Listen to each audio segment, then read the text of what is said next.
What's going on, ladies and gentlemen? I hope you're all doing well. Welcome to another tournament. So today we're going to be casting a 5-round tournament followed by semifinal, grand final, and that is going to be the tail of the tape. At the very end, we will do either siege battles or beyond all reason. So that is the game plan. All right, guys, so let's get the tournament started. Make sure all the players have their opponents. Pretty big tourney. We got about 40 people playing today, which is awesome to see. So let me announce that it is live. We're live. Good luck, have fun. All right. So, who do we want to cast? Interesting. Okay, a lot of players to choose from. Tons of strong players we're seeing here today. Who are you playing? So, Adam. We could do Adam versus Ponty. Sounds like a fun game. Adam, TM, lobby, code, please. Thank you. All right, so we're going to be jumping into our first game right now. Lobby, code, please. Thank you. And we're going to be casting away. Yes, you were here just in time for the live stream. Sweaty tournament today. Well, sweaty-ish. Sweaty adjacent. It's going to be an SFT, so nothing too nuts. But yeah, we're ready to go, man. What's up with you guys, man? How's life treating you? What have you guys been gaming? What are your jams right now? Okay, so do we have a spec slot yet? We will in a moment. So there we are. Okay. And I assume the password is in the title there. Okay, awesome. In lobby with your opponent. And yes, if his opponent doesn't show up, we'll just play him, obviously. That's something we can totally do, but I think Adam is playing Warriors of Chaos here today, and we will see what Ponty is going to be playing. Did you see the CA's video today, given the update? No, I don't. I don't follow the new stuff at all, man. Pork and Chaps, no, I haven't. What's it about? Is it about 40K, end time stuff? Maybe I'll go look right now. We can watch it together once we get a little bit deeper into the stream as well. Totally an option. My mic is pretty quiet. How about now? I moved it a little bit closer to my face, but let me know how it sounds. Oh, Ethan, it's very fun. Yeah, it's very fun playing the Italian Partisans in Company of Heroes. It's great. Looking into doing a marathon server slam today to try it out. What is that? ODCN. I have no idea what that is. I'm playing a lot of Stone Shard. I don't know. I have never heard of that game. Was looking for a bar tourney today. Did something happen? No. It's just going to be a little bit later. Most likely over the weekend we'll do something. All right. So Ponty should be on his way over. And yes, he is. We don't know what he's playing yet. Probably Dark Elves. Something in that vein. Warriors of Chaos for Adam. So going to be playing one of the stronger factions. We have basically the Walmart Slanesh. You know, they're like the Slanesh we have at home. Warriors of Chaos. You get Hellstriders, but you don't get all the other OP Slanesh stuff. Oh, you get a lot of it actually. You get the Rampage, you get the Sorcerer. I guess you just don't get the faction-wide Fizzres, ITP on everything. Oh, okay, got it. Fellwork. Thank you. You've got the Nurgle-Pox? No, I don't have that. You don't want that in real life. Marathon is Bungie's new FPS extraction shooter. Oh, okay, got it. Okay. I didn't even know what that was. Never heard of it. Is that still a popular genre? The extraction shooter, battle royale kind of thing? I mean, obviously, I know my neighbors' kids, they play like Fortnite and games like that. But yeah, I remember we had, what was it? PUBG was the big one for a long time. I remember that was big for many years. Fortnite obviously is still pretty large, I would imagine. Yeah, I'm just totally a boomer in that way. I don't know too much about it. What's up, Aaron? How you doing, man? Welcome. Anthony, what's cracking? Dark Elves versus Walk. It's a fun matchup. We get some Medusas. I think they're pretty good. They can fight the big chaos stuff, and they also, of course, do have laser beams. Frickin' laser beams they shoot out of their eyes, which will blast into the Warriors of Chaos. Grim Dawn and new Diablo 2. Yeah, man, I've been, every night I've been scrolling over the Diablo 2, launcher, and I'm just I want to get back into it. I just want to live my power fantasy in Diablo 2 of having my Whirlwind Barbarian with the Grandfather Sword and the Immortal King set. That's the true boomer build for Diablo. For Diablo players. Immortal King's armor with frickin' fat Grandfather Sword. Screw all those hipster rune words, bro. Give me the Grandfather Sword. That's what it's all about. Yeah, they're still super big. Arc Raiders is the newest, biggest one. Nothing can touch Fortnite still, though. Yeah. Well, Fortnite's probably seems like it's more marketed and developed towards teenagers and children, so it's going to have a pretty big perpetual audience there. Oh, Darktide had a new event too. Oh, that's cool. Yeah. So we have Ponty and Adam. Ponty, the Lord of Hydras, will he try them? You know, that's the funny thing about playing against Ponty is that you, yeah, you know, you're always thinking he's going to go double Hydra, so you tech into it, and sometimes he just doesn't, and it catches you off guard, man. It catches you off guard. Been watching a bunch of Trench Crusade stuff, wanting to get into that sometime. It's really fun, man. It's very fun. I love that game. I love that game. We played a match last night. No, was it? No, 2 nights ago. Yeah, I had a really fun match. It was my my Red Brigade facing off against one of my buddies. He was playing the Black Rail, which is like the Nurgle faction for Trench Crusade. Very swarmy. They have like infection counters, things like that. Pork and Chap saying, Turin, the Creative Assembly video that came out today is about 40k, Warhammer 3 and End Time stuff, some Med 3. Take a look off stream. Sure, I will. Thank you. Thank you, thank you. You're playing Diablo 2. Oh, dude, yeah.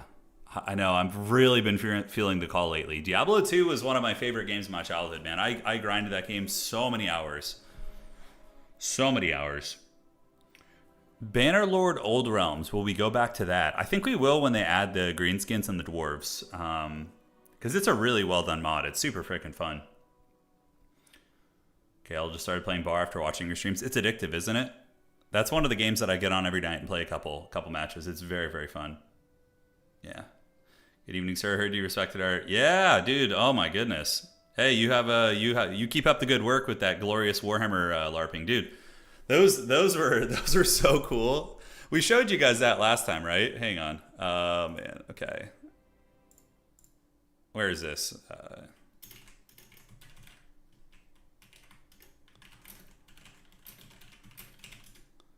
Have you guys seen this stuff? It's pretty epic.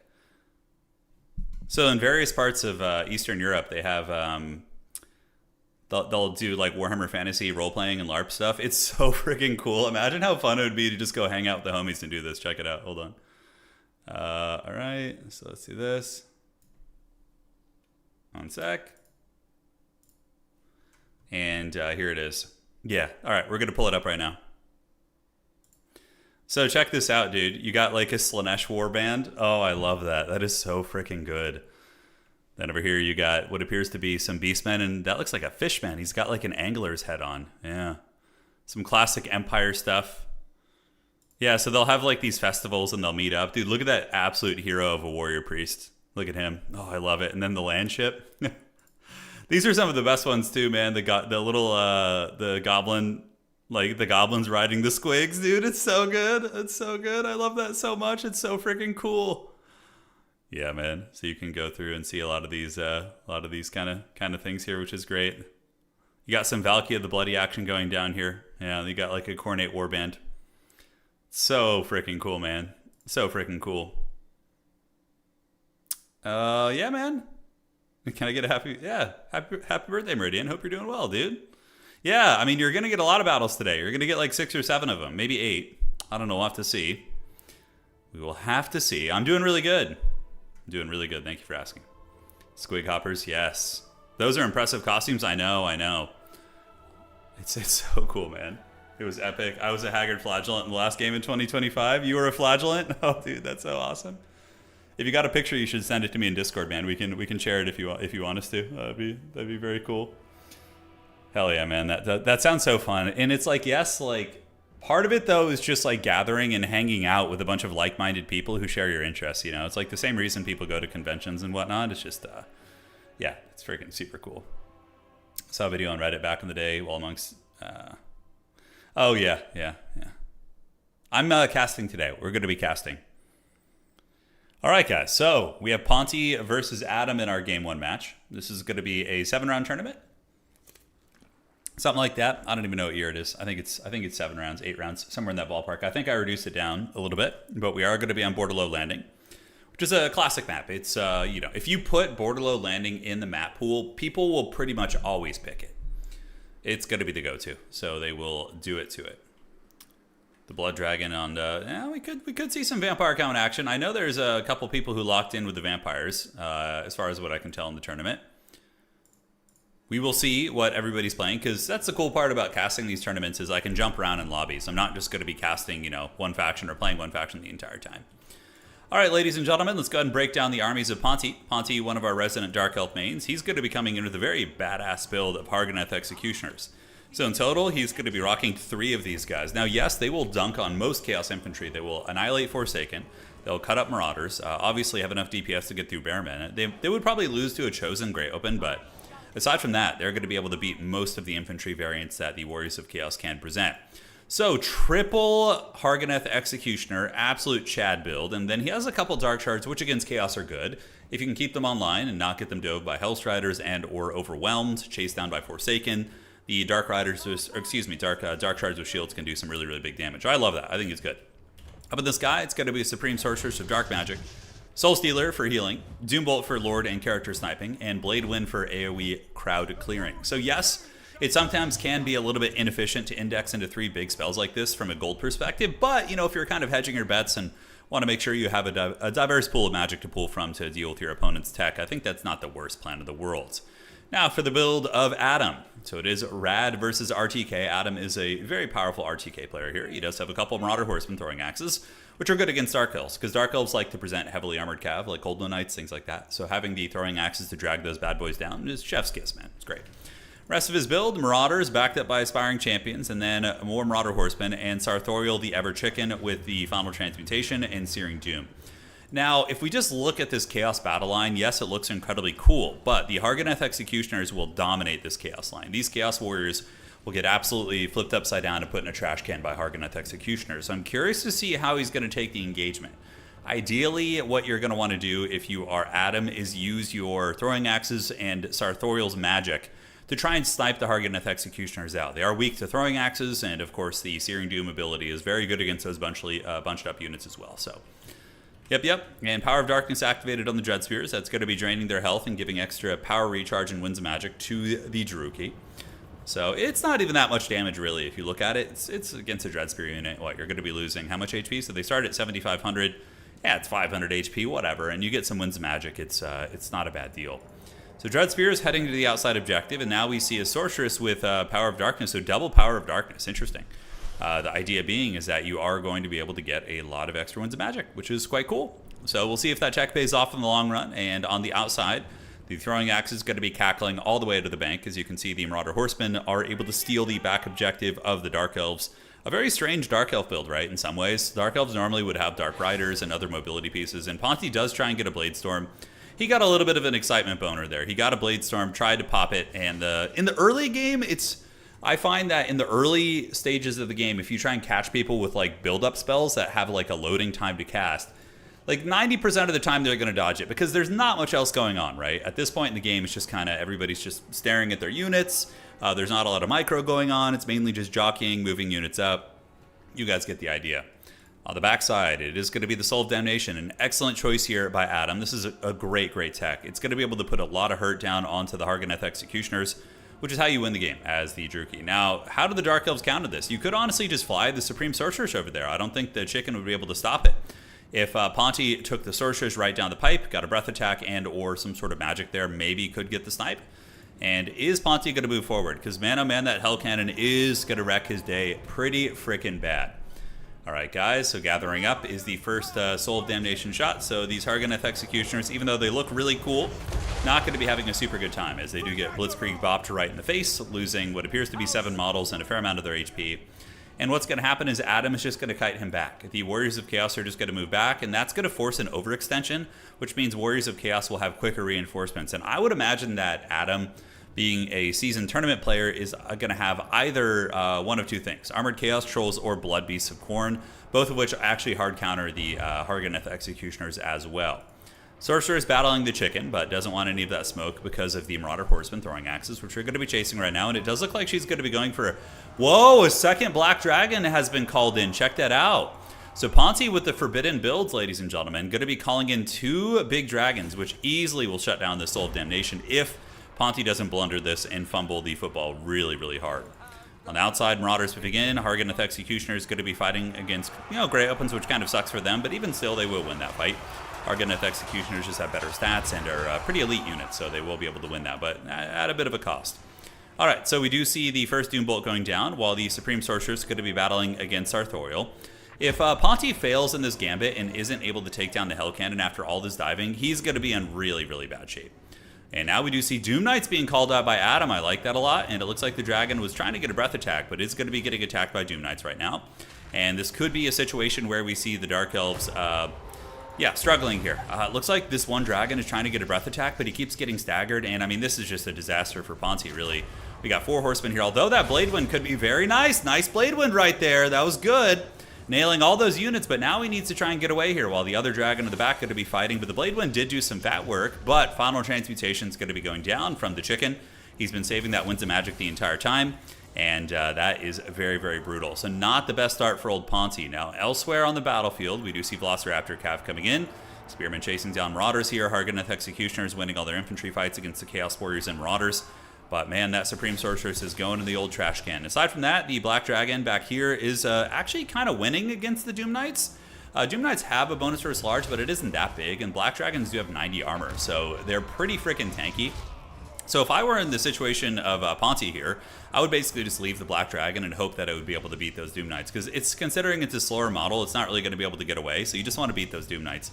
Now, Ponty is losing on the hero fight pretty badly, but he does have the objectives. Coldland Knights will be able to defeat Aspiring Champions over time, and now we get some Dark Shards moving up. But man, oh man, all that diving to not be able to get that Hell Cannon, having that thing live is brutal. And over in the woods, we do see the Supreme Sorceress being chased down. Hell Cannon shooting at it to trigger the Take Cover debuff, keeping its leadership very, very low. And Sartorial, the Ever Chicken, is very much on the case. Only 1100 HP right here. That is going to be a very dire situation. Now, one dragon is trying to escape, and it does look like Dread Spears are making their way towards the back objective, but intercepted by some Chaos Marauders. Elsewhere on the battlefield, Dark Rider Repeater Crossbows are on their way in, and some freaking Dark Shards, by the way, have just like advanced into his opponent's spawn. And they do rip a good volley. I mean, big damage there on those Marauder Horsemen. Not bad at all. Of course, Ponty is down by about 2,000 value right now, which is pretty much all tied up in losing his big centerpiece dragon. So Sartorial was able to chase that dragon off the battlefield. And now you got to finish off this Hell Cannon. And it's a big opportunity to do so, but nice usage of Hellstriders here. So a couple Hellstriders going to be coming in. A volley does go down and tickles the Hellstriders as well as the Soul of Damnation. Dread Spear is trying to intercept, and these Dark Riders going to need to retreat here, but Ponty does lapse in micro. I think he's busy elsewhere with his dragon, and he does let his Dark Rider Repeater Crossbows get caught by pretty much something that is a hard counter. Odessian, thanks for becoming a channel member. Greatly appreciate you, boss. Nice counter there, though. Hellstriders get in, and the Dark Shard's going to be in a bit of a dodgy position as well. Ponty is holding on to the 2 objectives, but once Sartorial, the Ever Chicken, does come back, it's going to be a bit of a disaster. And Ponty is just blundering micro right now. He's moving his Dark Rider Repeater Crossbows in. They're getting hunted down by Hellstriders.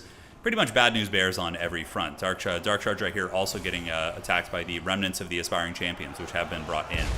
Hell Cannon's still going, a little bit of friendly fire, but that's very much the Chaos way. On the backside, we do see Doomfire Warlocks being mixed in, while the Black Dragon's still going strong. It's still fighting in there, was able to defeat those Doom Knights mostly, and the Doomfire Warlocks trying to catch the remnants of those Doom Knights as well and drag them back down to the ground.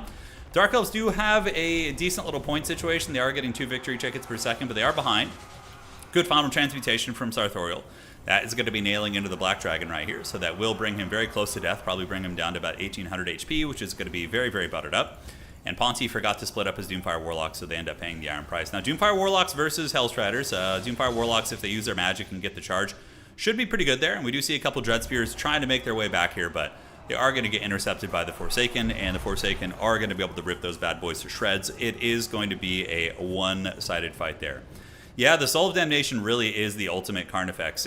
Although Carnifex is, I guess it's a distraction that baits you into attacking it, right? And look, if Ponty had been able to succeed and had been a little bit cleaner on his early game micro with his monsters, I think he could have had a really quick hit and run, taken down the Soul of Damnation, then probably escaped after that. But at this point, the game's probably over. The Hellstriders are just picking off all the Dark Elf mobile pieces, and Sartorial, the Ever Chicken, is going to be a world beater. I mean, he's a really good fighter. Lords of Change, except for Kairos, are pretty damn good fighters. They're still greater demons, and yeah, they got their big KFC sticks, and you can see these Repeater Crossbows are getting dropped like they're hot.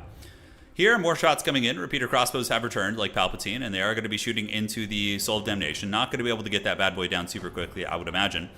The Blade Storm was really, really nice on that Supreme Sorceress. It was very clean. Doomfire Warlocks being called in. Ponty, I wonder if he's going to be resummoning his Lord at any point. Currently, as it stands, he's down by like 4,000 value, which is a bit of a disaster, and he still hasn't gotten this thing. Man, oh man, that is rough. This bad boy is still living. Some Dark Shards. I think they'll finally maybe take this thing offline right now. This unit of Dark Shards is somewhat healthy. Doesn't look like there's anyone there to shut that down. Granted, some of the Hell Striders could maybe roll over there and try and intercept. Ponty with a little bit of a cheeky back cap here. Some of the Dread Spears able to grab Objective 3, so those bad boys going to be trying to secure that one where they can.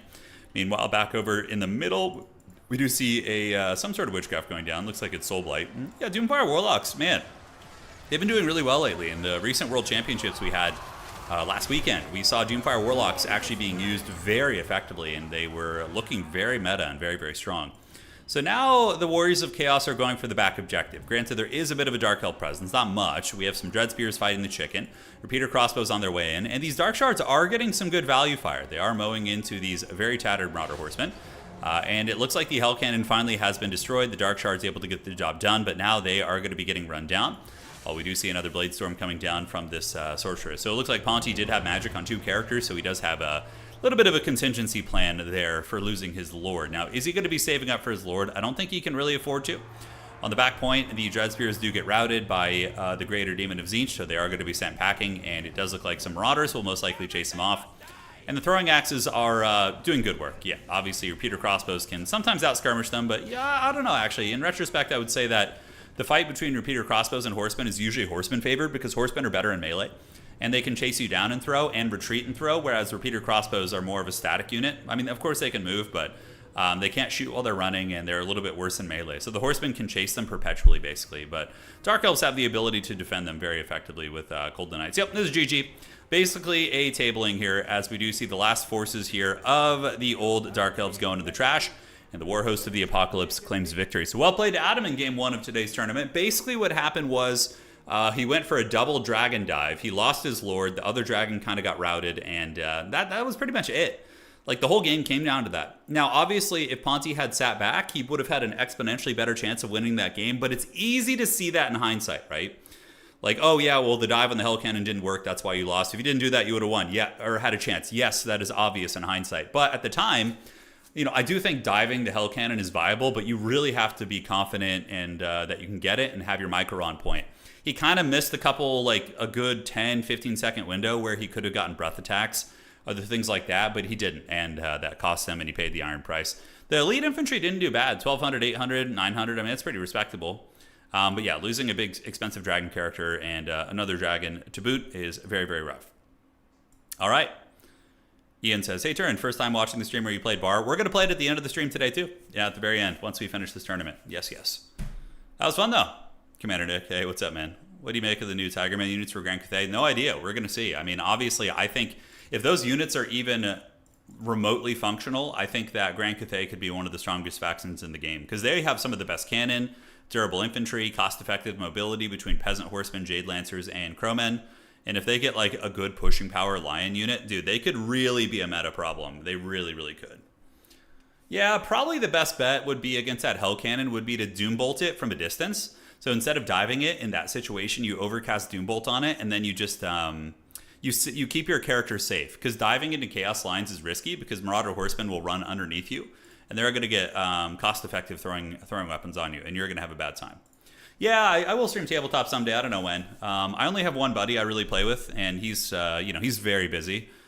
He can squeeze in like maybe 2 hours, 2.5 hours once a week. So in terms of like recording it and having that going, it would be tough. It would be tough. The Bass says me need a Blood Penguin. Is he on Bretonia today? All right, we can do that. We do a little bit of Bretonia. I am super down for that. Wow, we actually have 48 people signed up for today's tournament. That is a thick old tournament right there. All right, so the rounds are going, and let me see who some of the players are playing, because it's going to help me determine what we're doing. Probably check in after tourney started. So let's see what everybody's playing today. So, we got a pretty good range of factions. Yeah, some Norskins. I'm trying to look for Cheramis on Skaven. Cheramis is an old school competitive player, like old school. He was very good in Warhammer 2 competitive. I haven't seen him in Warhammer 3, but cool to see him coming back. He was a very, very strong Polish player. Maybe we'll cast one of his games. We got some Dowie Czar here. We got some High Elves. All right, so what do we feel like doing next? Let me put it up to a poll real quick, actually. Oh, maybe we'll just pick one, I guess, but I love democracy. Oh, Anticity's on Nurgle. Okay, we might have to cast that. He is playing Nurgle today, guys. I think it's going to happen. Yeah, there's some Dwarf players as well. Just watched the grandest Total War Warhammer 3 final. Chosen as Micro were insane. Yeah. They're very, very good. They're very good indeed. Some Skaven gaming. Is that what you guys want? Skaven and Nurgle. So we'll do an Anticity game, and then we'll do a Cheramis game. Yeah. Cheramis is playing... he's playing his beloved Skaven, so that'll be fun to see. That will be fun to see indeed. All right, you guys want me to just read the factions so you can know? Norska, Nurgle, Greenskins, Vampires, Warriors of Chaos, Greenskins, Lizardmen, Dark Elves, Empire, Skaven, Ogres, Khorne, Dowie, Skaven, Empire, Wood Elves, Coast, Dwarves, Tomb Kings, Beastmen, Chaos Dwarves, Norska, Tomb Kings, High Elves, Empire, High Elves, Nurgle, Vampire Counts, Kislev, Lizardmen, Bretonnia, Chaos Dwarves, Vampire Counts, Dark Elves, Dwarves, Warriors of Chaos, Khorne, Nurgle, Dowie, Greenskins, and Nurgle. Those are the factions that are signed up for today. You hopped off PF for this. Let's go, man. You made the right choice. You made the right choice. What's going on, Space Pope? How you doing, man? The pride of Australia has arisen, and he is ready to do a glorious battle. All right, guys. Almost done with the round. Just a couple more games to go right now, and we should be good to go. Just one Empire. There's always got to be one Son of Sigmar. That's right. Anticity on Nurgle, though, pretty fun to see. I know. Is he streaming right now? Because if he is, that explains it. You know, usually he'll play those challenge type actions when he's streaming. Yeah, curious. But I assume he is. He usually does stream. Although he usually streams in the morning, right? Yeah. No, there's 2 Rat players. We have 2 Skaven. I mean, there's plenty of factions that aren't even represented there. Like I don't think I saw Tzeentch. I don't think I saw Demons of Chaos. I don't think I saw a single Wood Elf. Granted, that's just probably because they're strong and people are bored of them. But, you know, it is what it is. No one wants to play Rats. I actually, the next tournament I play in is going to be Skaven. I've gotten a bit of an itch to play some Skaven. Yeah, he's streaming? Nice. Yeah. But I definitely have the itch to play some of the dreaded Rat people. They're just fun, man. They're fun. They're very fun. Okay, handful of games still to go. Let's take a look at the tournament real quick. We can see that Blood Penguin has defeated Potatoes, Subetai defeating Tobias, Rowdy defeating Wildfire, Jack defeating L, Anticity winning against Abdelzarak, Adler defeating Max, Scrambled Egg defeating Rogue AI, Adam against Ponty we casted, and a fair amount of other games are wrapping up right now. And we go down, and once these ones are done, we will be able to advance on. We can hit refresh and see if any more have been reported. Yep, so 1, 2, 3, 4, 5, 6, 7. Okay. So those games should be going. Just got to win. Nice. Well, yeah, who's Ent playing this round? He was playing Potatoes, or Abdelzarak's a good player. Abdelzarak usually plays Ogre Kingdoms. He has won a couple tournaments, Abdelzarak. He's definitely a contender. He's very solid. Skaven and Empire. You know what inspired me to do Skaven is that freaking... so I don't know if you guys were on stream 2 days ago when we played. I basically played a game for fun with one of the tournament players. And I played this like Skaven Gutter Runner build, and it was so fun. It was basically, the idea was like you're mass indexed into like good quality skirmishers with the Looming Dread character. So then you have the Master Assassin. Why is he blocked? Oh, missile units, okay. So we had the Master Assassin kind of chilling out here, and it was such a fun build. So we used this with a bunch of artillery. And it was pretty disruptive. I was thinking that style could be good, like a bunch of annoying skirmishers. But then again, if you play like a mass cav faction, you can't really do that. You're going to get run down pretty bad. Let me see here.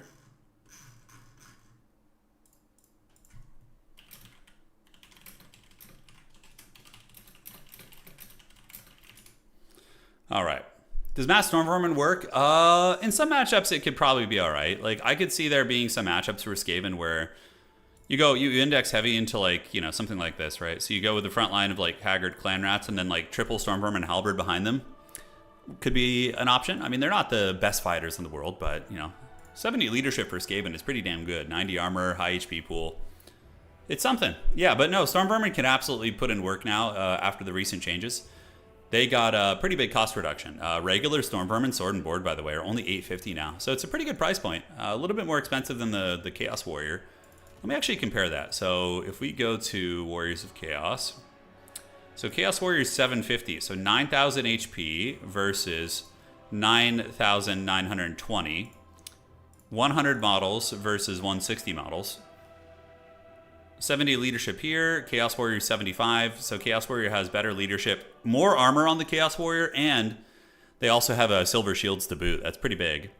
Weapon strength, 38, 36, 34, 36, 44, 36. So yeah, at the end of the day, the Chaos Warrior is pretty cost effective, comparatively speaking, 750. But again, Skaven shouldn't have the same quality infantry that Chaos does, right? That would just be ridiculous. You know, there are things in this game you're like, well, why does this faction have a better spearman? You have to like look at the overall design of the faction and their strengths and weaknesses. Like elves usually have less infantry but better combat stats. Kind of a bit of a trade-off there. But yeah, they do also have strength in numbers. So while their hit points are greater than 50%, they get a pretty big buff actually. 6 leadership and yeah, plus 8 melee defense. That kind of puts them up above the Chaos Warrior in terms of their defensive stats. Or actually, the exact same, puts them up to 44. Yeah. It's like a Walmart version of martial prowess, basically. All right, guys, let's check, see how we're looking. And we have 2 games left. We have Captain Muffin and Maverick Sloth, and then Alexander Big Nuts versus Regulus. So when these 2 guys finish, we go to the next round. Yeah, big tournament today, man. Big old tournament, which is always good. Hey, Jen, I'm glad you're enjoying the goodies, man. More to come. Did you ever see Zerkovic's campaign where he played Skaven like dwarves? No, I don't. I don't really watch too much Total War outside of what we do here, you know? Yeah, I haven't seen... I've seen his videos appear in my feed, and I've seen some of the guides and whatnot that he's done. But I haven't seen his campaign stuff, no. Yeah, Storm Vermin do have a lot more models, but that also means that the individual models have less HP than the Chaos Warrior, so... Now we're casting today. Yeah, we casted game 1. It was a really, really cool game with the double Black Dragon. And now we're going to be doing probably a Nurgle game, and then we'll do a Skaven game after that. This is kind of the game plan. Rare catching you live. Thanks for introducing Bar Micro. Yeah. Bar can have a lot of micro, but you can also just kind of play it on autopilot a little bit, which is fun. So it's good for RTS boomers, like retirement home kind of gamers. Yeah. So... Just saw a message from Pone, which made me laugh. All right. Did you see Grubby's recent AoE 2 event? He's playing against Hera. Well, not one-on-one against Hera, right? Isn't it something where Grubby's playing with like, I don't know, like 8 other people against a couple pro players or something? I would assume that that's going to be the situation. Yeah, it was 1v7. Okay, that makes a little bit more sense. That seems like pretty hard though, right? Yeah, Grubby and a bunch of 1400 elo. Okay, so Naniori, question for you. You say 1400 elo in Age of Empires 2. How good is that? Like, is that like, if you were to put that in StarCraft metrics of like Grandmaster, Diamond, Platinum, Gold, what is a 1400 elo player in Age of Empires 2? If we're talking about, a rank that could correlate to something. Hera was 2400 though. Okay. Ballistica saying that's like Platinum. Okay, so it's like a Platinum player. Got it. Understood. That's an analogy I can understand. I got denied for the DAO 4 beta. I know, so did I. I got denied for the dreaded DAO 4 beta. I've been trying to get into it, dude. I want to play it so bad. I want to play DAO 4 so bad. Yeah. You always do SFT. Have you ever thought about doing a no repeat tournament? What do you mean by no repeat? Yeah. Explain. All right, round is done, and we're going to go to the next round right now. And let's fire it off, and thank you guys all for joining today. It's going to be a fun tournament, I can tell you what. All right, so we're going to advance at Swiss right now. So Uno, Joe's Trace, and there we go. All right. Can't do the same faction once. Yeah, that's a fun idea for sure. Flex your streamer influence on the devs. All right, guys. Round 2 is up. Thank you, everybody, for joining. And let's go ahead and announce that. All right. Round 2. Good luck. Have fun. Oops, I posted it in the wrong area, so let's get it up here. Outstanding. So now we're going to do an Anticity game because he's playing a top 16 player. So I want to do that. Lobby code, please. Thank you. Gotta see Nurgle. All right. So we're going to go see what Anticity is cooking with. And we're going to have some fun. Yeah, I got a link for you, Basilica. I got you, man. Hold on. I'll do it right now. Do it. All right. Invite the channel. There we go. Looks good. And all right. No, I get you guys a link. Anybody's welcome. We often change the link to the Discord because we get raided by like adult bots all the time, just dropping like, wieners and, and boobs and all that sort of stuff. Yeah, we get raided a lot. So I think it's because we made our server like a public Discord server, so it's like listed on the public list. So yeah, it happens. All right, so we're just waiting for the lobby code from Anticity, and he's going to be playing Adler. Lobby code, please. Thank you. So this is going to be Nurgle versus... Let's find out in a second. Let us find out. It is a very... It's like our Discord is like eyes wide shut. We have like people walking around with like animal masks on and just all sorts of creepy stuff. Yeah, so we have done that, Dirk. We've done tournaments where you can't play the same faction twice. We've done pick 6 tournaments where you pick 6 factions you want to play and they have to be different. So that is a format we've done quite a bit. Whoa. The Haggard Slaanesh bouts, I know. Can't say no to free wieners in this economy. Yeah. Ain't that the truth? Preach it. All right. So let's get in here. All right. And we're going to go to Adler's lobby right now. Let's do that. And where is Adler? There he is. All right. So spectating.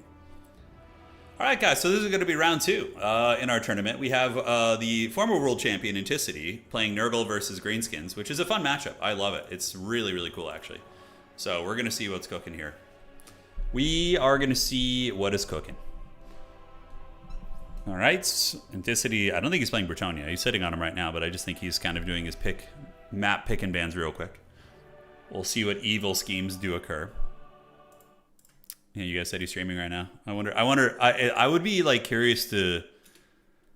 Nurgle's the best faction. I wouldn't say Nurgle's the best faction, but on that same coin, I'm kind of like... After seeing Nurgle's performances last weekend, I'm like kind of might be changing my tune about them being a bottom 2 faction. You know, I don't know if they are. Yeah, Nurgle could be better than that. They absolutely could be. All right, guys. So what is going on? Yes, Greenskins Nurgle. I mean, because man, Chosen made them look really good. He kind of I don't know, maybe you just need really good micro to play Nurgle hero micro and just kind of winning that way, because that's kind of how he did it. A lot of Kha'Zix play was very effective, of course. No, we haven't gotten United 7 Kingdoms yet. We will, though, eventually. Anna and I do plan on watching that down the road. Right now, I'm binge watching the Fear of the Walking Dead. I just love all things zombies, and the first season of Fear of the Walking Dead is really fun, actually, because it's you know, when you're on the original Walking Dead show, you basically, Rick wakes up and the fall has already happened. You know, the hospitals are destroyed, the military has retreated, the bombs have dropped, you know, everything pretty much disastrous has happened. But what was kind of cool about Fear of the Walking Dead season 1 is you get like a look at the downfall, right? You have like a group of residents in Los Angeles who are being like protected by the military, but then the military kind of leaves and like shit starts to go haywire. Like that's probably one of the most fun parts about the zombie genre in general. Yeah, it's fun. Nurgle does have good characters. Oh, dude, you want to start watching The Kingdom, Mark? Just do it, man. The Korean zombie show, it is so freaking good, man. It is so freaking good. One of the best. The first 3 seasons of Fear are solid. That's the plan. Yeah, I'm going to watch the first 3 seasons, Tom, and then probably just call it a day after that. I probably won't continue. There are some whispers of Warhammer show with Henry Cavill. I wouldn't even say they're whispers, Ed. They've been like big public articles about it and whatnot. Yeah. Yeah. You cannot stand the characters in Fear the Walking Dead. Yeah, so far it's fine though. It's just season 1. Season 1 has been pretty good, but I've heard that after season 3 it really starts to get haggard. So I probably will just go up to season 3 and call it a day. Yeah. Yeah, Kingdom is one of the best zombie shows. It's really, really good. Yeah, Jericho, I've seen that. I remember Jericho. I watched that. I don't remember the details too well, but I did watch it. Nurgle needs very little to be bumped up to like a solid faction, probably. And yeah, I think Nurgle is going to get some updates. They're going to probably get Putrid Blight Kings, you know, Glotkin, a couple other characters and units. I would assume with End Times, because Nurgle had a very big role in the End Times. So I would expect them to get some sauce with the End Times update. And I wouldn't even touch Nurgle in terms of balancing until that happens. Because Nurgle clearly was used at a championship level. They won a bunch of games. I think they went 2-1 in the championships. And they saw more appearances than like other sweaty factions. So I would be very hesitant to buff Nurgle right now. I would just wait. It's not that they're OP, but just wait. Yeah, Max. Yeah, for sure. The new WoW expansion launching tonight. Oh, don't tempt me with that evil, dude. Yeah, modern World of Warcraft, like the culture of it, I just don't like it. You know, I don't dig it. I went back and played Classic WoW, and just like it's just riddled with cheaters, and I just like, oh, I hate that. I mean, we had that a little bit when I was playing in, 2004, 5, and 6. There were people selling gold and a couple little like things like that, but it was always a little bit, it was a little bit like more in the shadows. But now it's just like so mainstream, like cheating in World of Warcraft. And yes, it is kind of an individual experience as well, but like when you're also getting into PvP and getting into raiding and people are just buying gold, buying their mounts to get ahead of you on progression, it's like I always liked in World of Warcraft when everybody's on an even playing field and seeing the accolades people earn. And yeah, I just can't get into it now, man. I just can't. Will you do a 24-hour 200K subscriber special? Well, we could. Yeah, I don't know if my hand would last that long. So we'd have to do a lot of like casting and or like podcast type stuff where we just talk. But yeah. Dude, Grimgore Ironhide. Oh, yeah.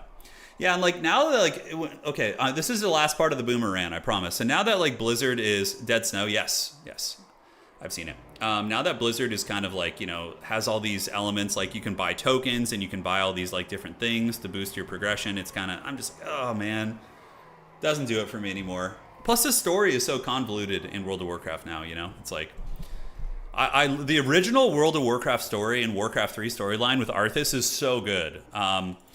Like one of the most like erect gaming experiences of all time was going through the Outlands portal after Vanilla, and then going to Northrend and completing the Lich King story arc. That was like so fun, dude. Anyways, ladies and gentlemen of the old world, spawning in on the south side of the map, it is going to be our Chadley player this game. It's going to be Mr. Adler coming in with pure Black Orcs. So he's got what appears to be 5 Black Orc units, Crimson Killas, and then 4 Black Orcs with Grey Weapons, backed up by Grimgore Ironhide. And yeah, it's also going to be a Giant. So that is a pretty badass little build right there. Now for Anticity, he's going to be coming in with a Mass Marauder Horseman build. And then he has Noxbringer, which is very meta in this matchup, Noxbringer. Because Noxbringer counters the Greenskin Archers a little bit by draining their ammunition and bombarding them. And then last but not least, the Angels of Decay. We saw in the World Championship last weekend that Nurgle kind of lost a pretty heavy-duty game because they didn't have an answer for the Giant. The Giant annihilated those Nurgle characters. But I can't help but feel Mr. Adler is going to have a really bad time right now. He's going to get just hammered by these throwing weapons. He really needs some archers of his own or skirmishers. Because, yeah, Anticity is just going to just blast him. The Angels of Decay are going to take down the Giant or at least do a lot of damage against it. Grimgore is going to be in trouble as well. And these Nurgle characters are not slouches either. On the backside, Pestigore is being called in.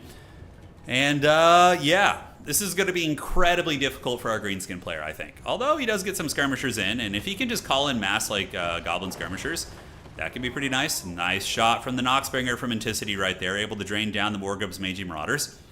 The Black Orcs moving through the woods, and the Horsemen are using their ammunition. I mean, it's going pretty quick, and when they run out, the Greenskins absolutely will have the advantage on the ground-based fight.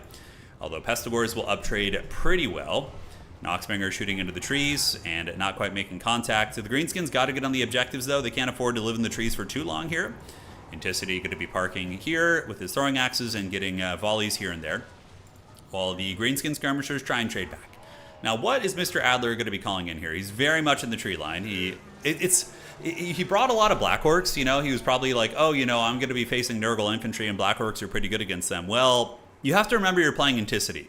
He will always max out on horsemen typically and single entities. That's like his playstyle in a nutshell. He really, really likes that. And it's very strong. Of course, it can be defeated. We saw it get defeated in a best of 5 last weekend. But alas, it is still a very, very brutal playstyle to play against. So the trees. All right, so Grimgore getting hit by the Angels of Decay, who still have like full ammo, by the way. And now we get the Broken Tusk Mob coming out. And the Black Orcs, 1 unit of them is already in the trash can here. These guys, these poor Crimson Killas, are really, really being dragged through the mud. So they're going to be charging out, and we do see a Purple Sun Won't You Come from the Nurgle Sorcerer on the Raw Beast as well. Going to be tearing up these poor Crimson Killas here. And ladies and gentlemen, the battle does rage on, but it is a one-sided battle so far. Yeah, Ant can't help himself, it's true. Grimgore, oh my god, Grimgore's going to hit something! Oh, is he going to get it? Oh, he made contact! Oh, man. And then the Giant coming in as well, and they are able to boink down that Nurgle monster a little bit. You can see that the Noxbringer is getting hammered, but it's pretty quick. Those things have high movement speed, so it's going to be able to get away there. So now Ent is calling in Masquerade opens, and the Giant and Grimgor made a couple hits there versus those bad boys. And now the Giant's going to be moving in to try and attack these Marauders. Over on the middle point, we do see some Black Orcs fighting against some Morgub's Mangy Marauders, or with some Morgub's Mangy Marauders against Marauder Horsemen. Obviously going to be favoring those Horsemen. And on this side, a couple of Goblins going to be trying to ninja that objective as well. Now back in the epicenter of combat, Grimgor, Iron Chad, and the Giant getting a fight versus the Chaos Lord of Nurgle with your next activated. Is Anticity going to be throwing his Lord in the trash? Currently his speed is down to 41, Angels of Decay, and throwing axes doing some big damage, but overall Grimgor and the Giant not having the worst fight in the world, guys. Not having the worst fight in the world. Black Orcs versus Pestigors will favor the Black Orcs, but still a good trade for the Pestigors. And we do see the Boarboy Biggins getting an engagement here. Could this be the comeback of Mr. Adler, guys? It certainly is a decent little surround right here, as we do see the Noxbringer surrounded by the Boarboy Biggins. Giant and Grimgor are hot on the case, and it is losing a lot of HP very, very rapidly. These Black Orcs should be sent into the throwing axes right now, trying to pile in and shut that down if they can. Meanwhile, in the middle, Crimson Killers and Black Orcs are going to be securing this objective, and Spider Riders obviously are going to be beating Horsemen. And we got some Boar Boys coming over here. Kind of looks like Mr. Adler is rat-clawing his way back in the game. I still think he's in a pretty big losing position, but, you know, if you can get the Noxbringer down here early on, that's going to be quite big. Nice Purple Sun going down for Anticity. He is able to blast those Black Orcs right there, so that was a very, very nice cast. Grimgor's low, the Giant's low, Angels of Decay are running a little bit light on ammunition. And the Boarboy Biggins that were there to reinforce have run out of steam, and now we do see Ere We Go popped right here, big melee attack buff, and we will see if they can connect. They are doing some okay damage against the Horsemen, but the Giant is just getting nuked by these Plague Hand Grenades. The Angels of Decay already sitting at about 1,500 value, all of which has been farmed off of this Chaos Giant right here. So that bad boy not having the best of times. Elsewhere on the battlefield, though, the Greenskins have taken some control. We do see them grabbing Objective 2 and Objective 1. However, holding that's going to be very tough. Mr. Adler going to be calling in Pump Wagons to counter Forsaken, which is a brilliant tech. And Grimgor, though, he is in dire straits, guys. He's surrounded, really chasing down that Noxbringer, eating Unholy Hand Grenades. But very fun to see Grimgor in a game, but only 300 value. Classic Grimgor. But yeah, Anticity's build was kind of a bit of a hard counter against this Greenskin build. Like, if the Greenskins had had a couple archers or something, they would have been okay, probably. But no archers whatsoever against all these SEs in tandem with these, like, flying things. You just basically eat it. So yeah, we do see Grimgor getting taken down here, going to be paying the iron price. Black Orcs still fighting where they can on the battlefield. Meanwhile, Anticity pulling back with these Forsaken Pump Wagons going to be coming across. Anticity massively up in points as well. So that's very, very tough. Pretty much no real big advantages for Greenskins. There's a lot of Nurgle units here. We do have the Pestigors hanging out, and Grimgor is about to be taken into the Shadow Realm right here. So there he goes, and let's see what that looks like when he gets karate chopped. All right, there he goes. Is he down? 116 HP. The Giant has fallen over there as well. And there goes Grimgor Ironhide. There goes your hero. Watch him as he goes. Angels of Decay basically able to just use their full payload and get a ton of damage in there. Greenskins do have the other two objectives, but man, are they behind on points right now. Pump Wagon's trying to chase Forsaken, but this is a good play from Anticity, basically running into the trees right now. It's going to be very, very strong. Here comes the Silent Pump Wagon, so they're going to be rolling, getting in there and doing a nice little charge, actually. Despite the tree line, the pumps did connect, and those Forsaken are getting it pretty good. Now, what are we going to see from the Greenskin player? How is he going to try and get this game back? He does have some Boarboy Biggins with Ere We Go, which again are having a recent, decently cost-effective fight here. A couple Black Orcs still in the mix. Forsaken now going to be getting a ninja on this outside objective, and what is he going to call in? More Pump Wagons. Pump Wagons are really, really good. We've been seeing Greenskins utilize them quite a bit lately, but yes. Yeah, if you're going to bring a meme build like Mass Black Orcs against a player like Anticity, you're going to probably have a bad time most of the time. Granted, if Ent had gone for an infantry-heavy build, the Greenskin player might have been okay, but we all know that's not how he plays. That is not how that man plays. Black Orcs grinding it out here, but they are finally broken, and the Boar Boys here are going to be getting terror-routed because Grimgor is gone, so negative 16 leadership across the Greenskin army is going to be pretty devastating. Ent's also able to get his Chaos Sword of Nurgle and hunt down the Orc Shaman right here. So the Shaman is broken, negative leadership, so the magic is going to be gone for the Greenskins as well. They're still holding on to two objectives, just barely. Objectives 1 and 2 are being held on to, but eventually Nurgle will be able to kind of extend its wings and move elsewhere, and that is just going to be a tap out. So that build was cool for Greenskins, and it could have worked against some Nurgle styles, maybe like a Festus build. If it had been like a Festus infantry build, it would have been really good, but yeah, against Mass Horseman, Noxbringer, Angels of Decay, and Purple Sun, you're going to have just an absolutely horrific time there. Whereas like a more, I forgot the check value, sorry guys. Whereas a, like I think if you wanted to have like some sort of a compromise between that build, you know, something that's a little bit more middle ground, you could do like maybe 3 black orcs and then just mix in some like Arrow boys in the back, like something like this. And if you have to have Grimgore, okay, you get Grimgore in there. You probably only bring your next. You don't need any of his other items. And then I would say Death against Nurgle is pretty good. Spirit Leech and Buna are really, really nice. And then because the Hag is also a really good SE fighter. She can fight against the Nurgle characters. Yeah, Mither is good to bring. Yeah, so like something like this for your starting build. And then what you do is you just get out of the gates to make sure you don't get triple capped by Anticity. You go 3 Wolf Riders. Yeah, like something in this vein I think would be very, very good. Yeah, very, very good. I mean, not the best, obviously, because Grimgore kind of sucks. But if you have to use him, you know, that's the way you do it. And then you bring a Giant in reserve. Giants are very good against Nurgle, by the way. They're very, very good. You know, another option is you want to get something to rampage down the flying big boys. But if we're just indexing into Grimgore, this is a respectable strategy.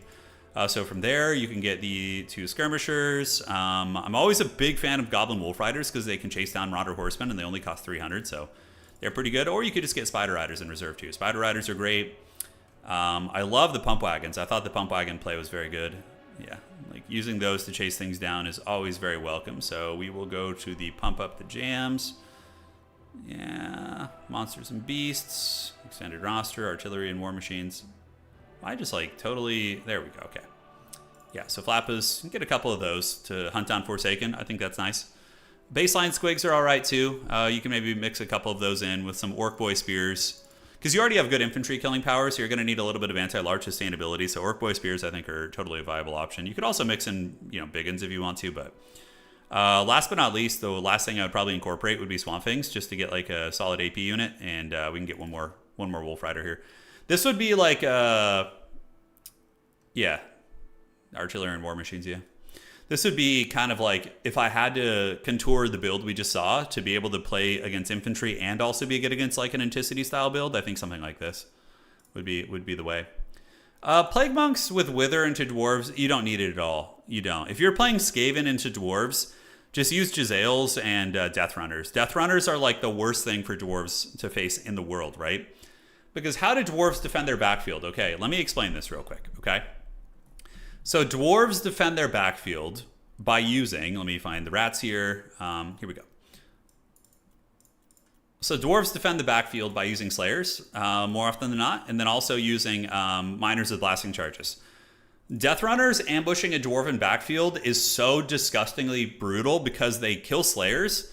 They can ambush Blasting Charges before they get Blasting Charged, and they basically kill all Dwarven infantry except Doomseekers, which you don't want to use against Skaven. So Skaven can pressure your backfield so incredibly hard while mowing down your entire army with freaking Jezzails. It is really nasty. Then they have Rat Ogres. But Death Runners and Jezzails are probably the 2 biggest problem children for the Dwarves in this matchup. And Dwarves can't even really go Air Force because good Skaven players will bring Howling Warp Gale and then they'll just shoot you out of the sky with Jezzails. And it is freaking brutal. Yeah, they're also going to kite you with Gutter Runners and or Skaven Slinger type units on your Slayers. It's one of the most lopsided matchups in the game. I would say 70-30 in favor of Skaven.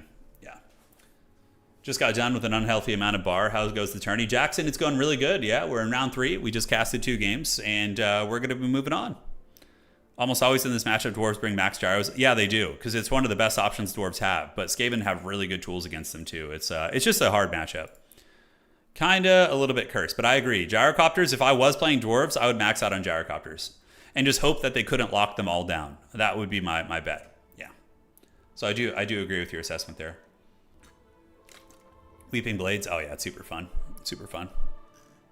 We're gonna rise and become a Skaven main. Skaven have some cool minis in tabletop, man. They've gotten some nice updates lately. Let's see this. Okay, so we're gonna go to this. I would consider playing some Skaven. Although, man, the one thing about painting Skaven is, like, there's so many freaking models. All right, so we're going to go to the desktop capture here, and there we are. Okay. Yeah. Good old rats. They still have some of their retro models. Like, the big furnaces are pretty old, if I'm not mistaken. The Screaming Bells. Yeah, look at that. Thankful and Bone Ripper, Storm Fiends. I love the Plague Pack. This is like... If I were to play Skaven in tabletop, I would probably do a Pestilence army. Just like play like an Nurgle Rats or something. Yeah, like this is great. I don't know what the rules are like for Skaven in tabletop, but The only issue is I think Plague Monks are like really outdated. Like the models for Plague Monks. Oh, dude, like look at this. This is so sick. Like a Warlord being able to ride or riding that. I mean, we have that in this game, right? Warlords can ride Brood Horrors, so it's very much similar, but their models are pretty great. Yeah, they're pretty great. They have new Jezzails, the new Globadiers. The Globadier models look freaking awesome, by the way. But you know, one thing is when I see all these models, I just like, there's so much detail on Age of Sigmar models. It's like, oh, as a painter, it's like, it can be pretty tedious. You can definitely run out of gas pretty quick. They still have some retro models. Hellpit Abomination's amazing. Master Molder, look at that bad boy. He's pretty sick. Yeah, it's a great little model right there. Oh, he's got like a disgusting rat on top of him. That's nice. Difficult. Thank you for the $20, man. Just moved to Germany for work, and I'm hoping to visit Poland. Any travel spots? I spend most of my time in Poland, like near Warsaw, and I always have a great, like, Old Town Warsaw is very fun if you just want to like have like a cool experience and see some of the. I mean, it's a very touristy destination, but I always enjoy it. You can see the old salt mines near Krakow. Those are very fun. Velicka, I think is what it's called, or Velicka. I always get the name wrong, but yeah, those are really cool. A lot of neat history with that. Hey, Scarab, thanks for the raid, man. Hope you're doing well. The dreaded Scarab crew is here. Yes, Rise champions. Yeah, albino rats is a good color scheme for Skaven. I definitely would consider that. Yeah, see, the Plague Monks are still so old. I expect they're gonna do update. I mean, just look how incredibly haggard these. Oh my God, those minis are so haggard. Oh my God, look at those. Oh, they're so old. These minis were probably like designed when I was like in high school, you know, like freaking a million years ago when the wheel was invented. Yeah, Velicka? Yeah, I think I said that right. I was close. I was adjacent there. All right. Okay, so once I finish my Red Brigade army for Trench Crusade, I'll post some miniature. Maybe make a little video on that as well. Skaven Leak is an Ashen rework. Yeah, Krakow. Near Krakow, there's like an old. It's a salt mine from like way back in the day. It's epic. You go super far underground, and then I can show you some pictures real quick. Hold on. Yeah, it's a cool landmark, man. It's a really, really cool landmark. Yeah, we still have some time, so we can look at this.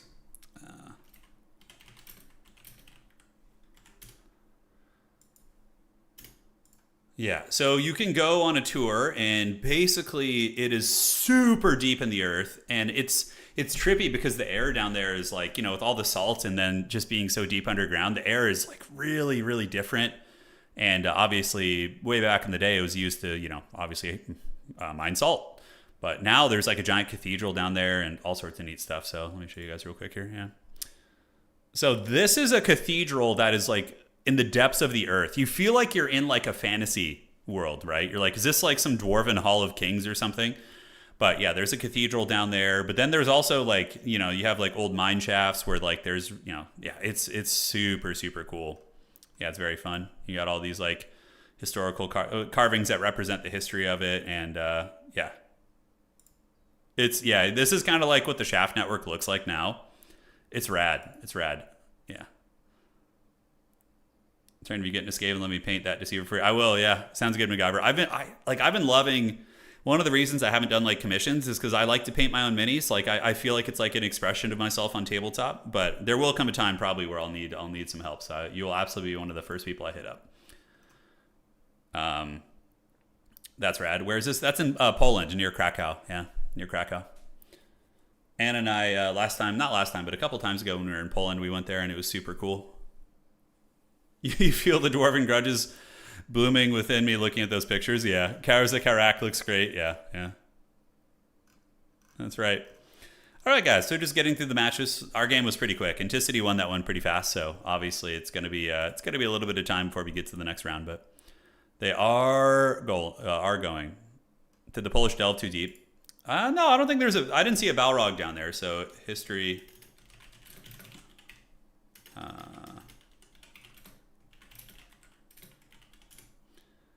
Yeah. So let me see here. One sec. Pulling it up here. Yeah, here you go.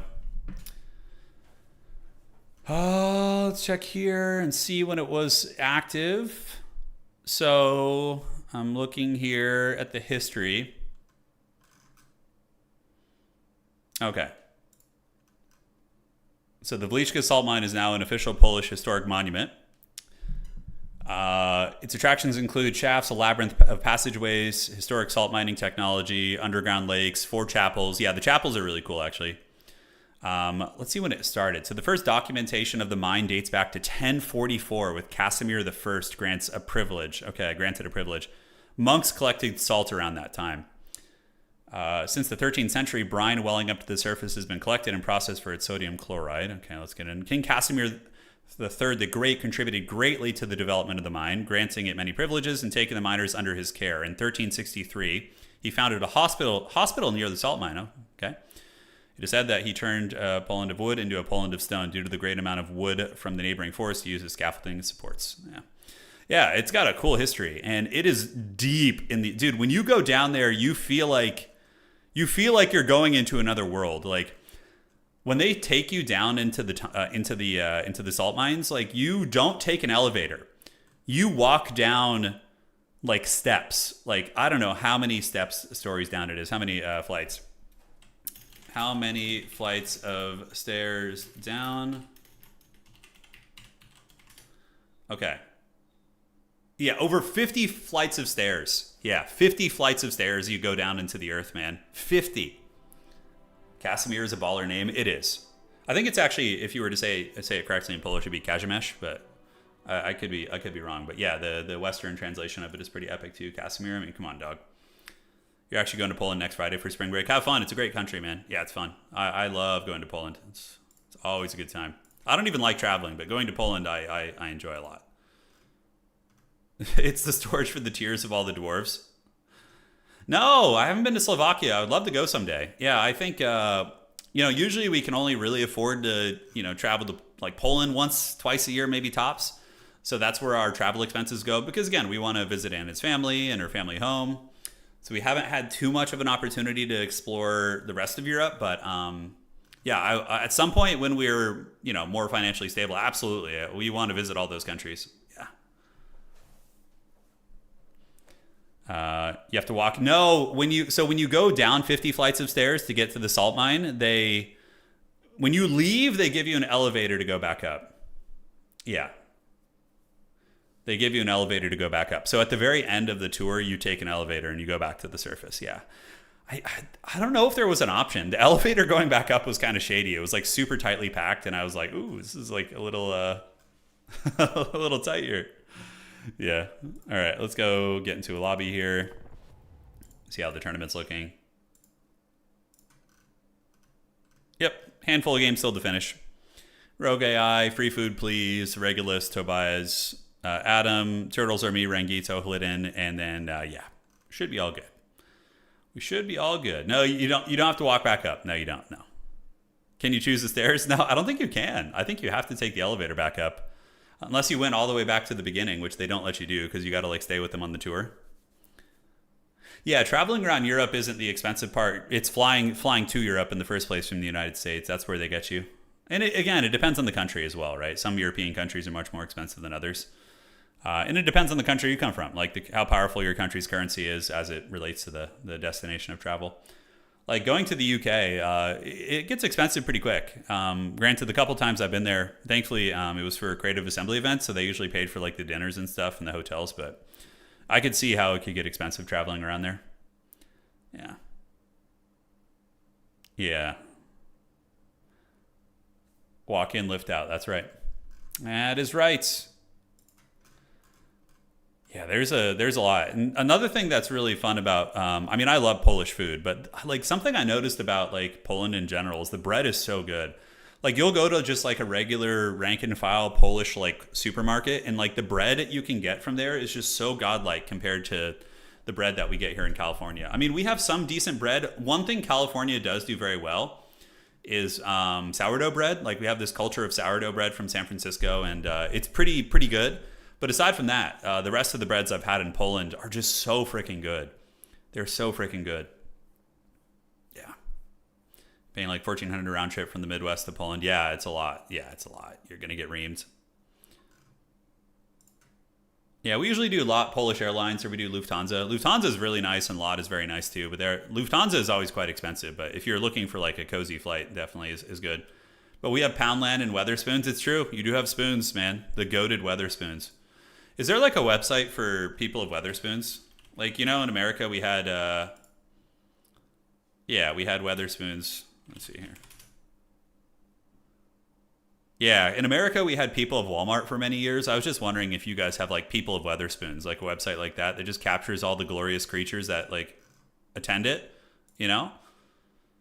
Balkan food and Serbian barbecue. Dude, I'd be so down, Aethelwolf. Wolf. I'd be so down. Talk me up, dude. I'm ready. All right. Shall we have a debate about American bread? I mean, I probably wouldn't disagree. Let me check here. American sourdough bread, though, is really good. Yeah, at least in California. I haven't really had bread in too many other states. I mean, New York has some decent bread. All right, I think we're about ready. So let's advance the round. Advancing the Swiss. So we're going into round 3, guys. It's go time. Yeah, European bread. Yeah. Yeah, like when I was at the German airport, we laid over in Germany, and I was just like at the airport in Germany getting some of the bread they had there, and I was like, dude, this is so good. It was just airport bread. It wasn't even like a proper bakery, right? All right. So let's do this, and we're going to announce that the next round is live. All right, round 3 of 5 is up. Let's go find a game to cast, and we're going to do a Cheramis game. Yeah, he's an OG, man. I remember him. Yo. Lobby code, please, to see you. All right, so we're going to cast this Skaven match now. You guys wanted it. There's a website dedicated to the carpets of Weatherspoons. Oh, man. Yeah, I love Slavic food. I love it, yeah. I mean, let's see. Most famous... Yeah, we'll take a look at some of this real quick here. Yeah, we'll take a look. Okay, one sec, guys. Just need to get into the lobby. So we're going to see who the King of Rats is playing. He's playing... Oh, it's a Polish battle. We have the 2 Polish players battling it out. It might be Skaven versus Dwarves, which we were just talking about it. So even though it might be one-sided, it'd still be a cool illustration of what that looks like. Yeah, we have like the 2 Polish players in the whole tournament battling it out. Let's go, man. It's time. So this is one of my favorite Polish foods as well. This is like one of the heartiest meals. It is so good. It's called bigos. So if you're ever there, just 100% recommend it. People make it in different ways, but essentially it's like a hunter's stew. So it's with cabbage, like fermented cabbage, and then you get kielbasa in there. You get like onions and all sorts of things. Dude, it is so freaking good. Yeah, I love bigos. It is amazing. And then you have, obviously, you have the goat of Polish food, which is the pierogi. Like seeing this just makes my mouth water. Oh God, I love pierogi so much. They're so good. Little dumplings with like meat and potatoes and cheese and different things like that. That one's really, really quite good as well. Yeah. Yeah, that's right. Ponty is Polish also. That's true. So there are more of them. Yeah. Okay, so we're going to cast this. And this might be Skaven versus Dwarves. It might be Skaven versus Dwarves. Okay, let's get in there. Have some fun. You're so hyped for pierogi. Dude, go and feast, man. Go feast. Yeah, just get like over order, man, on the pierogis and just try a bunch of different flavors, if you can.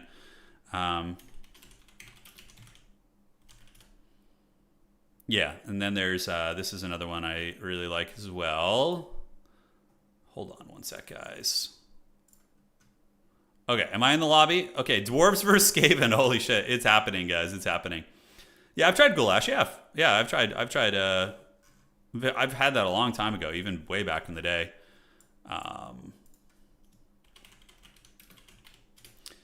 This one I like a lot. It's called pashtet. It doesn't look too exciting, but here we are. Let me pull this up right now. Okay, so pashtet is basically like, It's like a loaf of like some sort of like baked. It's a baked meat loaf. So it's like it has a meat, it has breadcrumbs and various spices. So what you do is you get the pashtet and then you cut it into like thin slices, and then you put like horseradish on top of it, or you eat it with like some bread.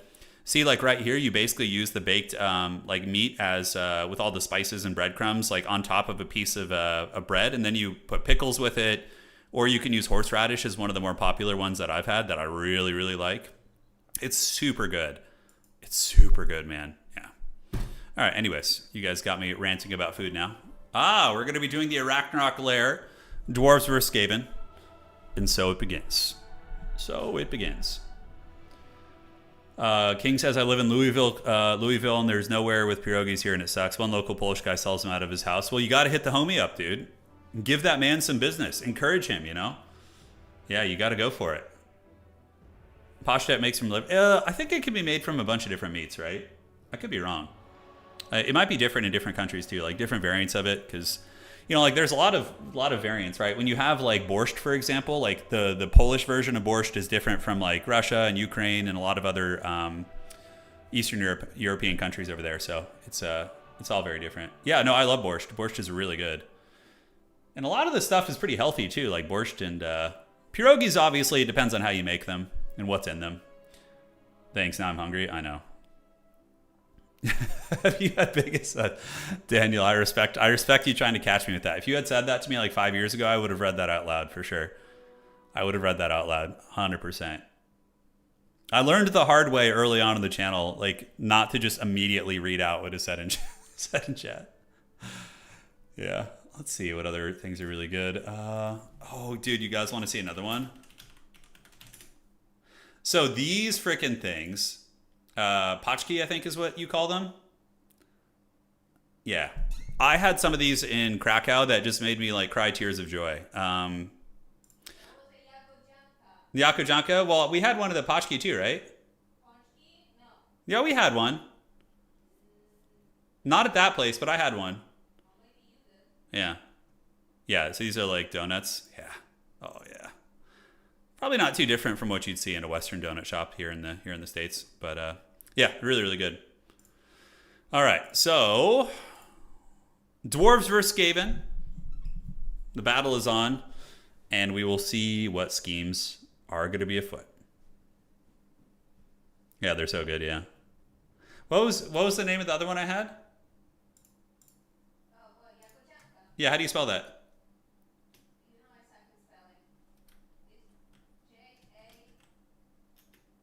J-A... Okay. G-O-V-Z. Yeah, I got it. Yeah. Google knew what it was. So, Yagojanka? Yeah, I think so. Here you go. These guys. Yeah, these. Yeah, they're bomb. What is that? What is that crumbly stuff they put on top, darling? It's just like crumble. Like, is it like powdered sugar? Powdered sugar and then like crumbly dough. Got it. Yeah, it's so good. These things are bomb. Like filled with fresh fruit, and then you got like bread and then powdered sugar and then like a bit of a crumbly texture on top as well. Yeah, these things are so good. It's filled with European blueberries. European blueberries, got it. Yeah, that looks so good. Oh, I miss it. Man, those look so good. You guys are all getting all hungry in chat now. Yeah. Orange Julie says, your wife is from Chicago and her family having Polish heritage. No shortage of pierogies during the holidays. Yeah, dude. So we were laying over once. From Chicago to Poland is a very common layover, obviously. And we were just like getting our bags checked or dealing with like some bag issue. And like just the random bag guy who was an American, like several of them just spoke fluent Polish just because of the culture of the area and whatnot. Yeah, it was fun. All right, guys. No, I've never had that. I've never had that pork and chops. I have not. Stop throwing you delicious food. It's 10 p.m. I know. Horrible time to be dieting, cooking, stream wine. I don't have like the scientific patience for cooking. Like I like to just raw dog it when I cook. Just kind of like I'm not one for like exact measurements. So I just kind of like I go off feeling when I cook. You know, it's fun. When I'm dipping the hot dog in the mayonnaise jar, it's pure feeling. All right, ladies and gentlemen. So We chose this matchup because you guys wanted to see Skaven, but also it's an illustration of the matchup. Now, is Cheramis going to be using the correct tools to take down the dwarves? He's got a battle line of Skaven slaves, which is good. You don't want to be giving good quality units to the dwarves to fight in the front line because they will win. And triple Jezzail. So Jezzails are so good against dwarves because dwarves can only really shoot back against them with artillery, and the Warplock Jezzails are kind of in a bit of a loose formation. So artillery doesn't take them down super quickly. So it's going to be 3 Jezzails, a couple Skaven Slave Slingers, Rat Ogres to fight against anything of quality, and we have big old Chad Queek Head Taker. All right. So Cheramis is a former high-level Total War Warhammer 2 player. He was frequently in the high-level events in Warhammer 2, but he has not played in a million years. But he is now back playing some Total War competitive, which is really cool to see. And Glidden is, of course, one of our resident dwarf mains. One of the best dwarf players out there for sure. And he's going to be coming in with what appears to be Grudge Throwers. So what the Skaven should do against this is get Death Runners back here ASAP. But we do have 3 units of artillery, 3 of the Grudge Throwers. Dwarven Rune Lord as well. Vanguard of Miners to get the objectives, and a little bit of a Ranger Corps as well. It depends, Daniel. It depends. Hey, you Pop, thank you for giving out 5 subs. I really appreciate that, man. Sorry I did miss that. Yeah, Daniel, it depends on what it is. If it's something offensive, obviously not. All right. So, Garagrim Iron Fist, an absolute Terminator. He's been making an appearance in the meta quite a bit. His spin-to-win attack in tandem with his good stats and fighting power and his speed as well.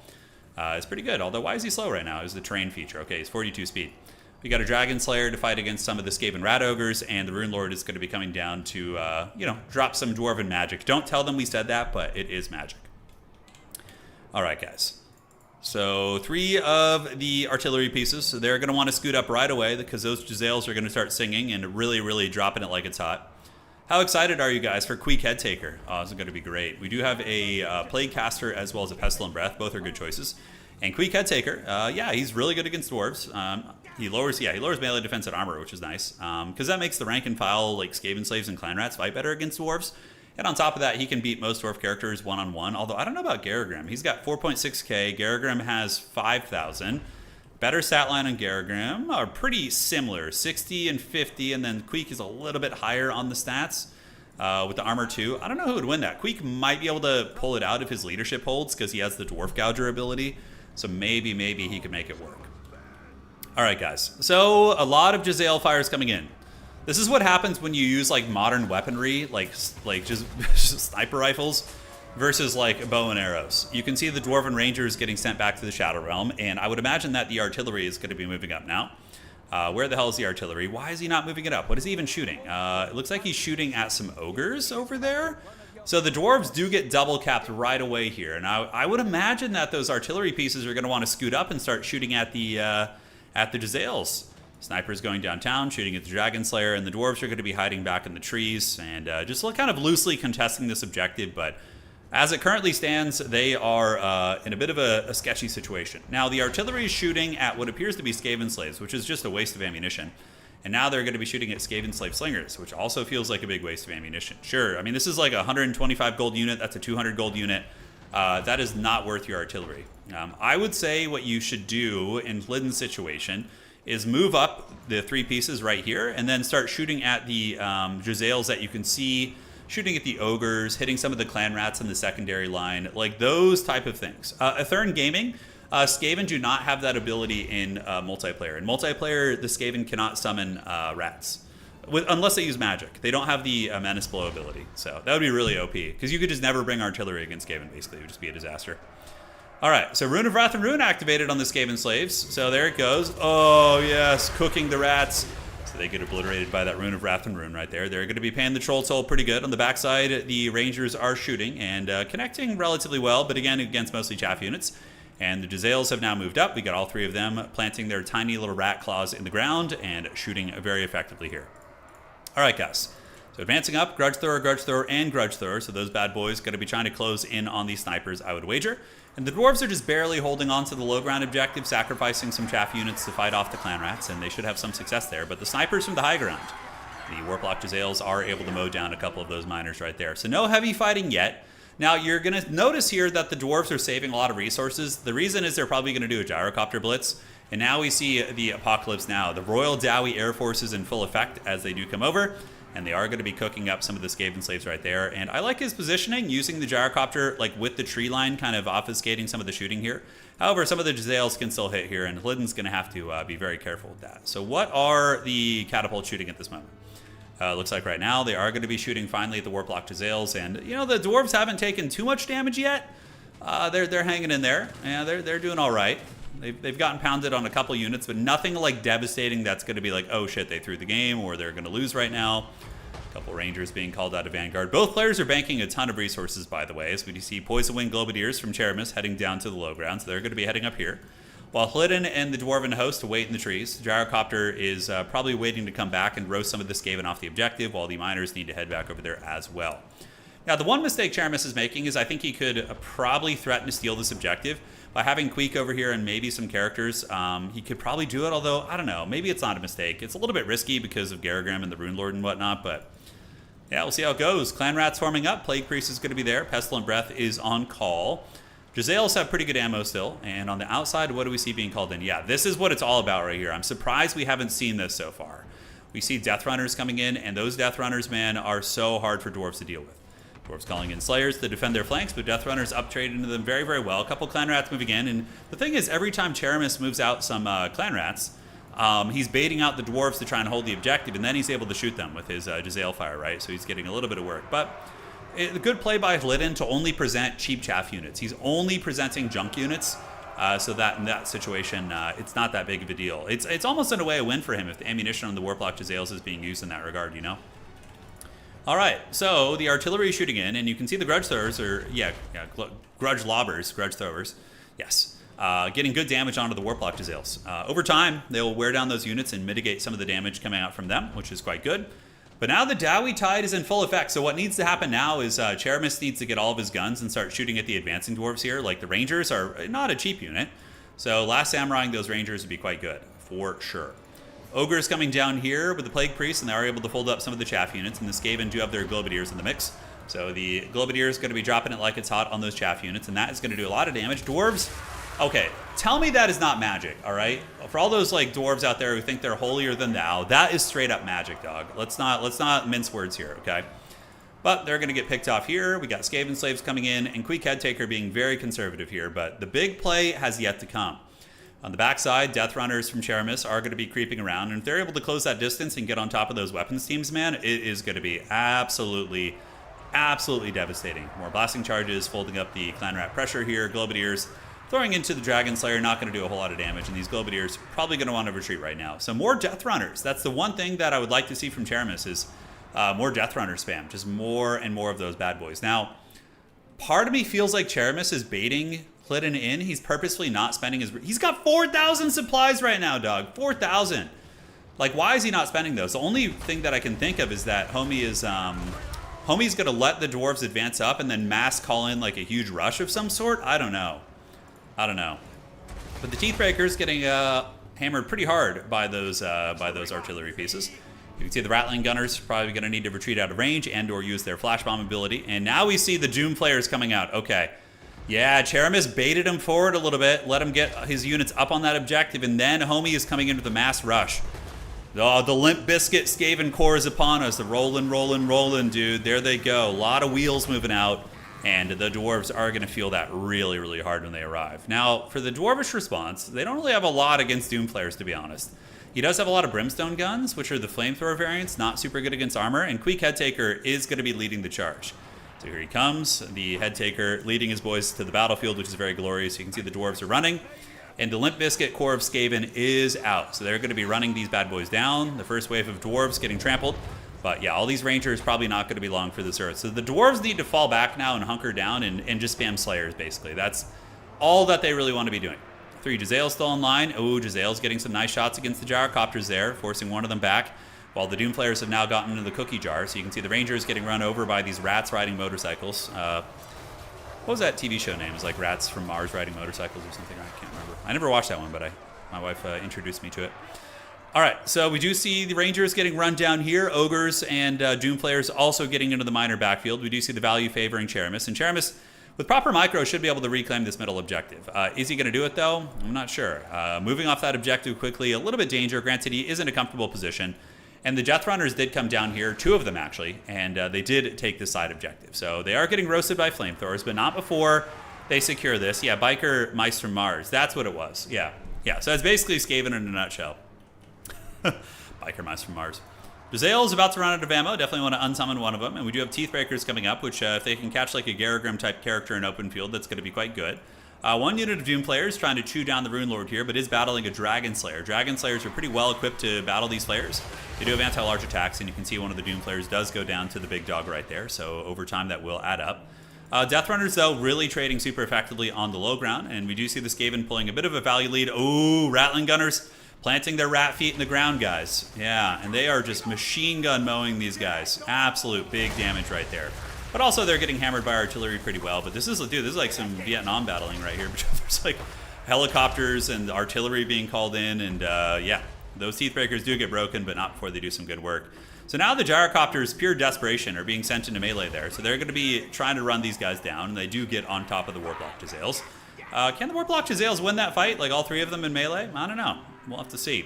So back in the middle combat, a couple Doom players are running from Slayers at this point, but the middle fight does go pretty decisively to Queek. Oh, Queek putting in work, man, taking down the Slayers, and now it looks like Queek is going to be zipping over, trying to isolate this Dragon Slayer here, which he's going to be more than up to the task of taking down.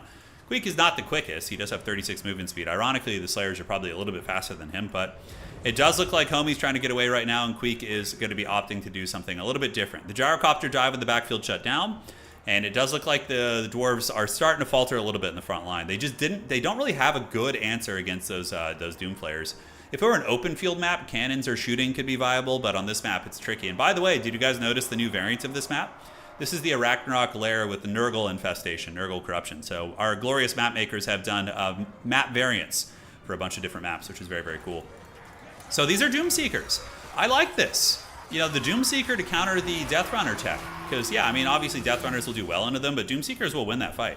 And they still have a lot more fight to give as well. So that's a cool tech there by Hlydn. I really, really like that. And that does secure him the outside objective here. And Doom Seekers have good enough armor piercing that they can probably fight a Doom player as well if they need to. So right now, we are going to be seeing the Dwarves probably head up to the middle to try and secure that. Hlydn, you know, staying in this game, he's only down by about 700 value right now, guys. Close, knockdown, drag-out battle. Now, back here, Queekhead Taker is going for a Duel of Fates. He does manage to catch Garagrim. Some of the players are bumping Queek away, which is pretty funny, imagining him getting run over by his own homies. Although it looks like Queek is trying to run from Garagrim. Okay, he doesn't want that smoke. And Garagrim is a little bit faster, so might be able to catch him here. We are going to have to see. Elsewhere on the battlefield, the artillery for the Dwarves still shooting, and it has been doing good work. I mean, it's been draining the ammunition, not ammo, but draining the model count off these long-range shooting pieces. While the Skaven going to be calling in some clan rats to try and steal objective 1, although they're about to lose it. A couple Doom players coming in. Will the Skaven be able to hold this? Cheramis sending down his flayers, getting a good rundown on those miners with blasting charges, and they will be getting folded up here. Nice and good leg. All right, all right. Yep, big damage right there. A lot of capture weight coming in for Skaven. That's going to be 7 capture weight plus 4 capture weight here.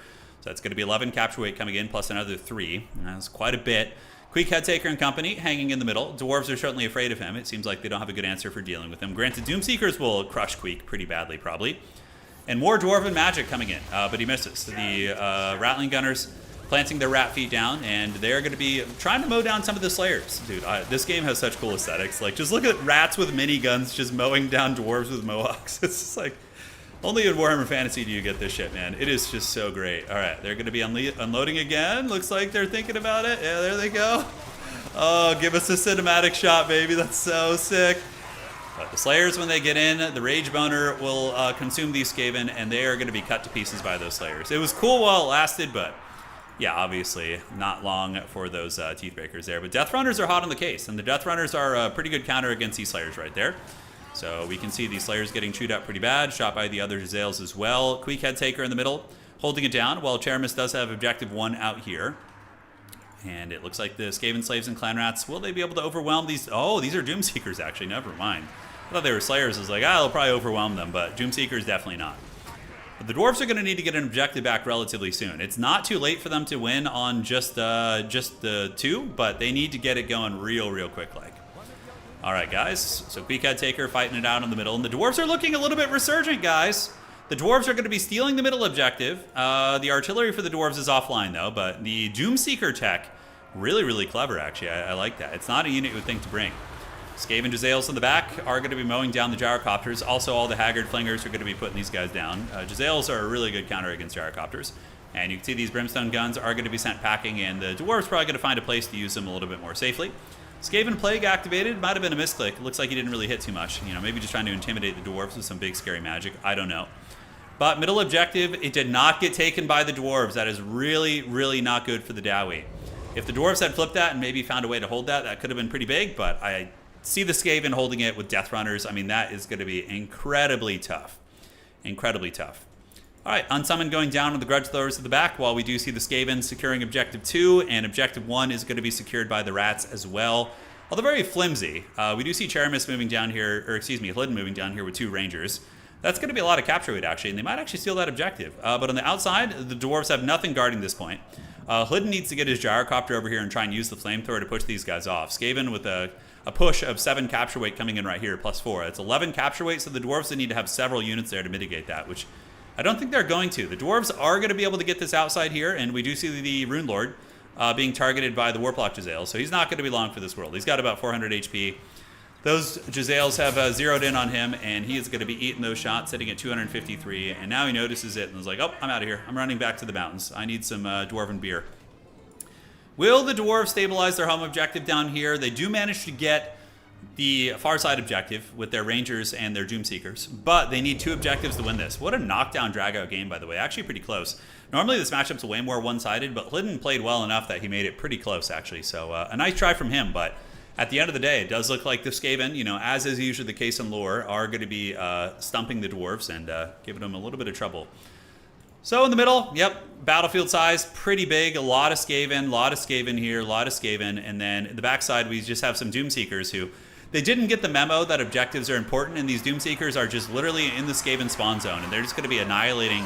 This is like watching like a Doom cinematic where the Doomslayer is just like cutting through demons. It's basically the same thing. This Doomseeker unit could probably take like, I don't know how many Clan Rat units, a whole bunch. But at the end of the day, Cheramis is going to be closing it out. Victory for Clan Warzone. That was a really fun match. So hopefully an illustration of what I was talking about earlier, in that Death Runners and the Jezzails are just so problematic to deal with. They're so freaking problematic to deal with. Yeah, it's a really favored matchup for Skaven, but Cheramis played really well too. He played a great game. He brought Jezzails, he brought Death Runners. I loved his Doomflayer timing. That was really clever, because the Dwarves were not prepared for that. The Dwarves were spending their resources, and then suddenly Cheramis pops up with like 3 Doomflayers, and they're like, oh shit, and they just got pushed off the middle. It was a really, really good play. I dug it. The artillery didn't do badly. Garagrim and the Demon Slayer didn't have that good of a time. Gyrocopters kind of got punished. Nothing really did super exceptional, except actually the Doomseekers. They did fine. Queek was just a menace running around. Jezzail's 1,800, 1,300, 1,800 there. I mean, that's, yeah. Look at the value on these guys, too. Really, really nice.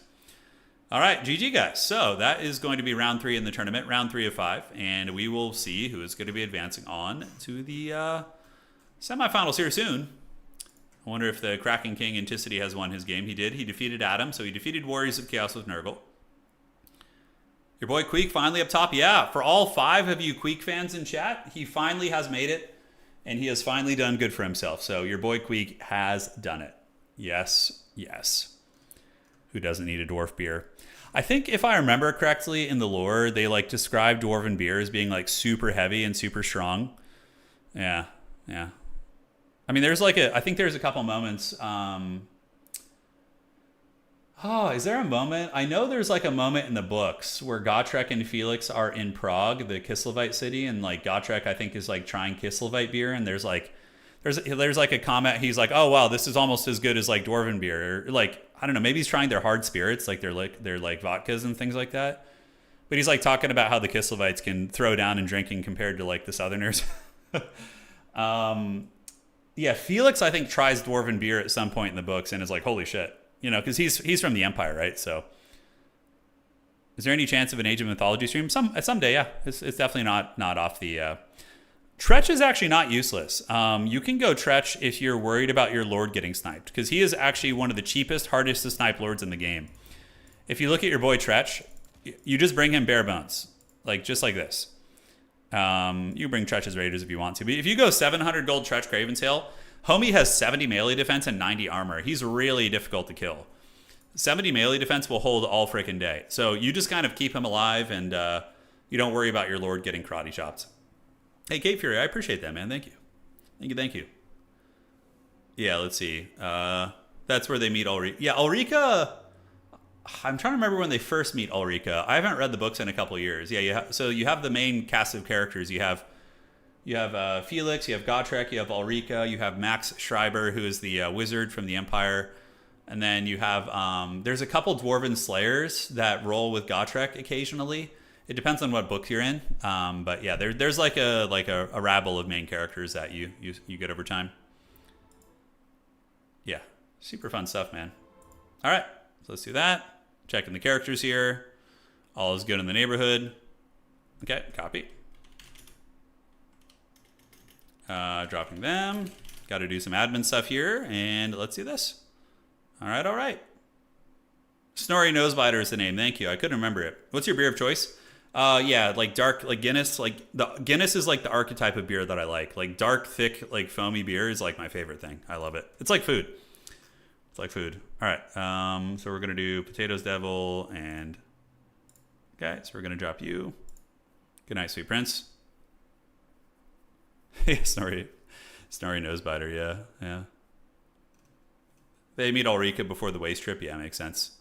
That book's really fun. The Siege of Prague was probably one of my favorite Gotrek and Felix bits. Someday I'll read the rest of the books.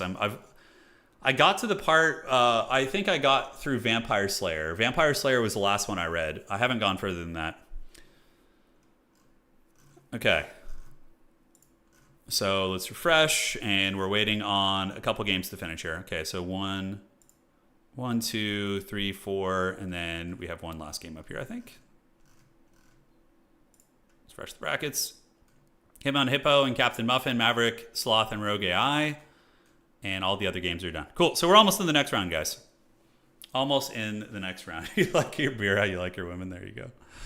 That would be a stout. Yeah, like I guess a stout would be the proper way. But I don't have beer too often. Like once, maybe every 3 months, I'll have a beer or two.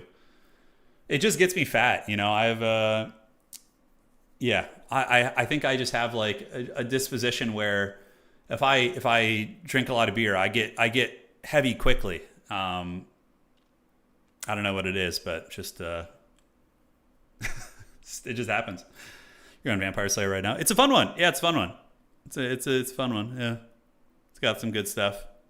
The whole Ulrika arc, and then obviously the Forbidden. Yeah, I don't want to spoil it for anybody who hasn't read it, even though the books are like 5,000 years old.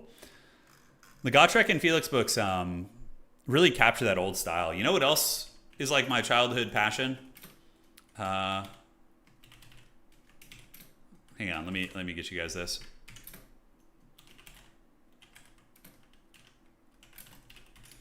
If you guys want like classic like fantasy D&D that's like very, very easy to read. Yeah, adult, some for sure. I'd be super down. The R.A. Salvatore, the Drizzt novels. The first 3 Drizzt novels, the Dark Elf trilogy, are so good.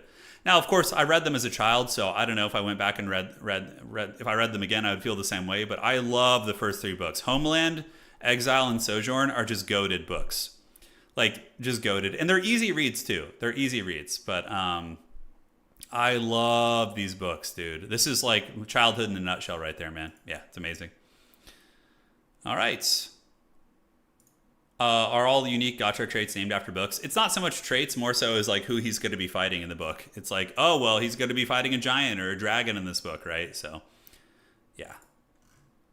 I think I have every single book from being... oh, yeah. Drizzt is such a fun character. I remember this freaking guy. When I was like a 12-year-old reading these books, I hated this guy so much. But I also thought he was kind of like cool in some ways because he was like Drizzt equal in fighting. But I remember just being so annoyed that the conflict was never resolved.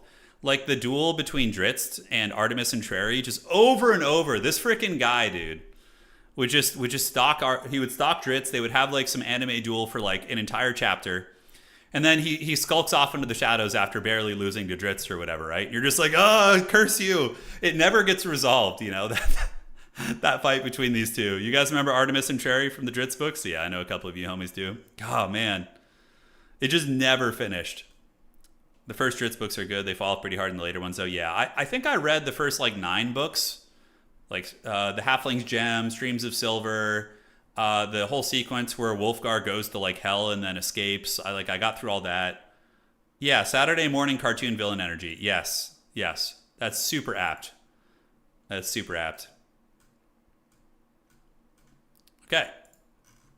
So we ready for the next round? Hitman, Hippo, and Captain Muffin are playing. Let me see if I'm getting hit. All right. Oh. Okay, awesome. He sent it. Hey, do you care if I show it on stream? Okay, let's do that.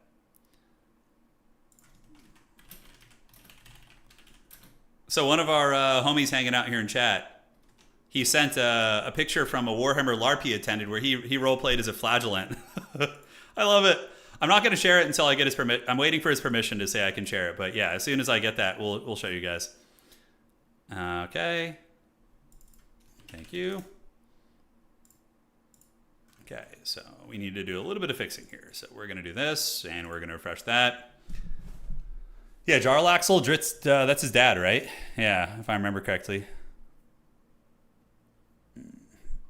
Okay, so where is Turtles? Turtles needs to have his score adjusted, so we'll fix that real quick. And then let me hit up Hitman Hippo. Let me know when done. Okay, cool. So we're just waiting on one more player right now. And then we should be good. We're going into round 4. Will the Kraken King, the GOAT, Anticity, be able to pull it out and win with Nurgle today? That'd be very fun. Hey, Catterly, thank you, man. Or Angelus, thank you. I'm glad you're enjoying the stream, man. Dristan and Cherry teaming up in the Underdark. Yeah. No, Zach Nafine. Yeah, Jarlaxle is like that mercenary guy who has like the feathered hat, right? Yeah, Zach Nafine is his dad. Okay, I got them confused. He's the mercenary captain guy. Yeah. I think I got to reread those books. I think it's time. I think if you'd be closer to the mic, it would sound better. Interesting. Yeah, I'm pretty close to it. Maybe the mic is giving out a little bit. How's the sound quality sound for everybody? Is it a little bit quiet? Do let me know. Guy with an eye patch, yes. All right, sounds fine. Great.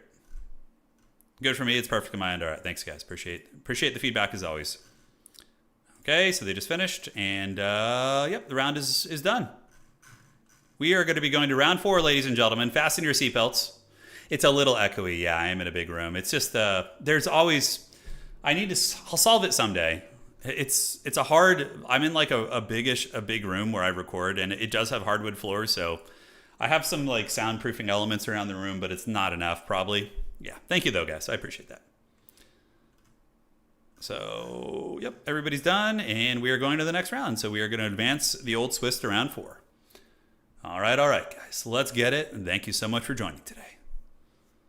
Advance the round, precious. Advance it. Okay, it's loading. Hopefully nobody else clicked that. Yeah, one day, Catterly, one day, but it is not this day. Touch my Charlotte. Oh, God, dude.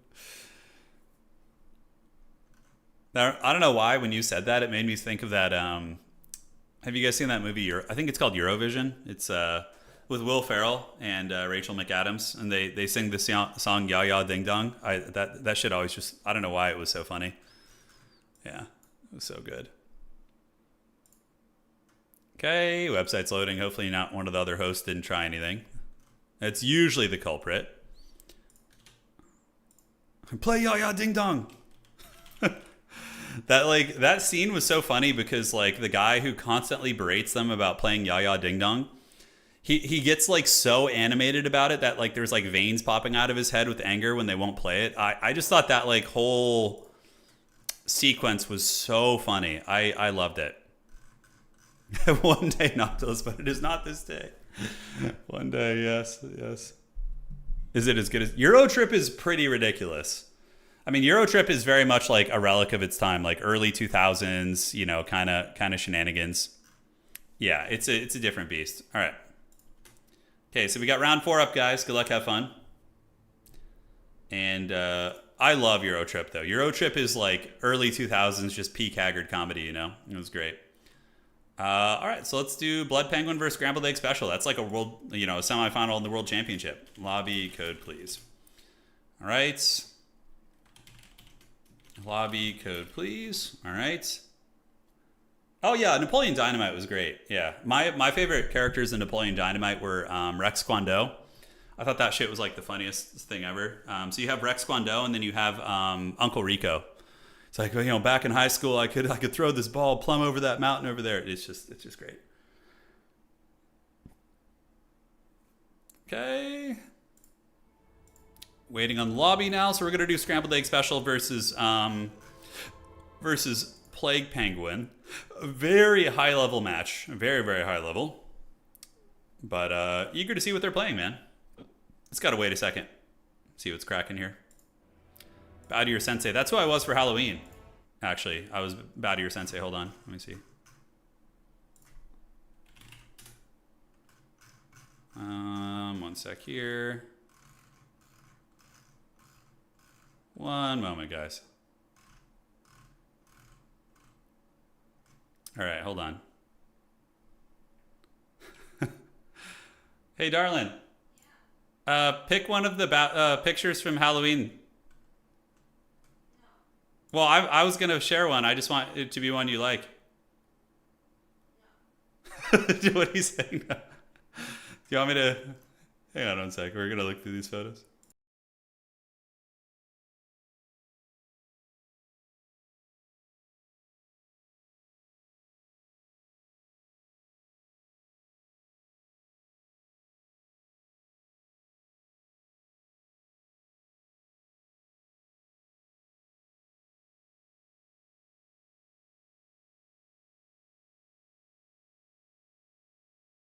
All right, guys. There's no wrong choice. Oh, there's wrong choices. All right, so we got the lobby code coming up. Let's get in here. One sec, boss. Okay, lobby code is coming. But I dressed up as Rex Kwando for Halloween. One sec. Let me see if I can find this.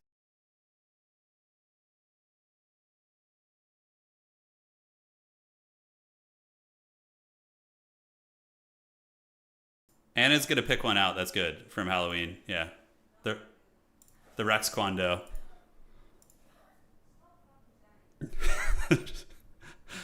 Our little chihuahua just being a troll back there. Yeah. All right. So do we have the lobby code yet? We do not. Penguin and Scrambled Egg should be getting set up now. And let me see what they're playing real quick. So, okay, we got the lobby code from Penguin, so let's jump in there. I think Penguin's playing Bretonia today, and I know that some folks wanted to see some Bretonian games, so. Bretonia is like the quintessential like underdog faction in my experience. They just like have always been, you know? They have always been. All right, so there we have it. So Bretonia versus what? I swear to God, if Scrambled, if it's a mirror match. A Vampire Coast versus Bretonia would be very fun, actually. I'd be super down for that. I'd be super down for that. Man, I was just thinking how when we freaking get Warhammer 40K, like how much we're going to miss having 25 playable factions. We're going to go from 25 factions to having like 4 barely fleshed out factions. Like, you know, that is going to be hog wild for sure. Zyro says Napoleon Dynamite is one of you and your dad's favorite movies. We lose it every time Rico throws a stake in Napoleon. Yeah. Yeah. It's so good, Zyro. It's so good, man. Wookie, the Beast of Nurgle, the Chihuahua, the Rage of... No, Wookie is long gone. Yeah, Wookie is... he passed away in 2021. This is our Chihuahua Terrier. It's Lola is her name. She's a menace. I have some good pictures of her laying around somewhere. All right. Perfect, darling. All right. I'm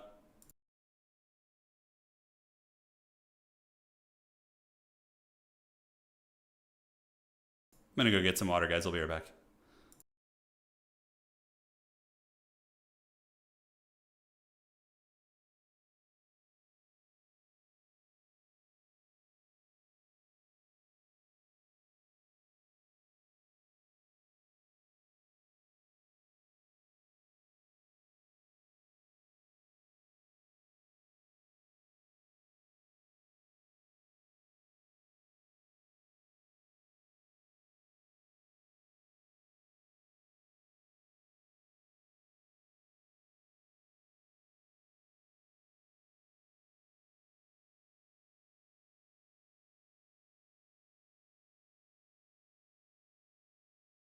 All right, guys, I'm back in business. Bretonnia versus Vampire Coast. We're going to be seeing peasant archers, and here's the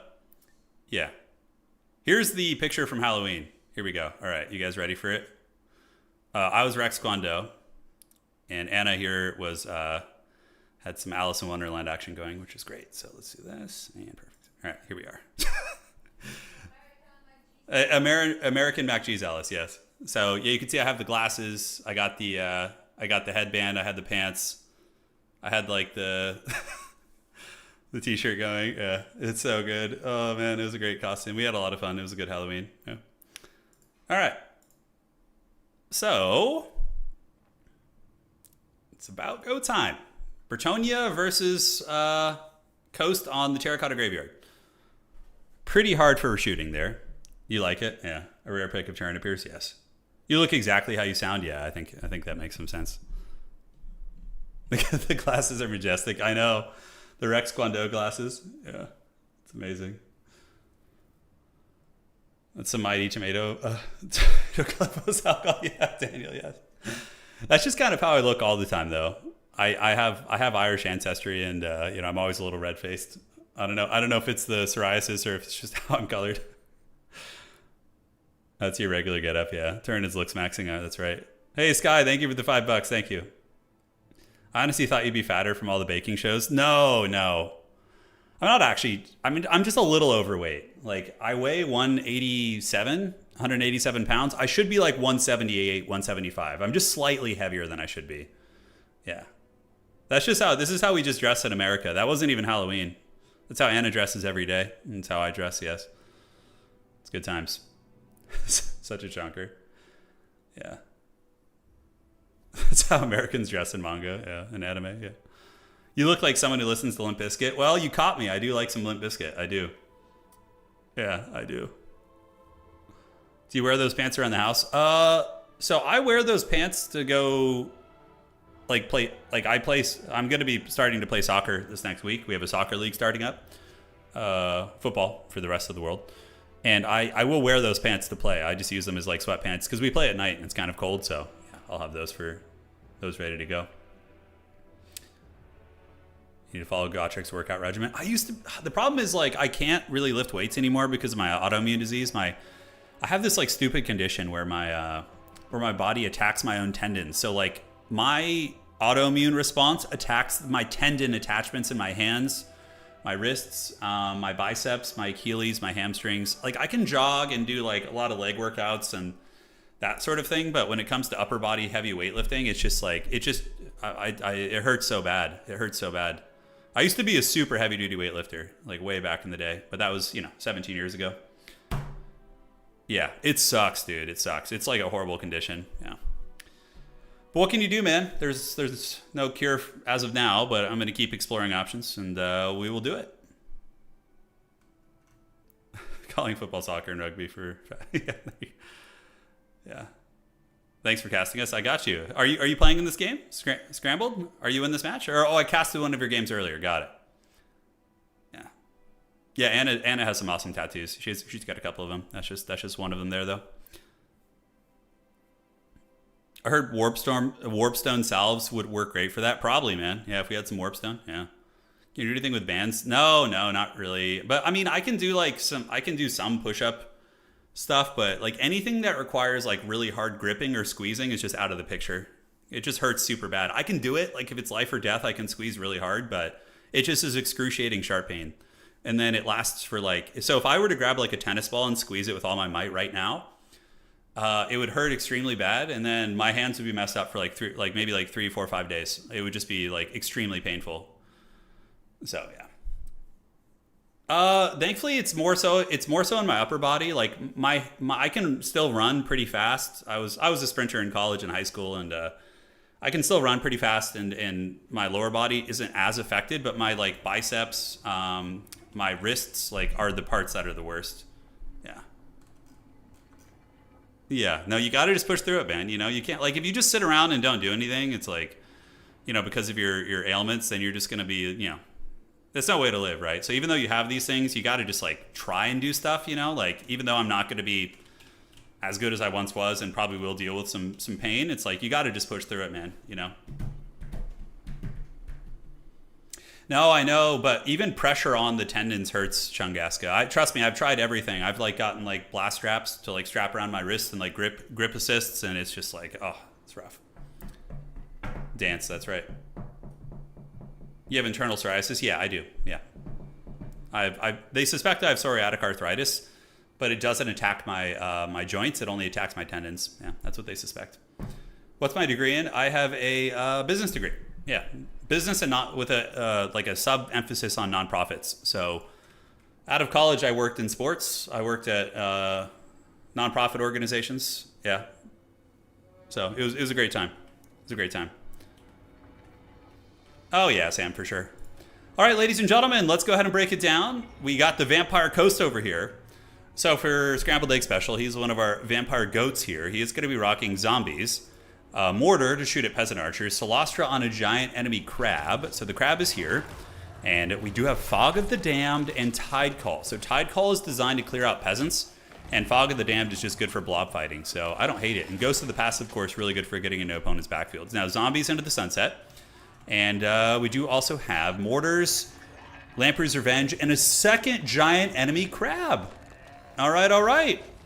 So here we are. What position am I going to play in soccer? It's only 5-a-side soccer, so it's a little bit different. It's just like the field is like 75% length, and then it's five to a team. So it's not going to be like hardcore big open field soccer. Yeah. All right, guys. So that is going to be the army there. Double giant enemy crab. Basically going to be trying to armor check Bretonnia is going to be the game plan. And we'll see if it works. I mean, the crabs can get surrounded and killed. Green Knight is a hard counter against them as well. So there's a couple things that can be problematic there. For the rest of the army here, we do have a Prophetess of Beasts, a mighty lady of Bretonnia. And she's going to be spamming Flock of Doom to try and cut down all the zombies. We got Men-at-Arms, Peasant Mobs, Field Trebuchets in the back to drop some shots. Grail Reliques to keep the peasants fighting, and Knights of the Realm. The Knights of Bretonnia will be your shield. They are there, they're in the woods, and they are going to be trying to isolate the giant crabs and get those big targets dragged down. So that should be very fun. Now, this is really, really cool, this matchup, guys, because Scrambled Egg Special is probably the best Vampire Coast player in the world. He is most likely the #1 Vampire Coast player with Alexander Nuts. Those two with Anticity, I say, are the unholy trifecta of Vampire Coast, although Ent not so much anymore, but he used to be. But Alexander Nuts and Scrambled Egg Special, best Vampire Coast players in the world. And, of course, Plague Penguin is hands down the best Bretonian player in the world. This guy has won countless tournaments with Bretonnia, and, yeah, he just does a whole bunch of work. All right, guys. So the battle is on. Peasants going to be advancing up, so there they go. And on the backfield, we do see Knights Errant cruising up, heading over here with the mounted yeomen. So they're going to be jumping on objective 3. Yeomen are cheap and can dive gun lines pretty effectively. And yeah, they have good capture weight. So you just move these guys up and you grab those points and you do it to it, man. Good times indeed. So what's going to happen is, since Scrambled Egg Special has a smaller army, he's going to take his giant crabs up here, secure the high ground objective, and then he's going to be rolling through. I mean, look at the aesthetic of Vampire Coast. If they ever added Vampire Coast as a faction, that would probably be what would finally break me and get me to play Age of Sigmar. I think that could do it. They're just so cool. And the zombies going to be cruising up. Mortars are now shooting at the peasants and just shooting at the Knights of the Realm, actually. While the Blessed Field Trebuchet is going to be saturating into these guys and getting some okay damage there. And Flock of Doom is going to be activated from Bretonnia in the middle, which is going to be hitting double zombie, hitting the Rotting Leviathan, and also the other Leviathan as well. Not a ton of damage, but it's good to start getting that going there. That is for sure. All right, guys, the battle is soon to be on. Zombie Pirate Dickhand Mobs preparing to advance up on Objective 1, but Bretonnia does have the triple cap here. So basically, for those of you guys who are newer, in this situation, the Vampire Coast player isn't certain he can win the fight, so he's probably taking a more cautious angle, waiting to call in some reinforcements from his barracks here to see what, can change the dynamic of the fight. Now, some light raiding, some of the horsemen going to be charging into the zombies. These are just yeomen, so they're pretty low quality. So they're just going to charge in, try and pick off a couple zombies and escape, and they don't take any casualties. Every single yeoman there is going to be escaping and surviving that charge. So very, very epic stuff indeed. Lamprey's coming up. Rotting Leviathan is there. Solastra is going to be rolling up on the objective, and we see halberds, we see Dickhand Mobs. All that goodness is going to be on the way. Did I say? No, I said Deckhand Mobs, so I don't know what you're talking about. But Solastra, crab. Hard things to deal with in mass. If you stack them together, that is a shit ton of HP to deal with. Why do the giant Leviathans only have 10,000 HP? I thought they had like 11. They could definitely use a buff and get more HP. But yeah, they are going to start contesting the objective as the zombies do roll up, and the Vampire Coast taking a little bit of a hammering from the Blessed Field Trebuchets, but nothing too bad. And now Celestra is going to be planting her crab flag on this objective here, so there they go. And that is going to be going to the Vampire Coast. All right, all right. So on the backside, Yeoman tried to dive the artillery. It looks like they tried to sneak around and shut down the mortar team, but the Scurvy Dogs, ye old Scurvy Dogs, they are there, and Scurvy Dogs are going to be ripping them to shreds, so the Yeomen are going to get routed. Many of them are going to fall, never to return to the fair lands of Bretonnia. But farewell, Yeomen, as the halberds and the doggies do chase them away, and the mortars bombarding as well. Whoa! Tide Call going down from Celestra. So Scrambled Egg Special moving up and getting a fat Tide Call right there, nuking that Peasant Bowman. Not bad at all. And now the giant crab's going to be moving into the trees and trying to farm whatever value they can. Trebuchets appear to be aiming at the rotting Leviathans, or maybe one of the zombies on the objective, but not quite able to connect over there. Meanwhile, Knights Errant waiting in the bushes. Do we see an ambush? The Knights of Bretonnia ambushing the Scurvy Dogs, and the Scurvy Dogs see the ambush coming. The Necromancer controlling them, I suppose, is more apt. He sees it. And the Scurvy Dogs are going to be retreating away, and it looks like they're not going to be getting wrecked too badly right there, although they do kind of get dragged back in. You got to keep spam clicking to get away in those situations. Now, another artillery piece, double mortars being called out. Kind of cool to see OG artillery being used. And now we see the absolute menace of Bretonnia, the Green Knight, Gilles Le Breton, one of the first great kings of Bretonnia, of course. He has huge armor piercing and is ethereal. Celestra, for some godforsaken reason, doesn't do magic damage when she's on her crab. Probably, honestly, just an oversight from Creative Assembly. But the Green Knight is a huge armor-piercing fighter, and he is going to be able to put a ton of hurt down on her. And I don't know how the Vampire Coast is going to effectively deal with the Green Knight. Does he have the magic damage ability? It does not look like it. So you could summon the Knights Errant and try and surround him. That is a viable option. But artillery warfare. Mortars shooting in and wearing down what they can. These men-at-arms are getting hit by some solid artillery hits. And the Green Knight is basically single-handedly holding back this army. Now another Paladin of Bretonnia has arrived. So the Paladin will be your shield. So here we go. Paladin is in the mix. And yeah, he's going to be chasing some of those crabs. So the Green Knight continues to fight the two giant crabos there. And he takes a little bit of damage. The Bretonnian army doesn't have any healing, by the way. So when the Green Knight actually does take damage and or the Paladin here, not going to have a good time. Song of Enthrallment activated, lowering the Paladin speed down to 46, so allowing the giant crab to keep pace with him. But he's still a little bit quicker and is able to weasel away there from his acceleration, it looks like. On the high ground, we do see Knights of the Realm coming in. Knights of the Realm, they don't have too many good options. I mean, it looks like the mortars at the back are still very much online, but it does look like Plague Penguin is actually going to try and overwhelm. Yeah, he's got one Knight here, Knight here, Knight here, and there's only one zombie halberd, but Scrambled Egg has so much in reserve. Wow, he had 2,000 in the bank right now, and he's going to be calling out the Night Terrors, the Mourngulls. So the halberds get in front of the Knights Errant. The Night Terror is going to be chasing back the Yeomen. The Bretonnians sound the horn. They're like, retreat! So they retreat as they're ambushed by some horrifying monsters in the woods. The Mourngulls, they do have stock, of course. They're very creepy. But the Knights Errant getting pounded pretty badly. And Zombie Pirate Dick and Mob is able to hold them back, while over here we do see the Knights Errant getting surrounded and punished. So overall, a bit of a failed expedition for Bretonnia there. While we do see Plague Penguin and Scrambled Egg Special now getting ready to duke it out over the middle. The zombies have secured the high ground objective, so we see the halberds hanging out there. And now all the pressure is going to be heading down here. Green Knight battling the Leviathan. Lamprey's Avenger in here too, which are a very hard-hitting unit. They have shotguns on their back as well, which is quite nice. And when is Celestra going to be using her Ghost of the Past? We haven't seen it yet. Really, really nice Tide Call. Jeez Louise. You guys see that one? Oh, that was fat. Hit those Battle Pilgrims, hit those Peasant Mobs. That was a good and tasty one right there. Hey, Optimus, thank you for the raid, man. Hope you're doing well. I greatly appreciate that. All right. So, fight continues. Yeoman here getting chewed up. Green Knight taking a little bit of damage too, but he is winning his fight against the Rotting Leviathan.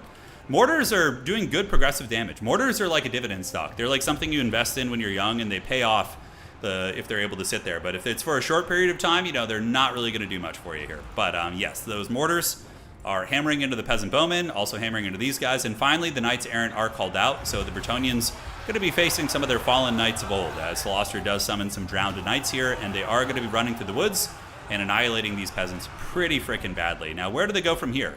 Just fight the Yeomen? I don't know. Time will tell. So Fighting Rage is on in the middle, and it looks like another Flock of Doom is going to be activated from the Prophetess, maybe? Or is that actually the Siren's? Yeah, that's the Siren's Call ability there. Or no, the Assault of Stone. Wow, you never see that. So it's like the Stone Drop ability, and actually didn't do bad damage against some of the zombies. Mortar getting unsummoned back here because Scrambled Egg doesn't have anything to defend it, so he's trying to unsummon the Mortar to get a partial refund there. But will he do it? And it looks like he did it just on time. He loses his Mortar and gets a partial refund, so it's a win for both sides, really. Kind of a bit of a wash, but the other Mortar is going to be shut down here. So all it takes is one Haggard Mounted Yeoman getting in there, and then you can lose all of your artillery. It's kind of like in Beyond All Reason when like one Haggard tank gets past the front line and you don't have anything defending, and you're like, oh god, my whole base is going to die.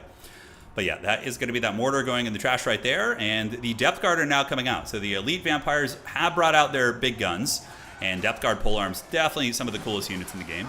But yeah, they're really good at ripping up Knights. Really, really good. And Morgul's also come in to sandwich those guys. That Mortar might be saved, but that is going to be taking off some of the artillery pressure. Now back in the epicenter of the action, we have the Giant Crab battle. Celostra dropping the Song of Enthrallment and no Fog of the Damned, but she is a little bit surrounded here, calling in some Zombie Pirate Deckhand mobs to help out. But the Green Knight, the Knights of the Realm, and the Paladin do have the Ghostly Lord surrounded. So Celostra is going to need some milk here. She's incredibly tanky, of course. I don't think she gets her ethereal stats when she's on the crab. That'd be very OP. But yeah, she is quite a raid boss on that crab. Even though the crab's, its armor is still 135 despite some of the debuffs. And it looks like the Halberd's arriving. The other crab here was able to get a terror out on those Knights of the Realm. And how is the rest of the army for the Vampire Coats holding up? Lamprey's Avenger crumbling down. Zombies are crumbling down. More Halberds are on their way over. And right now, what Celostra needs is some Depth Guard. She needs some heavy hitters to get down here and support her because the Green Knight is just farming. Green Knight is already at 1800 value, and you know, this is one of the reasons why you definitely want to consider Spirit Leech type effects in this matchup. But yeah, the crabs are doing work so far. If it wasn't for the Green Knight, these crabs would be both probably decently healthy, like 60% plus. But the Green Knight has just been punching those crabs in the face over and over. More Morgul's coming down. Zombies have the high ground objective, but Bretonnia was very dominant in the objective game early on. So you can now see that Plague Penguin is sitting at almost 1100 points right here. So he is going strong. All right, guys, Celostra and the Morgul's are fighting it out, but man, oh man, I just think the Green Knight is putting this game on his back. Gilles is one of those things, and it's so funny because in tabletop, the Green Knight is the exact same way. If he's in a Bretonnian list and you don't have like some way of dealing with him for magic damage, you're just going to get absolutely wrecked by him. You just have to eat him for 5 rounds and just hope that you can win the game. But yeah, we do see a big surround coming in. The Bretonnian Knights will be your shield. They do lance from down the hill, getting a beautiful rear charge on the Morgul's. And also surrounding the giant crab here. So they're going to do some big damage against Crabo Stabbo. Rotting Leviathan sitting at a 4200 HP. Celostra is sitting a little bit higher at 4500. And now the Vampiric Depth Guard are coming in.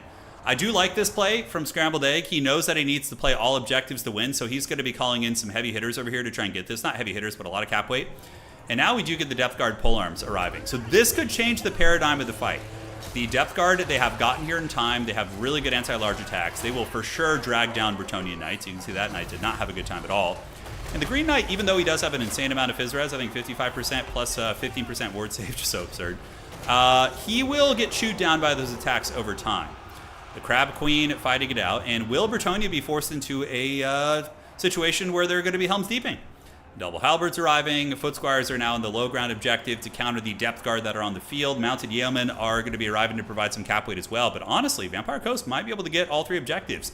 Could we see the comeback for Scrambled Egg Special? The Depth Guard were like freaking Thor and Wakanda, arriving at the turning of the tide. And now that we have 2 Depth Guard units saturated in, this middle fight is going to be horrifically lost by Bretonnia.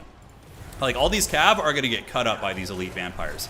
So the late game Depth Guard push, getting Vampire Coast back in the game. And Green Knight, he is probably even getting a little bit chewed up. Yeah, he's looking low. And guys, now we're going to be seeing the last stand. The Bretonnians are going to be hunkering down everything they can here, but there's a lot of zombie capture weight coming in. There they go. So 1 and 2. So those bad boys are on the way up. Halberd's going to be fighting against Foot Squires. Foot Squires, of course, will win that fight. And Bretonnia knows they just have to hold this to win. So what's going to happen is, guys, Bretonnia is going to play this objective like their life depends on it. And then when the Vampire Coast overextends, they're going to try and ninja the high ground objective here. And it already looks like they're doing that. Yeah, Halberds are holding. Halberds holding here. Green Knight's coming. Scurvy Dogs are there. What you probably want to do is send 1 Depth Guard up here and maybe send 1 down here too, and then reinforce the middle with some chaff units. I don't know. This is where like the high level domination comes into play. The decision making as to where to send units and how to allocate your army is very, very big here. All right, Zombie Pirate, Deckhand Mob duking it out here. This objective still being held by Coast, but just barely, actually.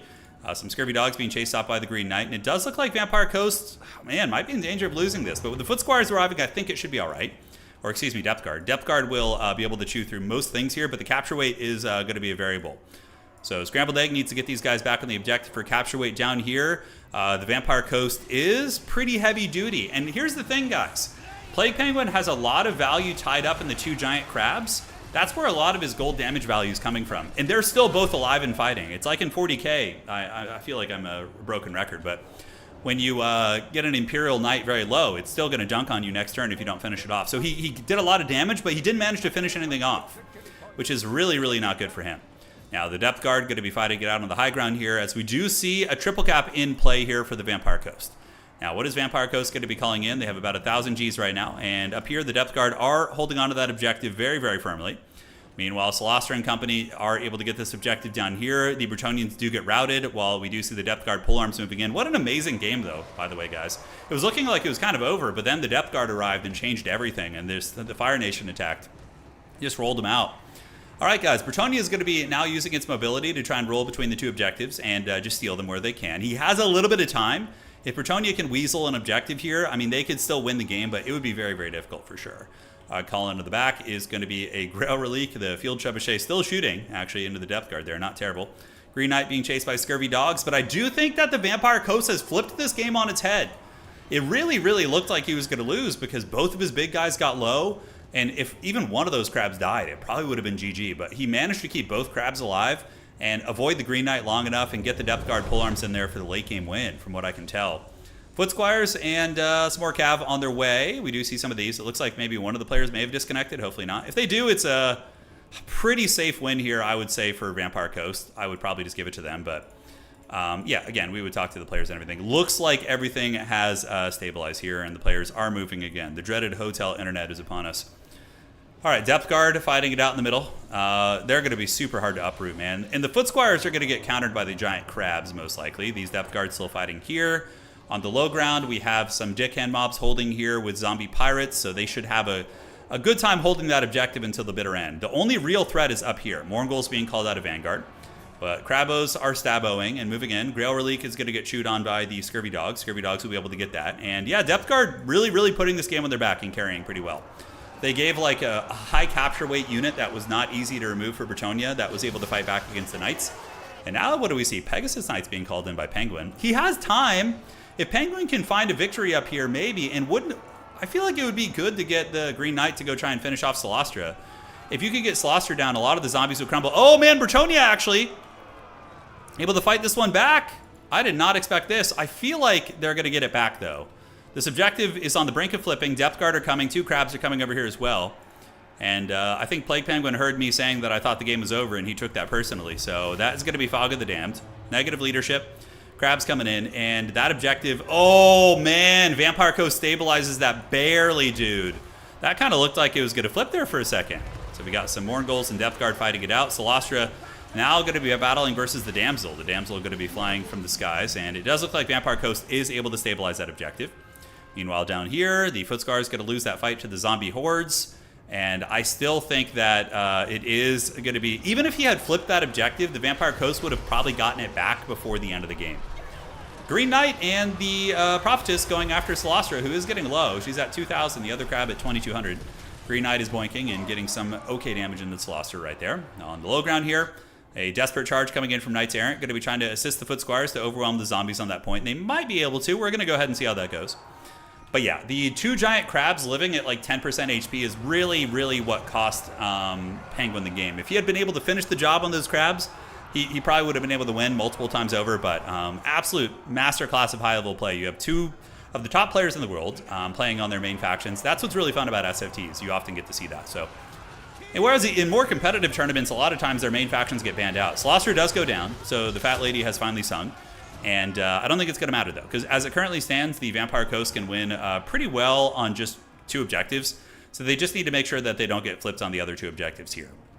Halberd's fighting against Knights Errant. Good cycle charging going down. We do see Plague Penguin fighting to the bitter end right now and actually making a little bit of progress in some areas. But is it too late? Depth Guard Polearms dragging down the Green Knight. He's got about 900 HP here. And the other Depth Guard Polearms dragging down the Pegasus Knights. It does look like the Vampires are going to win this fight up here. So they're going to have that one unlocked, while the Dickhand Mob's going to be arriving to the middle.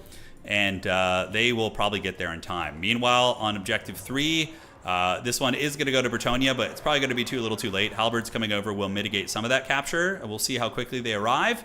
But as it currently stands, Scrambled Egg Special going to be at 1452 points. And the Lord of the Vampire Coast has done it. What a freaking great game that was. Giant enemy crabs getting it done. And we do also see the Vampiric Elites, the Depth Guard, looking real heavy metal. So super fun, man. Yeah, awesome game. GG, well played. And the Dead Fleet gets it done. All right. GG, guys. Hopefully you enjoyed that one. That was like a peak Total War match right there, man. Really fun action. Lots of cool builds. You know, lots of cool units. You know, doesn't get too much better than that, man. GG, well played. All right, guys. So let me do this. And we are going to see what's cooking. All right. So got to drop you. Let's do this. Yeah, Pegasus Knights, I think he just didn't have much else to call out, I suspect. I'm not sure. But yeah, Maverick needs to drop. Okay, so we're going to go ahead and drop you. And yes. So Maverick Sloth needs to drop. All right. Yeah, I'll check the crab value. Just let me, I got to take care of some admin stuff real quick for the tournament, since I'm the admin as well. And yeah, as soon as I do that, we'll go back and look through all the values and everything. The crabs did all right. They were more like a tank. Like they tanked a ton of damage and then didn't die. So then a lot of Bretonnia's value was sunken into the crabs, and they were still fighting and functional. So that was tricky. Let's fix your score. So that's going to be... All right. Then we're about good to go. So value. Slostra got 1,800. The other crab got about 1,200. Lamprey's only 800. Depth Guard coming in late game, 800, and 1,800 on that one is pretty damn good. Morgul's were also quite effective. You can use Morgul's against cavalry. I mean, even though they are anti-infantry, they do okay. For Bretonnia, the Damsel got about 1,700. Green Knight tried to put that game on his back. Just a casual 3,400 on the Green Knight. Farming those giant crabs. Pretty hog wild stuff, man. But that was really the tail of the tape. Yeah, the wounds matter. Like when monsters get wounded, it definitely makes a difference. I mean, it lowers their efficiency. Yeah, Bretonnia has a couple ways of dealing with the big crabs. Green Knight, Alberic, King Lewin, you know, Companions of Quenelles, Grail Knights. Those are all things that can beat up the crabs if they're able to isolate them. But it's hard to do because the crabs usually sit near zombies and halberds and those type of pieces. So, all right, so let's refresh this. And done. All right, let's check this. Let's do that. And I got to drop one more person. Okay, so let's drop you. Is there an easy way to access listed players? Yeah, you can go to TotalTavern.com and you can look up all the players. Or you can just join our Discord and pretty much everyone's in there. You basically have to be in the Discord to play in the tournament, so. Because it's where we coordinate everything and announce the rounds and all that. Green Knight almost got there. I think if he had been a little bit more boner focused on taking down the big centerpieces, he might have had a better chance. Yeah, like if he had just gotten one of those crabs down. On it. And yes, just have to adjust some people's scores. Some couple folks reported their scores wrong, so I have to go fix that. On our old MacGyver website. Total Tavern is basically MacGyver. It's just like held together with like tape and glue and like, you know, just someday it'll be nice and updated, but for now it is quite haggard. How do pick and ban work in this tournament? So Felix, for this tournament, the pick and bans are non-existent because you just pick one faction you want to play and then you play it the entire time. It'd be like in StarCraft, like picking, you know, Protoss or Terran and just being like, that's who I'm going to play for the whole series. So that is what is going on here. But yeah, normally I can give you a link on how that works. So if you want to see how the pick and bans are done, just give me 1 second here. Okay, let's do this. You can go to the dreaded web page 30 and you can see that is our pick and ban system for competitive that we usually use. So Yeah, SFTs do have map bans. Yeah, they do. We do give players the agency to ban maps, which is good. Yeah, it is good. All right, so we're about ready for the next round. That looks good to me.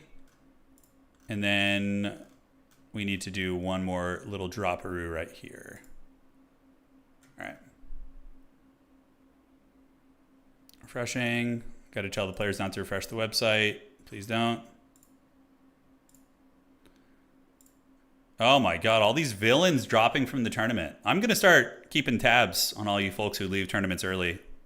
Forcing us poor admins to have to deal with all this. It's time.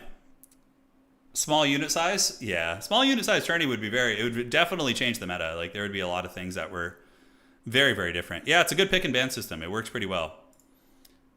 Okay, so then we need to get you. So that is going to be who? That is here. Okay, one sec. Stand by, admin stuff.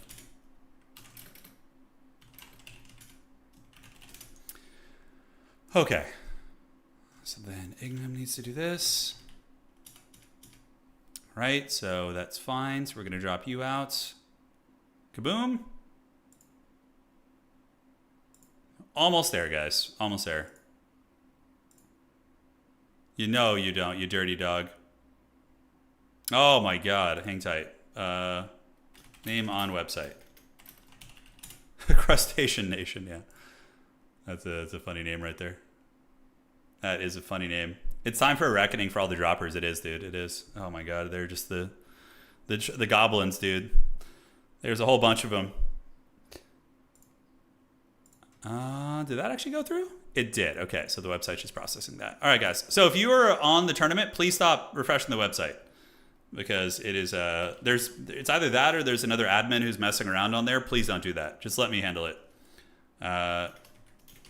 Refreshing.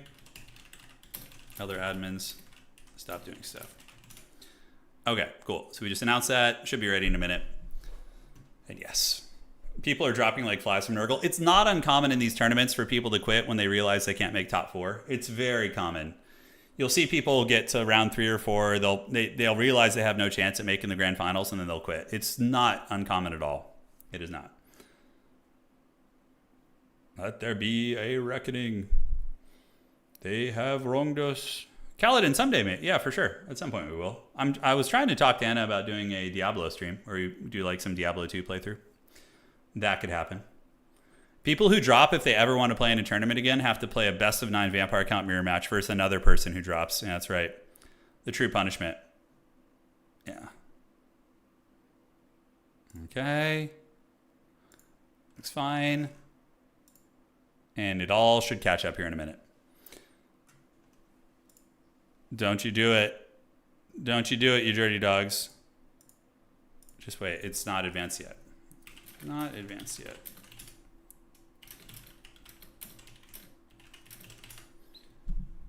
All right. So that looks good there.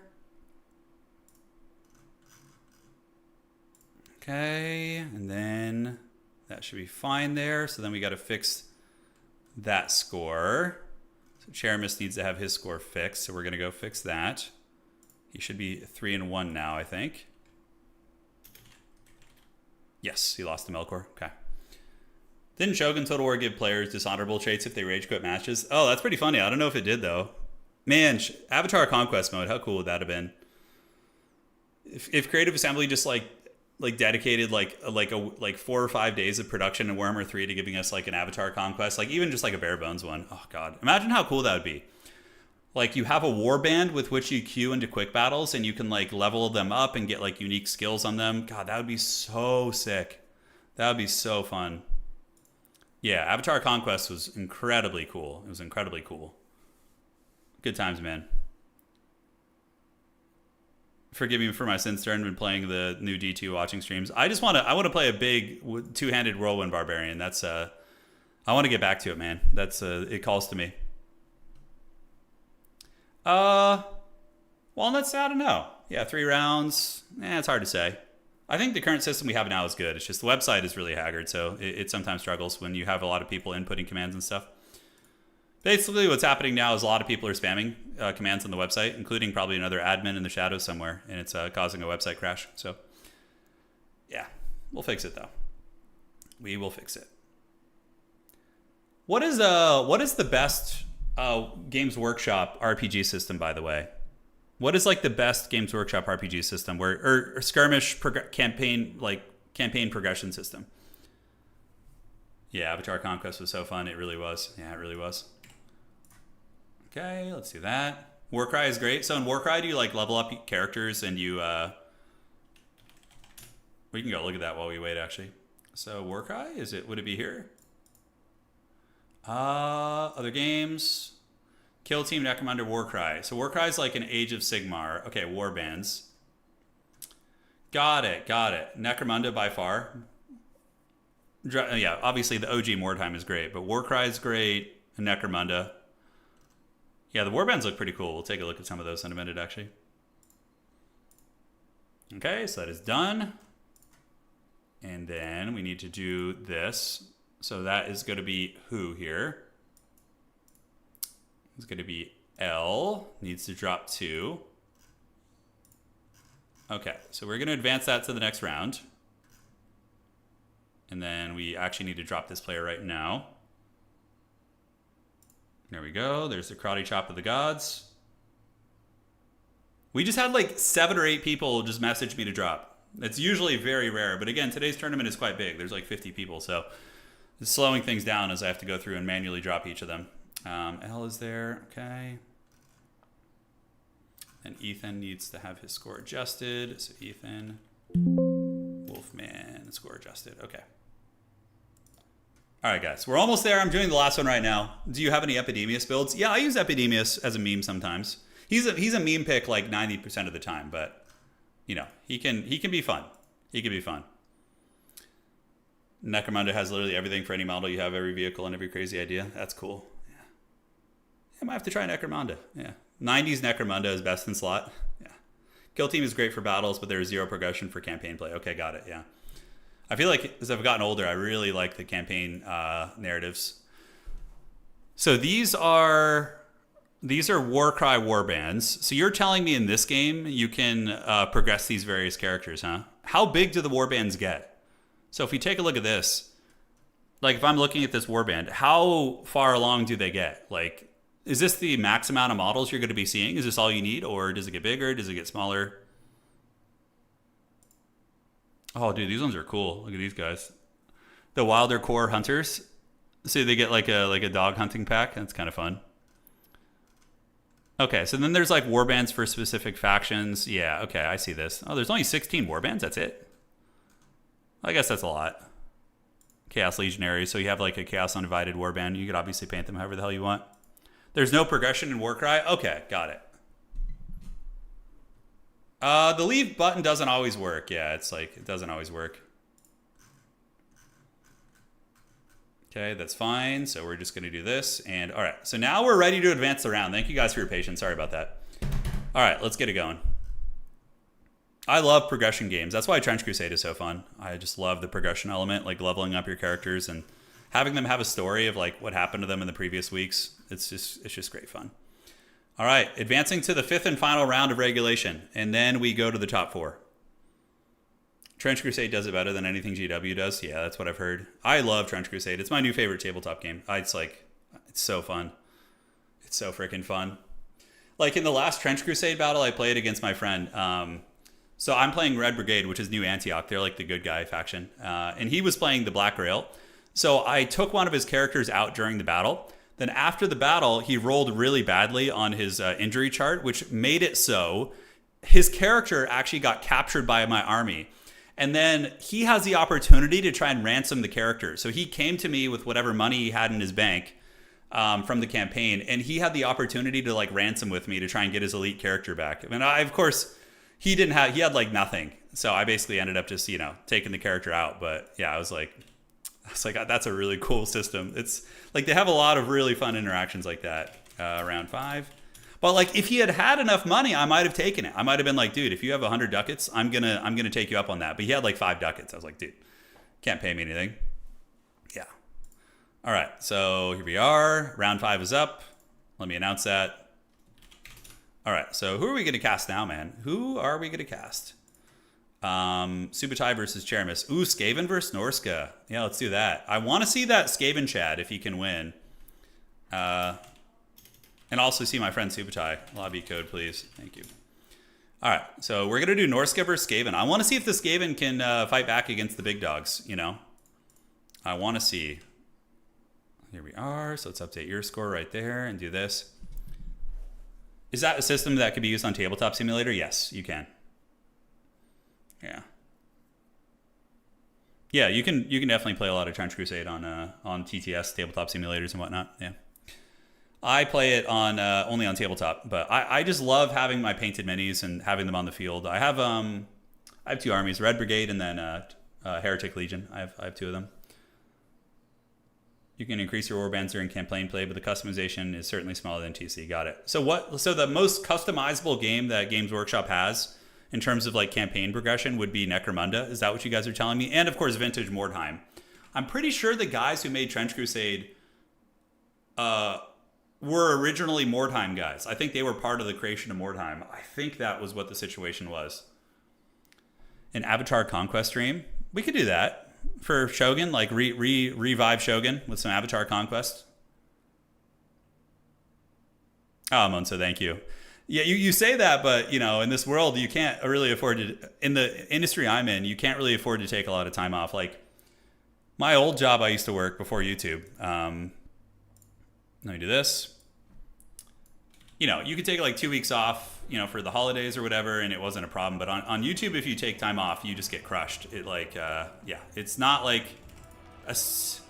you know, you don't get health care, you don't get any sort of bonuses, you don't get any sort of, you know, time off where you're guaranteed to be paid. Like if you just don't show up one day, you just get karate chopped. My buddy plays Sultanate. Yeah, my buddy plays Sultanate. Yeah, he plays Sultanate. We have pretty much all the armies, and that my buddy has a 3D printer, a resin one, and he printed every single army. Like we have every single army in his garage for Trench Crusade. Annual leave in the US is generally awful. Yeah, it's rough, dude. It's like, oh, it is something. Thankfully, I really enjoy what I do.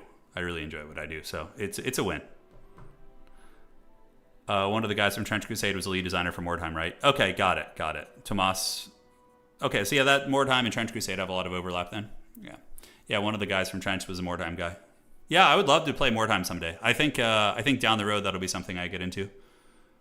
Because they have like a bunch of custom created warbands that the community has made too. They have like a Chaos Dwarf one, and I have all the minis too. I have a full Empire army, Chaos Dwarf, Tomb Kings, Warriors of Chaos. I could easily make warbands for Mordheim.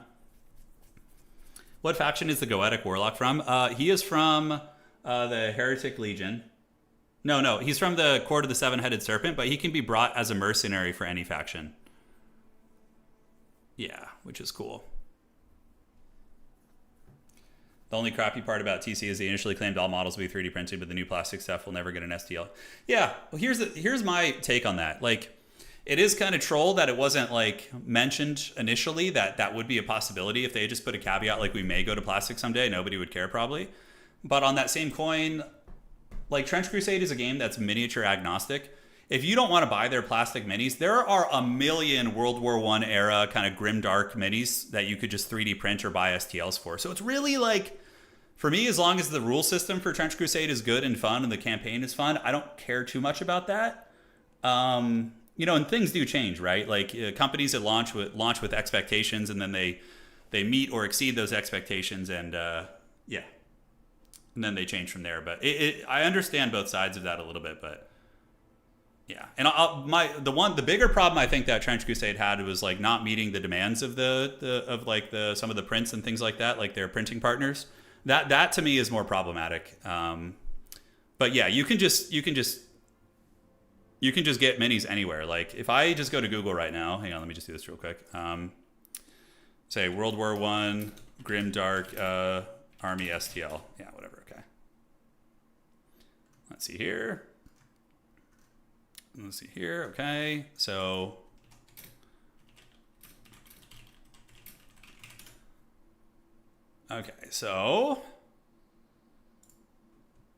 let's see what I can pull up here on one of the first looks. Oh my god, it just pulls up a bunch of 40k STLs. That's so funny. It's like, yeah. Trench Vikings. Oh, this is cool. So somebody is making a Trench Crusade army with like a Nordic Viking theme. Oh, that's kind of neat. Yeah. All right, cool. Yeah, so you can find a lot. You can find a lot. I hate living in the desolate middle of Georgia. We have one small shop, single table, no real gaming, plus having kids skills. Yeah. Well, Drexel, you could, do you have any friends that you hang out with that are into like tabletop gaming? Because Trench Crusade is super easy to get into. Like, just go to eBay and order a full army for $50 and then you're good to go, man. Legally distinct dark sci-fi minis, yes. All right, guys, I'm back to focusing on Total War. I promise. Okay. Yeah, that's wild, Raksha. So your buddy did get all the models for the game printed tier of Kickstarter. He finally got his pledge 3 weeks ago and they're terrible quality. Turns out you got so... Oh, got it. That's unfortunate. Yeah, I haven't had that experience because I just waited. I just waited, yeah.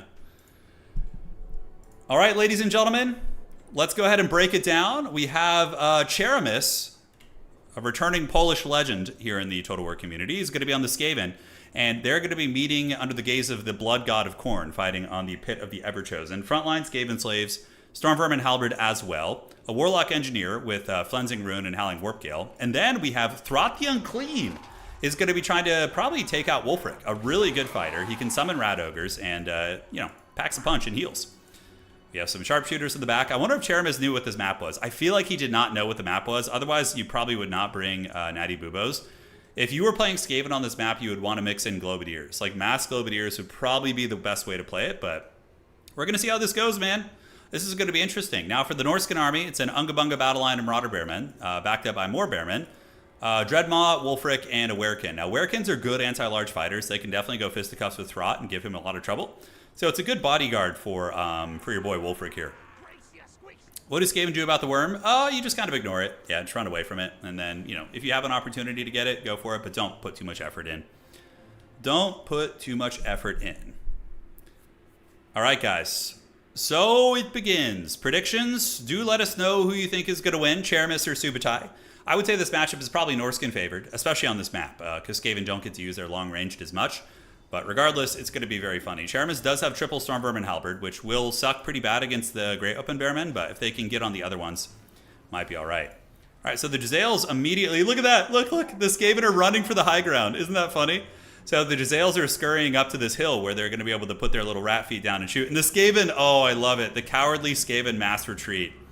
That is so funny. So they pull back, and the Norskins are going to surge forward. And the Skaven are just going to retreat backwards. All right. Yeah, Morskatar's Hellion is a bit of a soft counter against Dreadmaw, that is for sure. And Subetai is going to be grabbing objective number 3, while Cheramis is going to be retreating back his Skaven Legion and calling in Globadiers now.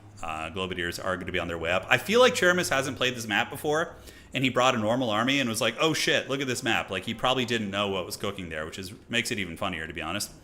Skinwolves being called out by Subetai on the outside. Meanwhile, the Stormvermin Halberds and Throt kind of chilling out. And the Jezzail's going to be parking up on the high ground, and they'll be hard to get to because the Skaven will have a home point here where they can call out reinforcements. Trouser Snake emerging on the Stormvermin Halberds, so here he comes, and it's going to burrow back into the ground right there, and there it goes. So that is going to be its combo, so it won't be able to do that again for a long time, and we will see how it gets utilized there. All right, so what are the Jezzails going to shoot? Are they just going to pick off these Marauder Spearmen, or probably going after the Bearmen would be my choice? I would use the Natty Bubos to just take down all the Great Opens if I could. Is there any way to replace campaign battle maps with your guys' maps? I don't know. I don't know if there is. Yeah, that would be beyond my knowledge. The front lines have clashed a little bit. We do see the Skaven slaves battling Bearmen, and Throt the Unclean going to be hopping in there super happy on his rat, so there he goes. And he is doing it. Cheramis is probably going to save up and call in a bunch of Doom players again, like he did before. I thought that was a very, very nice play. But Throt and the Ogres have now engaged, and the Jezzails... How cool is it? I love that train is getting used here. So the Jezzails have the high ground, and this is something that I really missed in Warhammer 2, like having terrain actually matter for battles because of the nature of land battle. It was kind of problematic. But in this case, using this cliff and this high ground here, shooting at Wulfric, going for a sniping attempt. So Cheramis is going to be using Cleansing Rune and sniping Wolfric with the Natty Bubos on the high ground. And he's getting hammered pretty bad, guys. He's going to go down to like 30% right now. Laura Boat's activated right there. Storm Vermin Halberds are resurgent throughout the Unclean, summoning Rat Ogres here on this fight to try and help them win that. And Wolfric the Wanderer is going to be sent back to the shadows a little bit, while the Jezzails, where are they going to be setting up next? I don't know. We will have to see. So what is the call-in for both players? Do we see something in the woods here? We do not. So Skaven, really everything you see is right here. It looks like another Warplock Jezzail is going to be heading to the high ground. Now this is very ambitious. He needs to get back on the objective board rather quickly, and it does kind of look like the Norskins are losing the infantry fight in the front. I mean, Cheramis is farming him for value, but Norska does have him rock hard triple capped. And Subetai, I would say, he's one of the better objective players out there. He's very good at just swamping objectives, and I think that's very, very key to his playstyle here. All right, Marauder Icewolf Chariots coming around the flanks. Looks like Subetai was able to call some in over here from the high ground spawn, and they do get right up on top of the Slingers, but there are going to be some Ogres on them rather quickly. We got 2 Jezzails on the high ground here, but here comes the flank. Subetai is going to be pressing the hill. He does have the Skin Wolves coming up. Now, Skin Wolves, they're okay at killing trash units, but if the Eshin Triads are able to get on top of them, the Triads will win that fight pretty decisively. So we do see the Sharpshooters retreating, and here comes the Eshin Triads. They've formed ranks, and the Skin Wolves are just now going to see them. But they still have pretty good mass, but Subetai is going to retreat, and I would wager that they will start shooting here. But more pressure coming in actually from Marauder Icewolf Chariots. Now, the problem with this for Cheramis is, even though he's value trading well, he's not really playing the objective super hard. And yeah, Subetai is really doing a good job diving back here, getting the Skin Wolves and the Chariots on here, forcing the Skaven to be basically fight in their backfield. What Cheramis should do is probably summon like 2 or 3 Wolf Rats at once and ninja grab a couple of these objectives. I think he's going to need to do something like that. Skaven, though, are on the brink of wrestling this one back. Warlock Engineer, Ogres, and Storm Vermin have won most of the fight, so the high ground objective could go back to the Blessed Skaven right now. Meanwhile here, Ogre's going to be chewing up some of the Norscan pressure, but there are some Marauder Spears back here, which are a nasty unit to deal with. Marauders of Norska are tricky. But both of the Jezzails are stabilized. There is a Trouser Snake coming in, so you can see the giant underground snake is tremoring its way over. And the Jezzails, I'm sure Skaven would be really terrified of this. I mean, Skaven scare incredibly easily. Subetai did disengage his wolves, and now is going to be coming back and around. He's really, really wanting to get that kill right there. But Skaven do stop the bleeding a little bit here in the middle. Looks like the Storm Vermin got it done, and he does manage to get that objective, which is pretty freaking big for him. So that gives him a lifeline here in this game, but Subetai is closing the value back. We see the Eshin Triads trying to intercept right here, Weeping Blades and Shieldbreaker and Poison activated. Both of the Warplock Jezzails definitely in the danger zone. And Wolfric is very close to dying as well. Subetai is basically both his characters are in the trash. If that Warlock Engineer can get one big Cleansing Rune on those 2 characters, it would just end their careers super freaking hard. Alright guys, so Ogres and company fighting it out here, and the Norskins getting some good pursuit as their Houndos and Marauders winning a couple fights. Cheramis is absolutely going to outvalue trade back here, but the question is, will he be able to get back on the objectives in time? We will see. Alright guys, so at this point, a couple Storm Vermin going to be hanging out right there. Subetai going to be calling in great weapons to fight them. Globadier is a bit of a counter against them. Even this like Haggard Globadier unit that only has about half of its capacity would be pretty effective at actually grenading down those Marauders right there. So we will see what ends up happening with that. All right, guys, Natty Bubos are going to be shooting. So there they go. And they are blasting into the Ice Wolf Chariots. Not bad, but the Trouser Snake is hot on their case. And yeah, the Norskins do get routed back here, but he's going to have to hold all these objectives. He's going to be pressed from Marauder Bearmen from every angle. Granted, it's still pretty early in the game. Definitely early in the game. Subetai also has not been using 2 of his centerpieces. Wolfric and the Skin Wolf Werekin are just like AFK in the bushes. So that is a lot of stopping power that is missing there. Advancing up are Skaven Slaves into the Bearmen. Storm Vermin stand at the ready to fight these guys. And the Globadiers, Cheramis definitely needs to get those guys back if he can. Rally those guys over. And this game is a game to decide who's going to be making top 4, by the way. If the Skaven win this, I think they actually have a pretty good chance at making top 4, which would be really cool to see. Cheramis was one of the better Warhammer 2 players. He was very good in Warhammer 2. He didn't win any of the major events, but he was always like kind of a contender in those events and doing very, very well. All right, guys, Ogres are on their way in, and the Warlock Engineer as well. Norska is a bit resurgent in the middle, but the Storm Vermin didn't hear no bell. They're going to have their halberds out. They do get partially run over, but here comes the reinforcements, Ogres and these bad boys. And Skaven are going to pour down from the hill like an absolute machine. Cheramis needs to ignore that Trouser Snake and just come down here with everything right now. That is 100% what needs to happen. Throt is actually AFK, so a bit of a lapse in micro here. Throt, this is a big problem.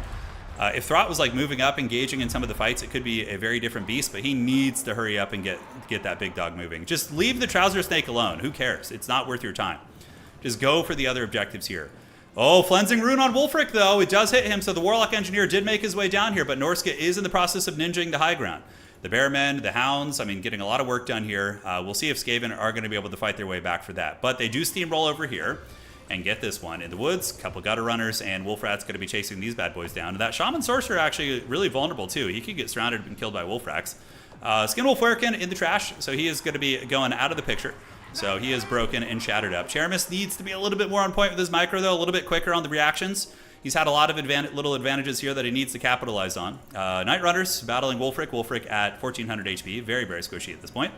And a couple Wolfrats are going to start playing that objective. All right, guys. On the backside, see, this is a big mistake that you make. Going after this Dreadmaw, there's no reason to fight this Dreadmaw back here.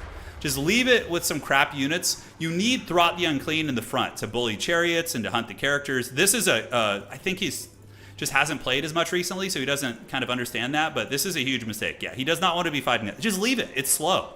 Let the Trouser Snake kind of bask in its own glory back there. So Ogres are coming up here. Ogres coming up here as well.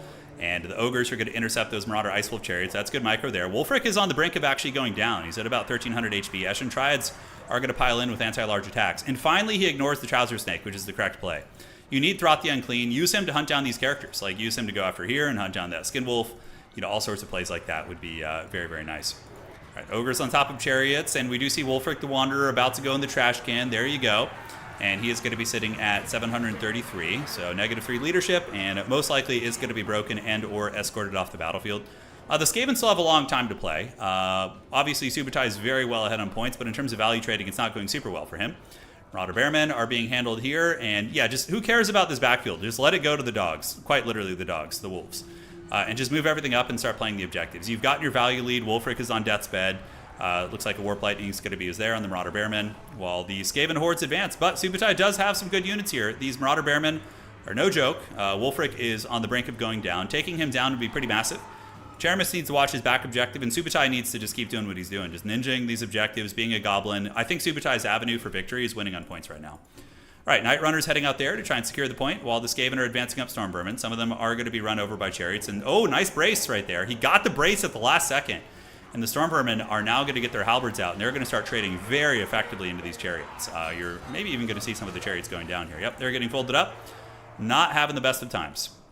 So back objective is stabilized. Throughout the Unclean, hunting down the Fire Mage is not a bad idea. Slowly removing the elements from the enemy army. The Shaman Sorcerer is going to be very weak against a character like Throt, but Subetai is holding quite well here. We do see Clan Rats and more Storm Vermin on their way in. The Marauder Bearmen are absolute Giga Chads. Those guys are not hearing any bell whatsoever. Cheramis does have a fair amount of AFK units that need to get active. Move those back into the fight, and the Skaven do appear to be on the brink of recapturing this high ground here. Skaven Slaves, Wolfrats, and looks like another unit of Triads is going to be cruising in, while the Night Runners back here fighting against the Skinwolf Werkin. A duel of fates, to be sure. All right, so we see the big dog Shaman Sorcerer going down. I think Subetai is starting to pull ahead in this game. The Skaven are having to split up their army because of the objectives, getting a little bit desperate on the points. And I do think that Subetai probably... Oh, man, no way he came back. Oh, dude, all that value. Wulfric is going to rally, guys. Subetai saves it with the Norscan Ice Wolves, and Wulfric the Wanderer is going to rally. That is just the straw that breaks the rat's back, guys. What a good game this was. This is a very, very close match, actually. But at the end of the day, I think a couple little mistakes have cost the Skaven. And yeah, obviously having Wulfric come back. So he must have stopped his chase, and Subetai rallied him and was able to get the big dog back. So now Norska is there with their Trouser Snake. Eshin Triads are chewing through these Skinwolves. Skaven going to be re-securing the high ground point, which gives them a little bit of a glimmer of hope. But are they going to be able to hold on to this point? Throt is trying his best. A lot of Norskins nearby. The Eshin Triads need to get back on the point, but more Marauders with great weapons are in. Which we'll be able to chew. Here they come, this objective taken. And yeah, his only hope is really to get this objective and then surge down here with all these units and then hope that he can win the fight on his home point, which is going to be tough. If he had gotten Wulfric off the battlefield, that would be pretty freaking massive. All these Norskins would be minus 16 leadership right now. Like, some of these Marauders would not even be here. Like, this Marauder would probably be running, this Marauder would be running. But with Wulfric living, I mean, that is incredibly painful stuff. All right, so here comes the big dog. The Skinwolf going to be getting in there. Not Skinwolf, the Brood Horde. They're all scary monsters. It's hard to tell sometimes. Wulfric getting low, yes, being harassed by the Night Runners.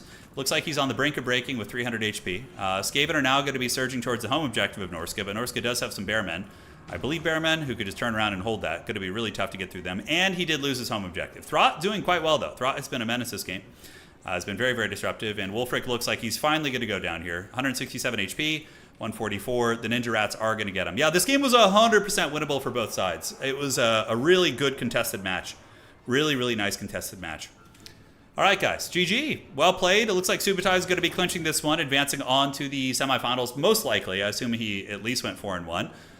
We will see. Cheramis was 4-1, so I think this was a battle to see who was going 4-1, and it depends on their tiebreakers too, of course. We're going to have to see what is going on there. A couple Triads moving down, but it looks like he's going to be running out of time as Throt the Unclean fights it out. Eshin Triads chewing down the Dreadmaw and the Woods. Yeah, I mean, this is the time where Skaven would come back, potentially, because of Wolfric dying, but I don't think it's going to matter. I think there's too many Norskins on the field, and getting that back objective of Norska with Bearmen and Skinwolves guarding it, and also a Manticore coming in, is going to be next to impossible. Manticore will be very, very good with the Terror Rats. So yeah, great game. GG, well played, guys. That is a victory for the Norskins and for Subetai, but honestly, it felt like that was even. Like, the matchup didn't feel like, oh my god, Skaven are getting crushed. And this was also a map that probably favored Norska. So yeah, good game. No complaints there. No complaints there. All right, so let's fasten our seatbelts, get ready to go here. Let's check this.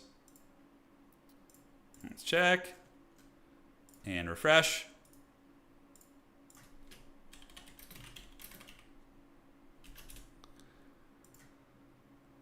Okay.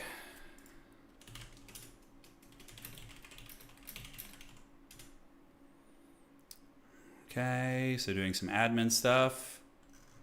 I don't know what happened to Litten. Okay, 1, 2, 3. Huh, very strange. I don't know why you wouldn't appear in the final round.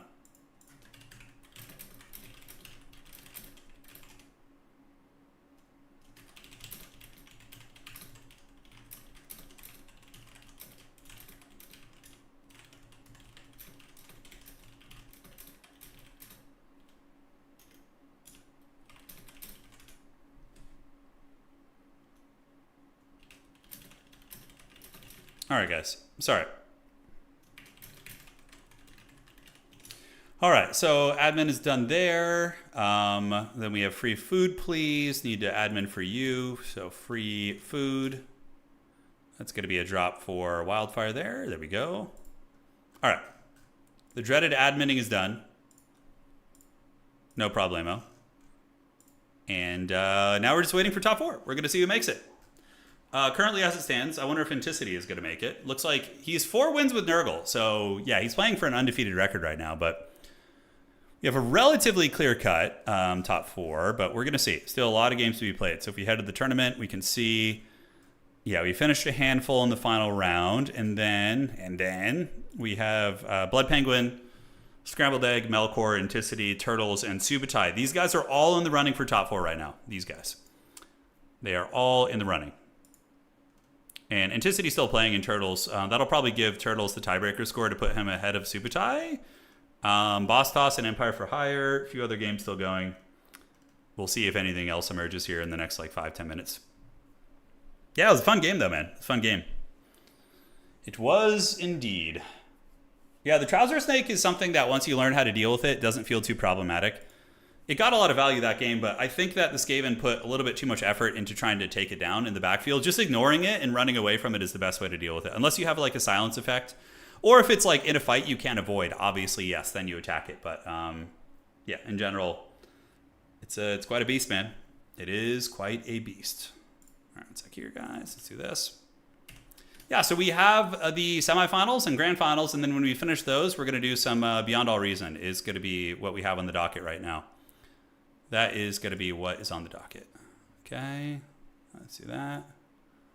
Great. Just checking all the stream stuff there. And then what? Dude, you know you love the end jokes. How many of you guys remember Dude, Where's My Car? One of the GOAT early 2000 movies. Let's not mince words here, all right?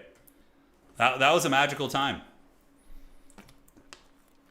Yeah, Wolfric escaping with like barely any life was rough.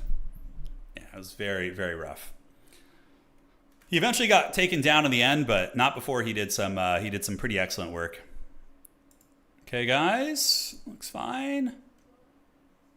Letting the players know, dropped him. right. Great. So refreshing. No end in. All right, top 4.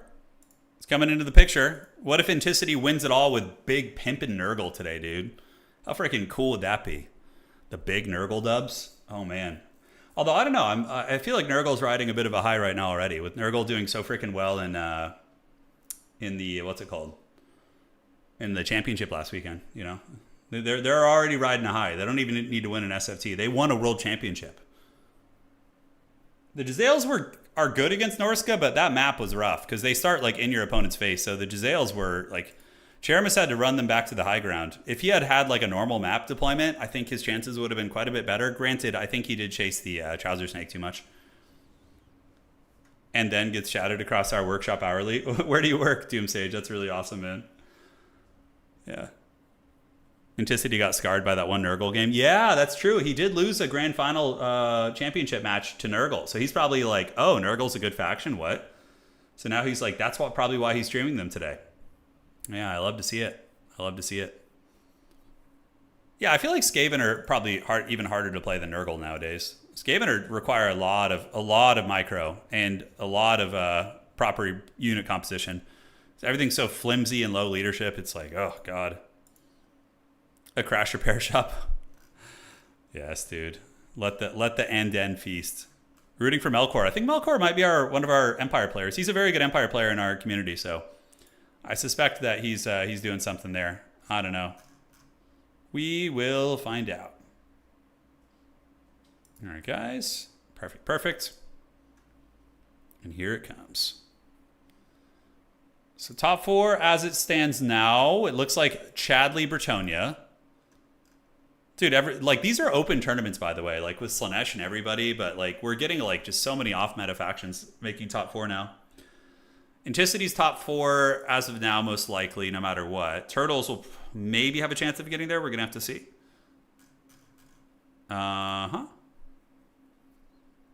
What else? Cackling with the high win rate, vampire counts. Slanesh creeping up there. Slanesh isn't really being played that much, guys. I'm like surprised. People, I guess, are getting allergic to the OP, but Slanesh has not been getting a ton of action in tourneys. Which is wild because they're so freaking good. Even after the nerfs. Yeah. Slanesh's pestilent glory. I want to see some dreaded devotees crossbow builds. That's what I'm here for, guys. Sign me up. Did I miss your Beastman joke? Let me scroll up. It's not a Beastman, it's a Norskin Turin. I thought it's not a Beast. What did I miss? Oh man, the joke went over my head. I'm sorry. It went over my head.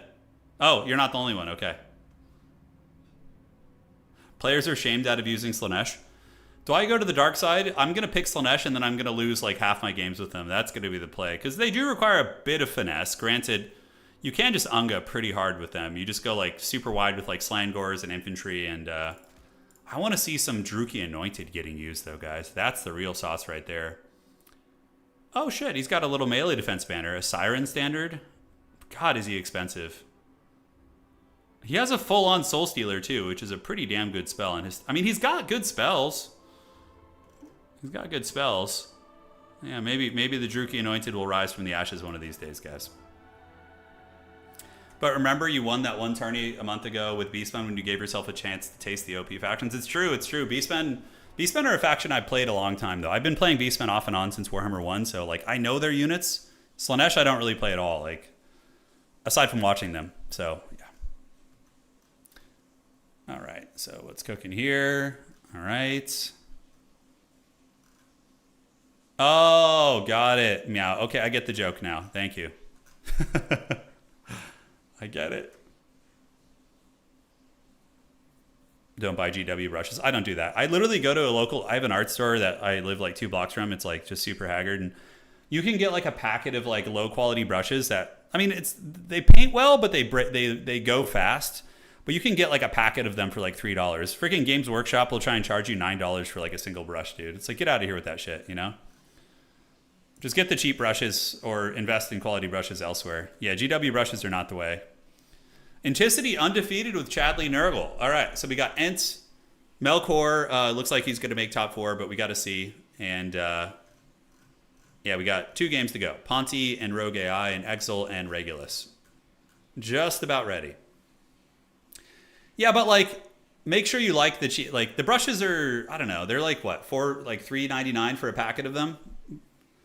But you can invest in nice brushes for sure. But like, what I found is the nice brushes aren't necessarily, you don't like notice it as much when you're painting, but they last longer. At least the ones I've used. Yeah. Oh, I mean, GW pricing is pretty obscene. It really, really is.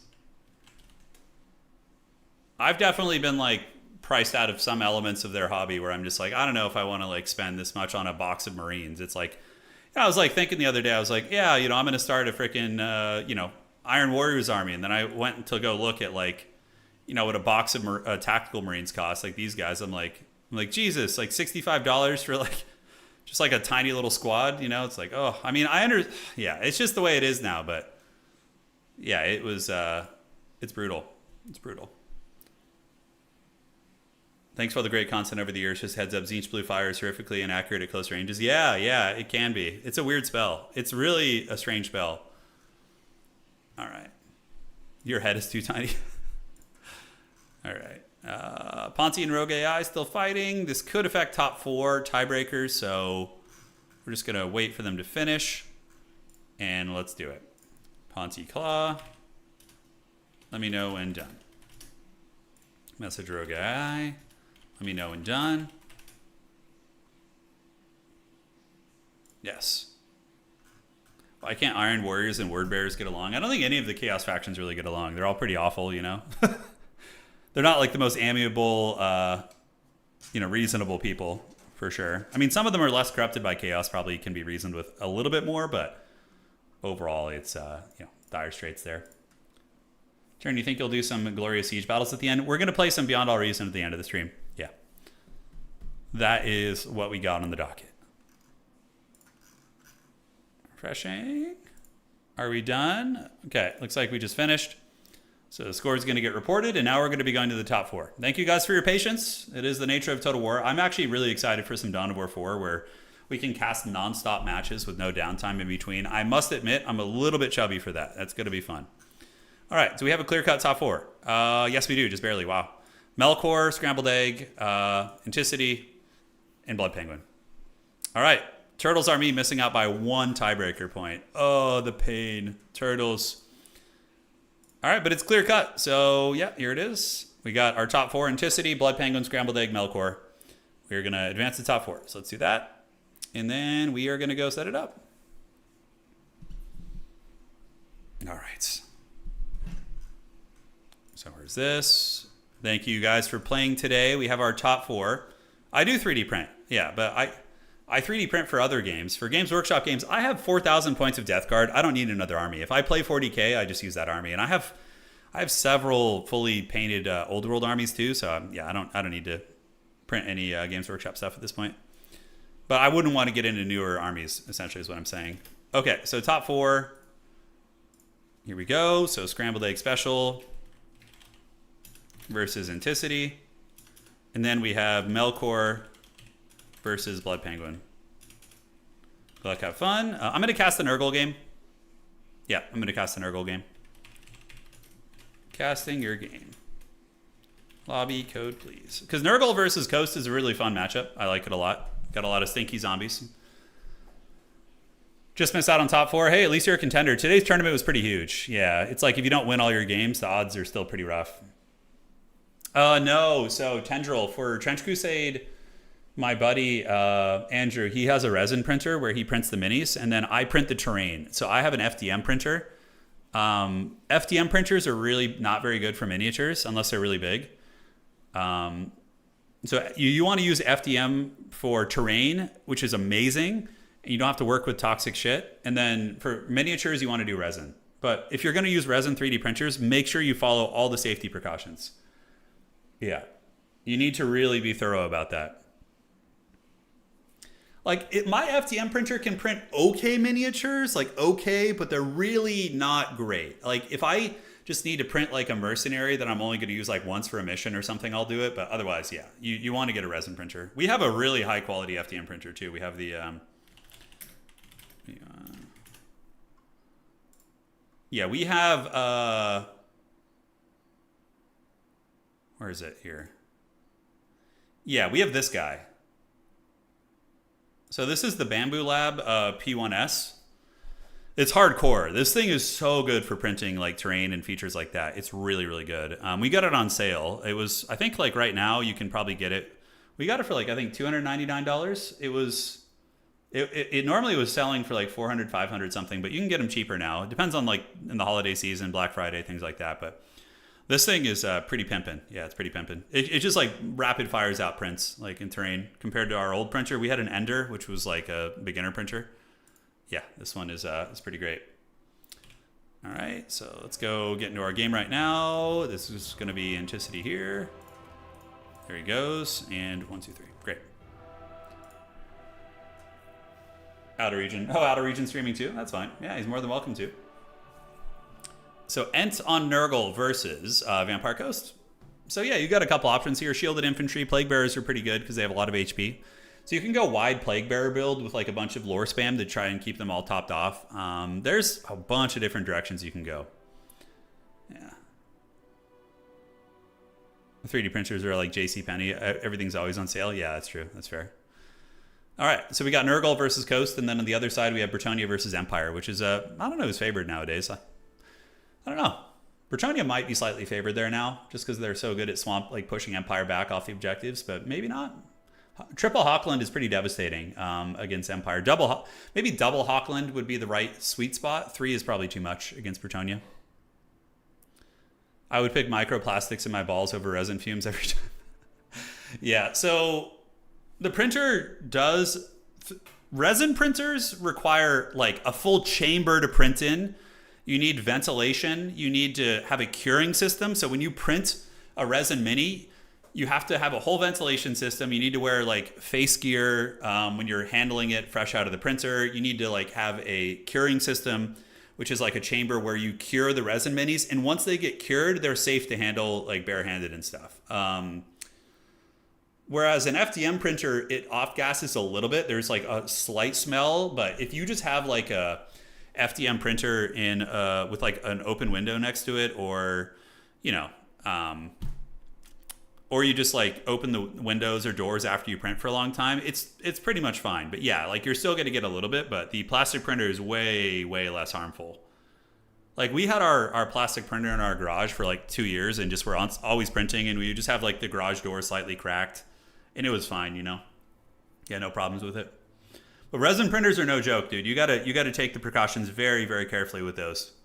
Yeah, wear a respirator, nitrile gloves, and make sure the printer is well ventilated space. Yeah, 100%. Yeah, like I would never. I probably wouldn't want a resin printer in my home. Yeah, I'm very sensitive to allergies and my respiratory system and stuff, so I'm like, no, thank you. I don't want that smoke. But thankfully, my friend doesn't care at all. He's like a dwarven engineer with that thing. He's got like the whole rig set up. He's got like the curing station, the ventilation shaft. You don't do it in your closet while you're asleep. No, we have a room in the house we don't use too much, so we just leave it in there. Yeah, that is where we leave it. But yeah, like the quality for resin is just so much better than FDM. FDM isn't there yet, but like 5 years from now, I think 2031, when I'm crusty in my 40s, I think like FDM printers will probably be almost as good as resin. The technology is rapidly advancing. So resin printers, they better watch out because the FDM printers are coming for that booty. Yeah, resin printers are exponentially better quality for small things. But FDM printers give you more stable big prints. Like if you print like a giant house or castle with a resin printer, it's gonna be extremely heavy for one. You could have trapped resin inside of it, which is toxic. And number two, you have to worry about it warping because resin under heat can warp. So like the big like terrain features can sometimes get warped and bent, and they're not as like even and level. So you definitely want to use FDM for terrain printing. It's just the bigger prints look great with plastic. You don't really see the layer lines too much. Whereas the small mini, it's really noticeable. It's very noticeable. Yeah. All right. So Nurgle for Anticity versus Vampire Coast. Two very factions that probably smell awful. Let me check.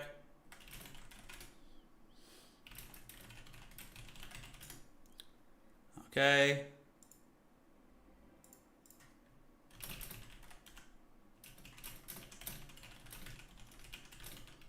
Okay, we might have another Norsk on the other side. I'm not sure what Melkor's playing. We'll see.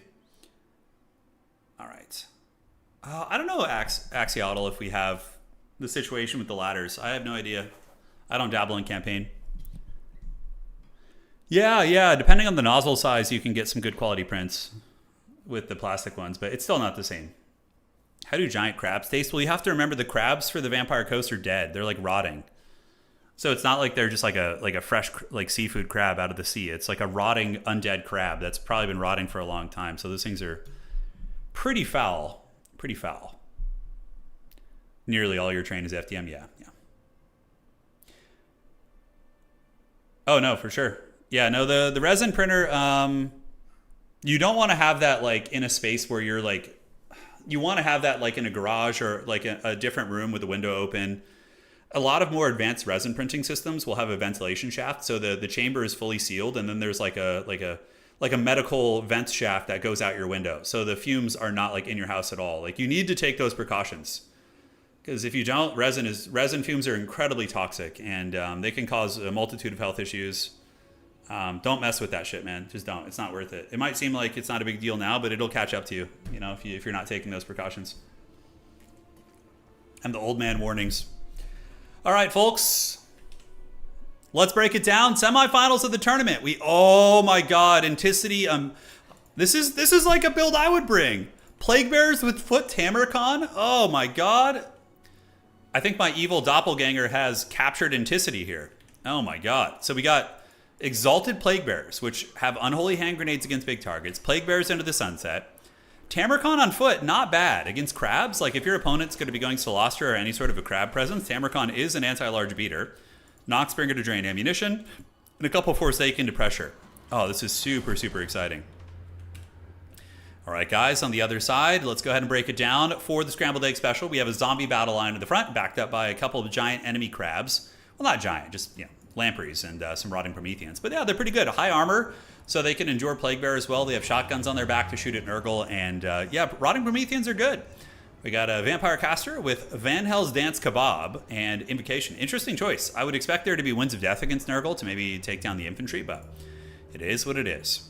All right, guys, we do also see double Gunnery White. So Gunnery Whites, do they have Scab Scrape? Whoa!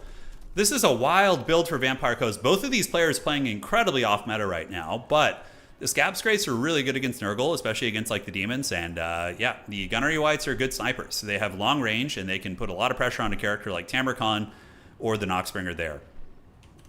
Yeah, Anticity's trying to learn different playstyles, I guess. Maybe he's trying to broaden his horizon after the recent championship. He's like, I need to learn more. I have to try out different styles. All right, guys.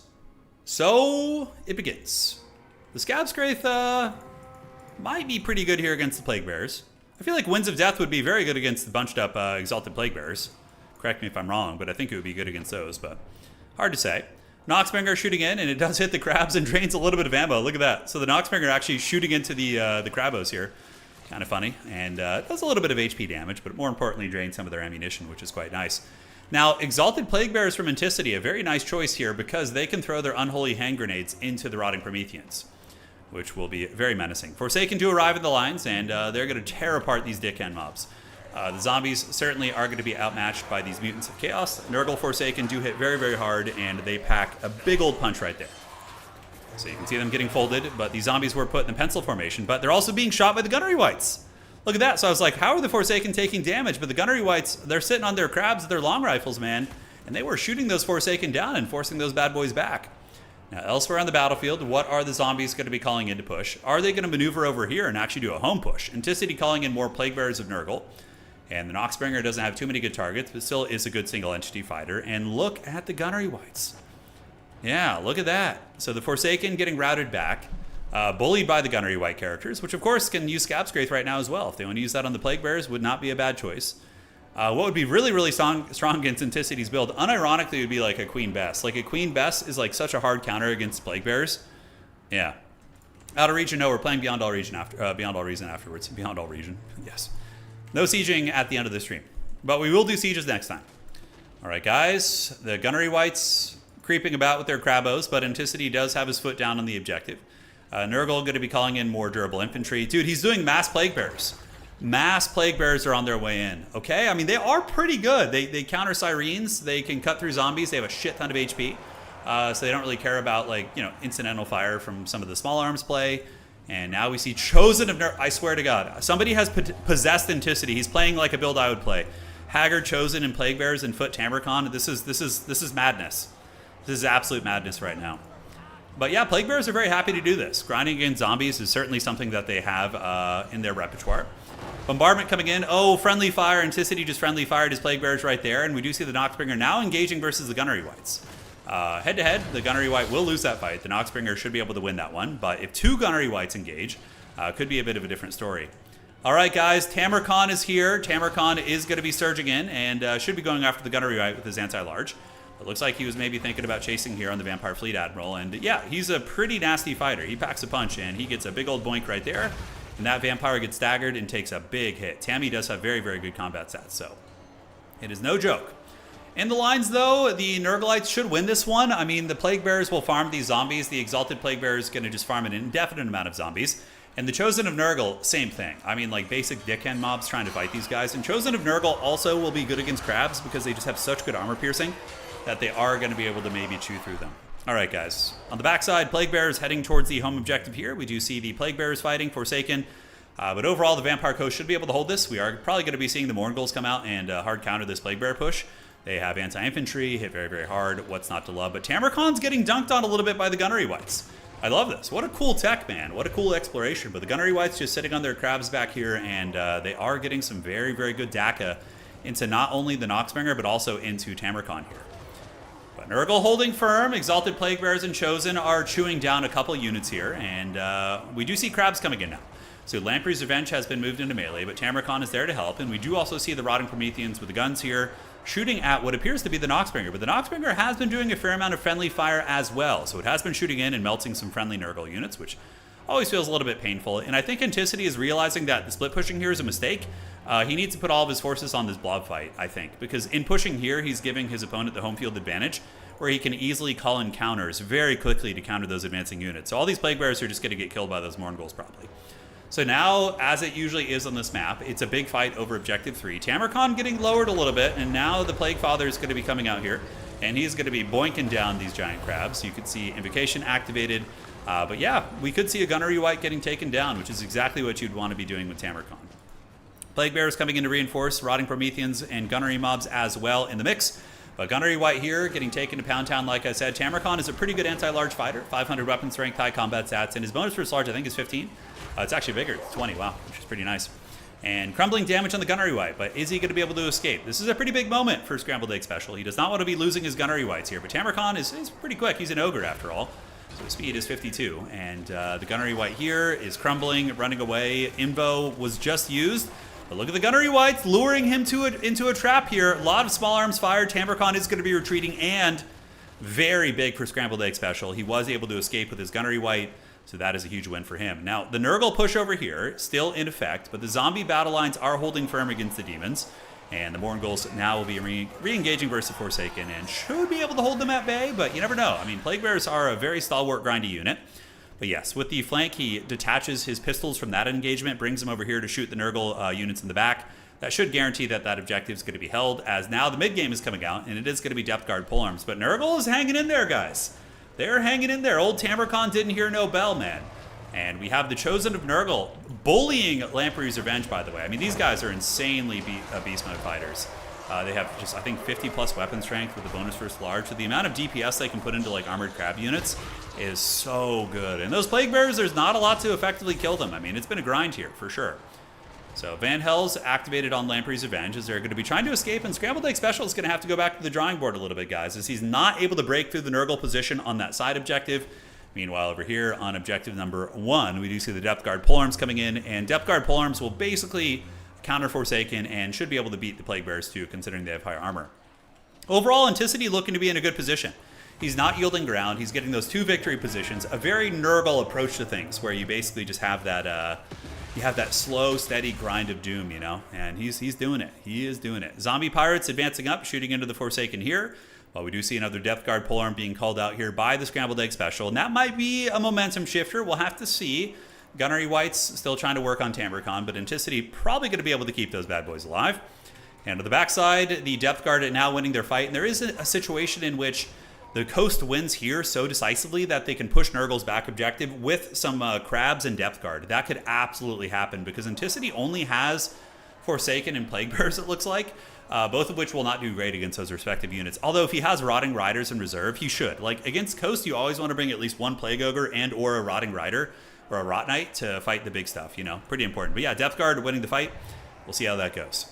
Back here on this situation, a couple guns shooting from the high ground here. Lamprey's Revenge trying to fight, and they do get the Van Hell's Dance Kebab, and are sitting at about 1,600 value, which is very good. But oh man, Unholy Hand Grenades from Nurgle from the Festering Stooges. Very nice. Melting down the Lamprey's Revenge.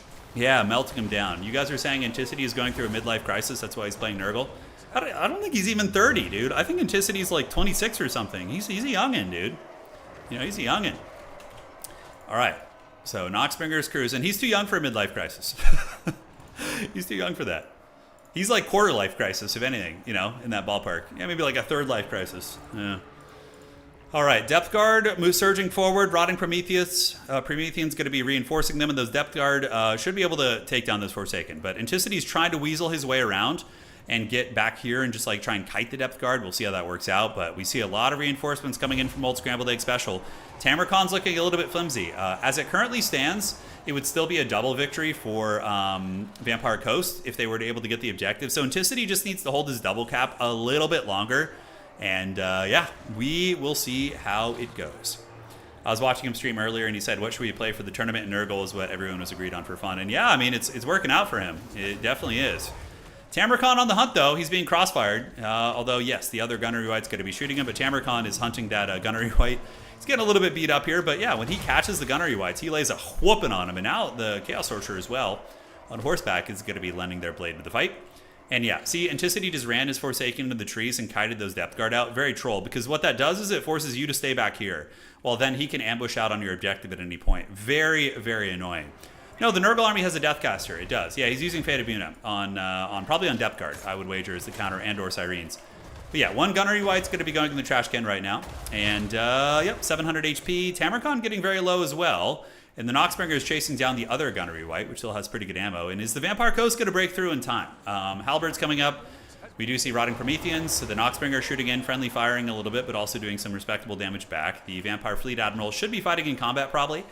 But yeah, this is getting a little bit time sensitive, but now we do see the Depth Guard moving in. Are they going to go for the home point? Wouldn't be a terrible idea to go start playing that long game, because I do think Vampire Coast is going to have to play a triple cap. So going over here is going to be pretty big indeed. Anticity, though, does not have a lot of Nurgle healing. He has the Fecundity, but that's pretty much it, whereas Vampire Coast has a lot of healing. They've been casting overcasted invocations on blob fights to heal the Depth Guard and to heal the Rotting Promethean. So as it currently stands, Vampire Coast is probably a little bit ahead. I would say. It's hard to say. But in terms of fighting on the battlefield, obviously Nurgle's ahead on the objectives. And Nurgle easily wins on 1 point now. So if he just wants to start spamming Plague Bearers to his back objective, I mean, that's not a bad idea at all. All right, Dickhead Mob's hunting here. Morngul's going to be hunting down the Forsaken. This is like a super high-level play, though. Like, bait. Look how much Anticity baited back here to deal with this. A Morngul and a zombie, so like several, you know, over close to 2,000 gold to deal with that one unit. So that kiting strategy there was very, very brilliant. All right, so Coast, are they going to break through? We do see the Gunnery White hunting down the Noxbringer, and the pistol character is probably going to be trying to find Tamurkhan if they can. Tamurkhan, did he get karate chopped? He did not. Tamurkhan is back here with 1,000 HP. You could Unga Bunga Tamurkhan on top of the Vampire Fleet Admiral and try and proc the Feast of the Maggot Lord, which is really strong. So when Tamurkhan gets low, he does a ton of damage to nearby heroes. So you could try and proc that on the Vampire Fleet Admiral just to karate chop the Vampire Coast character, which would be very, very strong. We'll see if he ends up doing it. Elsewhere, though, Nurgle reinforcing, and he knows it's over. The inexorable tide of Plague Bearers, led by Tamurkhan. Glorious stuff, guys. I loved it. That was a great game. And what a Chad Anticity is representing the Nurgle boys with the Plague Bearer build. And I love the build from Scramble. The double Gunnery White felt really nice. I think that his build was more designed against traditional Anticity. Like Gunnery Whites for counter skirmishing, Shotgun Crabs for counter skirmishing. Yeah. At the end of the day, very, very fun game, guys. I really do think that the Van Hells was an inefficiency for Vampire Coast. Yeah, I felt like any other kind of sort of spell would have been way better. All right, guys. So GG, well played. We're just going to wait here with Anticity, and we're going to see who wins on the other side. So let's check it out. Okay. Let's do that. Alrighty, and let's do that. Cool beans. And see if we're ready for the next round. Are we ready? You guys remember that Korn song? Are you ready? Always. Those memories, man. Those old Haggard new metal songs. So Melkor and Blood Penguin, are they done yet? They're not. So we do have a Norskin player on the other side. Where is this? So Melkor's here. Yo, yo. Let me know when done. All right. I love that build. Those Chosen, I know. The Chosen are awesome in maps like that. Celestial Lake is one of the best Nurgle maps in the game, because it just becomes a Haggard blob fight on that middle objective most of the time, and Nurgle's actually quite good at that. So, all right, here we go. The Tamarkan ability ended my Colette campaign the other day. Oh, he got you. Tamarkan got you with his feast. Yeah, it's easy to forget because you're like, oh, Colette will take Tamarkan here. Sure, and then Tamarkan just like roasts you with his ability. Yeah, which is pretty fun. They actually nerfed it too. It used to be even stronger. Okay. So in the grand finals, we have Nurgle versus Bretonnia. Good versus evil. It doesn't get too much better than that. Melkor was defeated, but he was playing Norska against Plague Penguin. Blood Penguin. All right. Finals. Here we go. Cue the Mario music, the star theme. Yes, yes. Okay, Nurgle's ready. Maps for the grand finals are going to be the good versus the French. Oh my god. Eastern Isle Colony, Edge of the Darkwood, or Imperial Road. The best Nurgle map there is hands down Eastern Isle Colony. So that's going to get banned by Bretonnia. But Edge of the Darkwood is probably the worst Nurgle map. Imperial Road is what's going to get played. If I know Anticity and I know Plague Penguin, it's going to be Imperial Road. It's going to be the map. Because the other ones are both terrible Nurgle maps. Only one decent, well, one will be banned obviously, but. All right, so players going to work it out now. Two of the big dogs. Plague Penguin, of course, has made semifinals of World Championship level events, is regularly one of our strongest players. And Anticity, of course, 3-time world champion. Just narrowly lost the last one in a best-of-5 final against Chosen, but put up a great fight and did very, very well. And yes, if you guys are enjoying the stream, now's a good time to drop a like. It helps out quite a bit. So thank you guys so much for your support as always. Thank you, thank you.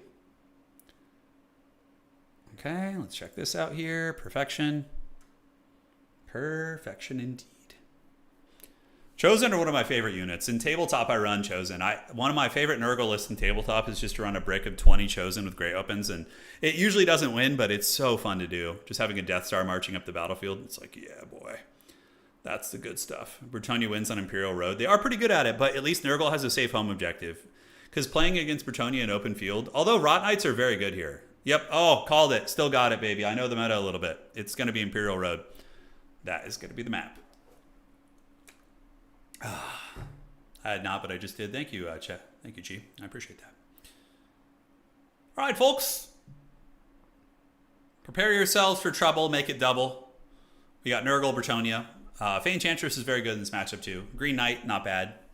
Green Knight can be sniped by Rancid Visitations and also by Rot Knights. Rot Knights, the ROR does magic damage, which is very, very good.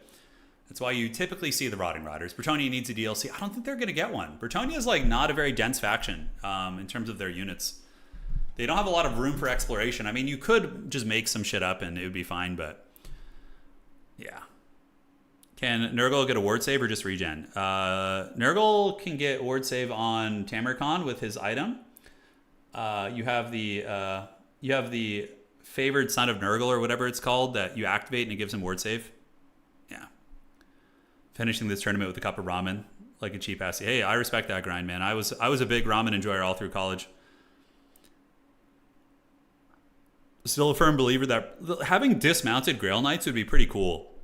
Like a group of Grail Knights who have taken the vow to fight with the peasants would be really badass. Like not like a regular unit, but an ROR. So you give Bretonnia like a group of Grail Knights who are like so holy and so pious that they're going to sacrifice themselves with the peasantry. That would be really cool, actually. Yeah, that'd be so cool. You're talking tabletop. Yeah, Nurgle. Well, Nurgle doesn't get ward save in tabletop. What they get is if we're talking Warhammer Fantasy, Old World. what you get is when anybody swings at somebody with the Mark of Nurgle in melee, if they roll a 6 to hit you, they have to re-roll it. So it's kind of like something that just makes them harder to kill in melee. It's pretty significant, actually, right? So if you get charged by a unit of knights, they have like, let's say like, 8 or 9, 10, 11, 12 attacks. They're going to have to re-roll maybe 2 of those, which can make a difference. It's not like the best rule in the world, but it's an extra little contingency. Yeah. Men-at-arms crossbows. Yeah. Well, don't Bretonnians like find crossbows and like advanced weaponry unchivalrous? Like that's the whole thing. Is like guns and advanced technology is like unchivalrous to them. Yeah. The Lost Sons, a Grail Guardian ROR with Ethereal. Oh, now we're getting a little bit wild here. That's some strong stuff. Hounds, longbowmen. Yeah, they could get like hunting hounds or something. I could see that. All right. So will the lady defeat the big stinky today in the grand finals? 2 of the biggest dogs in the competitive scene. Would trebuchets be unchivalrous? Well, trebuchets are still very archaic compared to the like cannons and Hellblaster volley guns and steam tanks. Like trebuchets are still of like an older era of technology, which I think the Bretonnians find acceptable, I mean, they are a similar era. Yeah, I don't know. Maybe Bretonnians could use crossbows. I don't know. A crossbow is advanced, but a trebuchet is okay. I'm not trying to think rationally here for the Bretonnians. I don't know their reasoning, but in the lore, but yeah, it's I don't know. Yeah, I don't know if the Bretonnians actually hate crossbows or if it's just a weird thing where they don't use them. I don't know. It's a good question, actually. Hound handlers, an infantry unit that also has hounds they can unleash and call back. That would be so sick. I don't think we're going to get that ever, but that would be very, very cool. A hound handler unit. Yeah, that would be rad. So what is Nurgle going to do here? Noxbringer is pretty good. You got to probably bring the character squad. So Kasich the Befouled, Rotting Riders in reserve, Great Weapon Infantry, Pestigors. You can open shields in the front. You could go like Shielded Warriors, Shielded Marauders, and then follow up with Pestigors to push through armor, like Footsquires and Cav. But yeah, we will see. Oh, no crossbows allowed because then the peasants could kill the knights. Oh, that makes sense. So the Bretonnian nobles don't want the peasantry to have crossbows because then the peasants could actually rise up against the knights, whereas like a bow isn't as effective, I guess, against the armored knights. That's an interesting theory. Yeah. That is an interesting theory indeed. Okay, let's see. Do I have any admin stuff I need to handle? I don't think so. I think we're all caught up. Thank you guys for playing today, by the way. It's been a very fun event so far. A good old-fashioned Royal Rumble. Good old-fashioned Royal Rumble. Yeah, you're trying to keep the rabble as a rabble. Yeah, fair play. Yeah, and also, like, considering the Bretonnian knights are often charging into combat and the peasants are shooting arrows, they maybe feel like they're not going to get shot in the back by inept peasants who are terrible archers. So their idea is they're like, yeah, we'll just give them bows, so then if they hit our plated armor, we might be okay. Whereas if you give the peasants crossbows and they're not trained very well, then they might mow down their own Bretonnian knights. Yeah. But we have something from somebody in chat. He says, you can learn to use a crossbow as a feeble wimp in a few days or weeks. Bows take a lifetime in special training. Yeah, that's true too. I mean, I don't know. Are you all right there, darling? Yeah, it just knocked down the green wall. Oh, okay. I heard the chihuahua scurrying away. Agincourt would like to have a word if you... Yeah, no, obviously longbows historically have been used to defeat knights, yeah. No, I know. I don't know. I'm just trying to think of the scope of Warhammer Fantasy. Just like spitballing here. Bar stands for Beyond Outer Region. Yes, it does. Because he's not getting a siege battle, so it's Beyond Outer Region over Beyond All Reason. Oh, getting palings would be super cool. Like if the... Oh, what if Bretonnian archers could lay down palings? Like they deploy it in front of them and then it lays like a damaging trap that slows down. Oh, that'd be so freaking cool. All right, so the build for Anticity is not abnormal. Great weapons are really good against Bretonnian Cav, and the Beast of Nurgle is a little bit off meta, but I don't know. Having 4 or 5 of them can be good as well. Chaos Lord, Sorcerer Lord with Buna. Buna to counter the Grail Knights and Grail Guardians and Heavy Cav, and Noxbringer to counter Archers, which is quite nice. So guys, get ready to party. And Darius, thank you for subscribing, man. I greatly appreciate you, boss. Thank you so much. Do it. Use your aggressive feelings, boy. This is the grand finals. It is all the marbles of this tournament. You have arrived just in time for it. Yes, yes. So we have the former world champion Anticity fighting against the scrappy veteran Plague Penguin, who, of course, has always been on the brink of winning some of these major events. But he plays weaker factions. I think it's what drags him down a little bit. A yeoman sheriff foot hero who buffs peasants as an overseer. That'd be pretty cool. Yeah, like an accentuation, kind of like the Grand Cathay for Magistrate. Like a yeoman captain or something. I don't know. Last weekend, Assyrian. Yeah, Chosen won it. A player named Chosen. Yeah, he's very good. All right, ladies and gentlemen, let's break down the army. So yeah, great weapons have always been a option against Bretonnia because they beat all the Bretonnian infantry and they can also fight the Bretonnian cav with high armor, pretty good mass for an infantry unit, and then also having the great weapons. It's a very meta choice.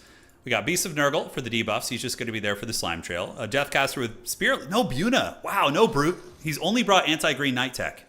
So usually you would see Spirit Leech Buna, but he brought the aspect of Doom and Darkness. So Leadership Discouraging and Spirit Leech. I'm really surprised to not see Buna because Buna is so good against Bretonnian Elite Cav. A Chaos Lord of Nurgle, who's a great fighter, good armor piercing fighter, honestly has as much HP as Alberic on a freaking mount, like foot mount. He is no joke. All right, guys. So that's going to be it. Noxbringer to counter the archers. And for the Bretonnian army of Plague Penguin, it's going to be peasant mobs. We have a Blessed Field Trebuchet. 2 Grail Guardians. Oh, I love it. Now, Grail Guardians are infantry terminators. If these guys get in combat and grind with infantry units, even the great weapons, their 58 melee defense will hold very firm, and they do also have built-in ward save of 15%. Alberic is an excellent duelist against the Nurgle characters, and the Trident Manon is good, and imbuing anti-large to your homies is always, always welcome. So, all right, guys. The Blessed Field Trebuchet is going to be shooting from downtown here, blasting into the Noxbringer. While we do see your boy Alberic circling about, so he's going to be looking for his prize here, seeing what he can lock down. But the Bretonnians do get the initial advantage on the objectives, and Spirit Leech is going to be activated on Alberic there. So they're just draining a little bit of HP. But I would imagine that Bretonnia has a Life Caster. Yes, they do, so Earthblood is there, and life is going to be good. Anticity facing his own beloved Skirmish Cavalry. The Mounted Yeoman Archers are doing what they can. Trebuchet, I love that the Trebuchet shooting at the Noxbringer. That's so hilarious. Well, we do see 2 Grail Guardians looping about face. Now, the Grail Guardians could punch through the Chaos Lord, probably if they could isolate him, but he does have a lot of help nearby, including the Beast of Nurgle. And on the backside, we see Kasich the Befouled. So Bretonnia is playing the classic meta, Nurgle is playing the classic meta playstyle of character spam. Nurgle has a really good SE play. It's one of the things that carries the roster, in my opinion. Trebuchet still shooting, not quite able to hit home, but Kasich is just a raid boss of a fighter. He's basically like a legendary lord. He regenerates, he hits incredibly hard, he has this Sword of Filth, which can debuff you. He is really, really no joke. So call it Knights of the Realm. Knights of the Realm, reasonably useful against his blob of characters, and the Trebuchets will eventually hit home and make some contact here. But yeah, Anticity is a SE player. He likes to play with Skirmish Cav and single entities. That's very much his jam, which I'm sure is why he loves Domination so much, because it can function pretty well in Dom. Although, ooh, did the game crash for everybody or just me? Not my computer, but it looks like Warhammer not responding. That's strange. Let's see if nobody crashed, we easily just replay that. That's totally fine. But if they are still playing, what I'm going to do is I'm just going to have them send me the replay. So it looks like the game just kind of unga-bunga'd and exploded. So give me a quick second, guys. I'm going to see if I can get this fixed, and we will go from there. So BRB. All right. Let me see. Anticity's game froze too. Okay, got it. That's fine. It happened early on. That's like the best time for it to happen. It's probably Anticity's fault. We just blame him for it, you know? Okay. So we're just going to get back in there. And it's an easy replay. Nobody had done anything significant yet. It was just nothing.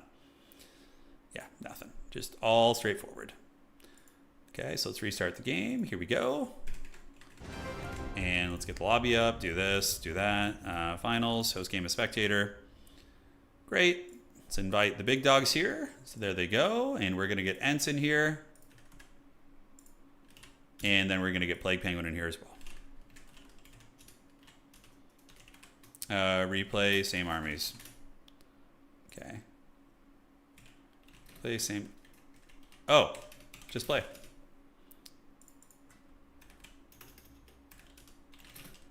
Yeah, they can just keep playing and send me the replay. That's fine. I assumed he dropped from what you guys said. Yeah, play on. If I dropped, you guys just keep going. All good. Yeah, all good. Yeah, we can. We're gonna cast the replay. So as soon as they're done, we're gonna cast that one. In the meantime, guys, what we can do is we can cast some of the World Championship replays. I have all the championships in the World Finals that we had recently. Let's find a good one to cast. Ooh, Slaanesh Ogre Kingdoms with a frickin' Exalted Hero. So this was Sepa versus Scrambled Egg Special, which is kind of a fun one. Yeah, let's see this one here. Let's see what's cracking. We're going to do like a speed cast of this, though, because I want to be ready to cast the Grand Finals. Those two gentlemen are going to play on. Great, so they're both playing the game. All good in the neighborhood. I assumed he froze also, so that's why we tried to get him. But so this is from, I believe, the round of 8 in the World Championship. It's an Ogre Kingdoms versus Slaanesh matchup.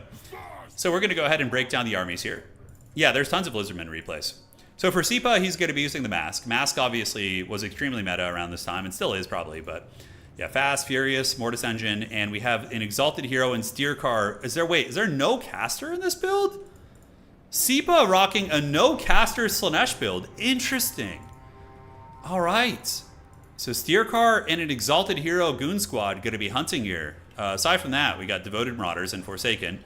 But this is a World Championship level game. No, this is a different tournament. This was the World Championship last weekend. It's one of the games we didn't cast. All right. No, this is not the grand. This is a replay from a previous championship. Yeah, we're just doing this while we wait for the replay from the other game. So Slaughtermaster of Death is there with Spirit Leech and Purple Sun. Aside from that, we have a battle line of Ogre Bulls, Nobblar Trappers, and a basic Nobblars in the back. So very meta Ogres, like one Lead Belcher, two Lead Belchers backed up by just like a dense army of Pigbacks, Ogre Bulls, and those kind of pieces, right? Yeah, this is a round of 16 game, Adler, yes. This was the first round, but what a weird build from Slaanesh. No Wizard, going with Steer Car and an Exalted Hero, just having two really powerful assassin characters. Maybe figuring that the Mask of Slaanesh is going to be enough to carry it with their like Mortis effects to clear out Nobblars.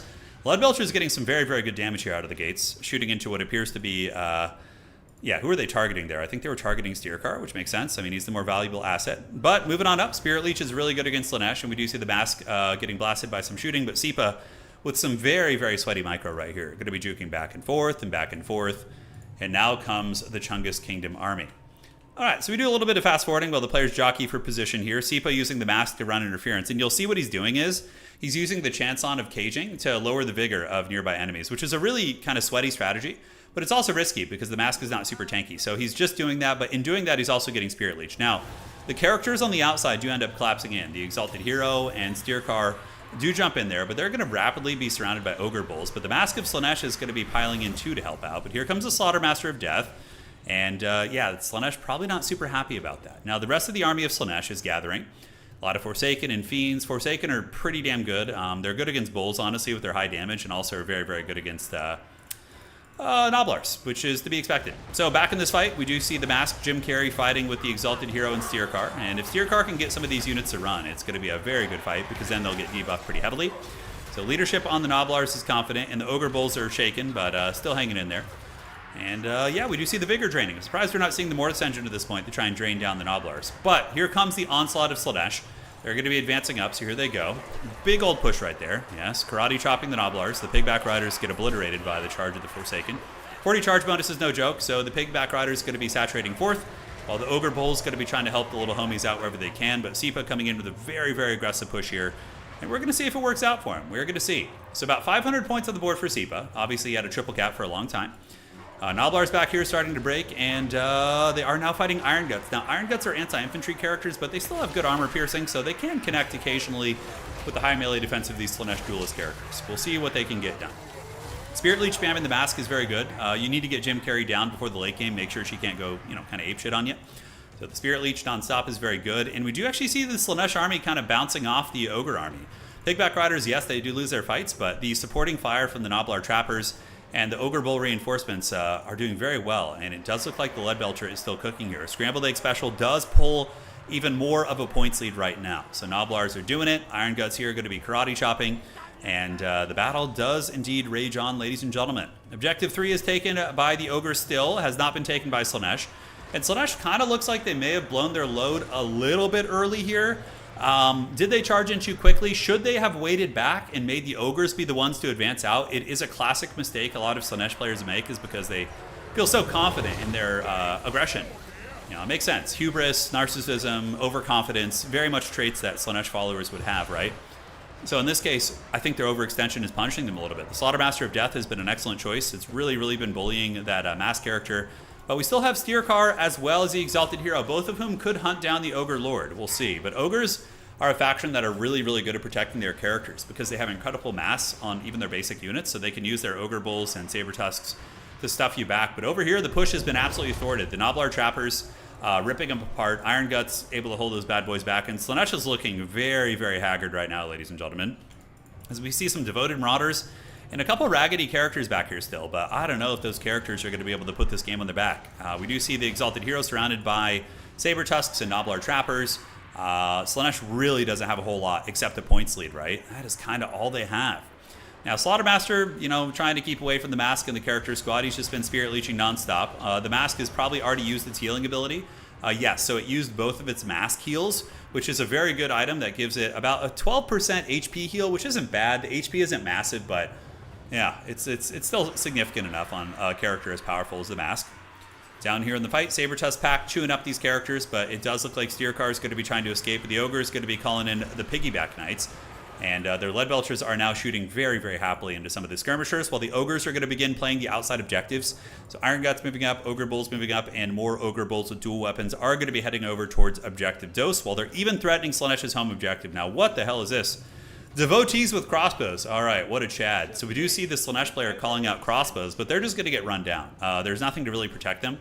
Sipa most likely has Hellstriders in reserve, which can come out and fight these guys, but yeah, 3 Ogre Bulls and, well, 2 Ogre Bulls and an Iron Gut unit will overwhelm a Hellstrider all freaking day. And it does just look like Slanesh is kind of getting their sausage spanked a little bit right now, as the Pigback Riders Anti-Large is poking away, the Mask getting afflicted by Spirit Leeches, and the Iron Guts with their bonus versus infantry, though they might lose this fight, are doing some very, very good poking for sure.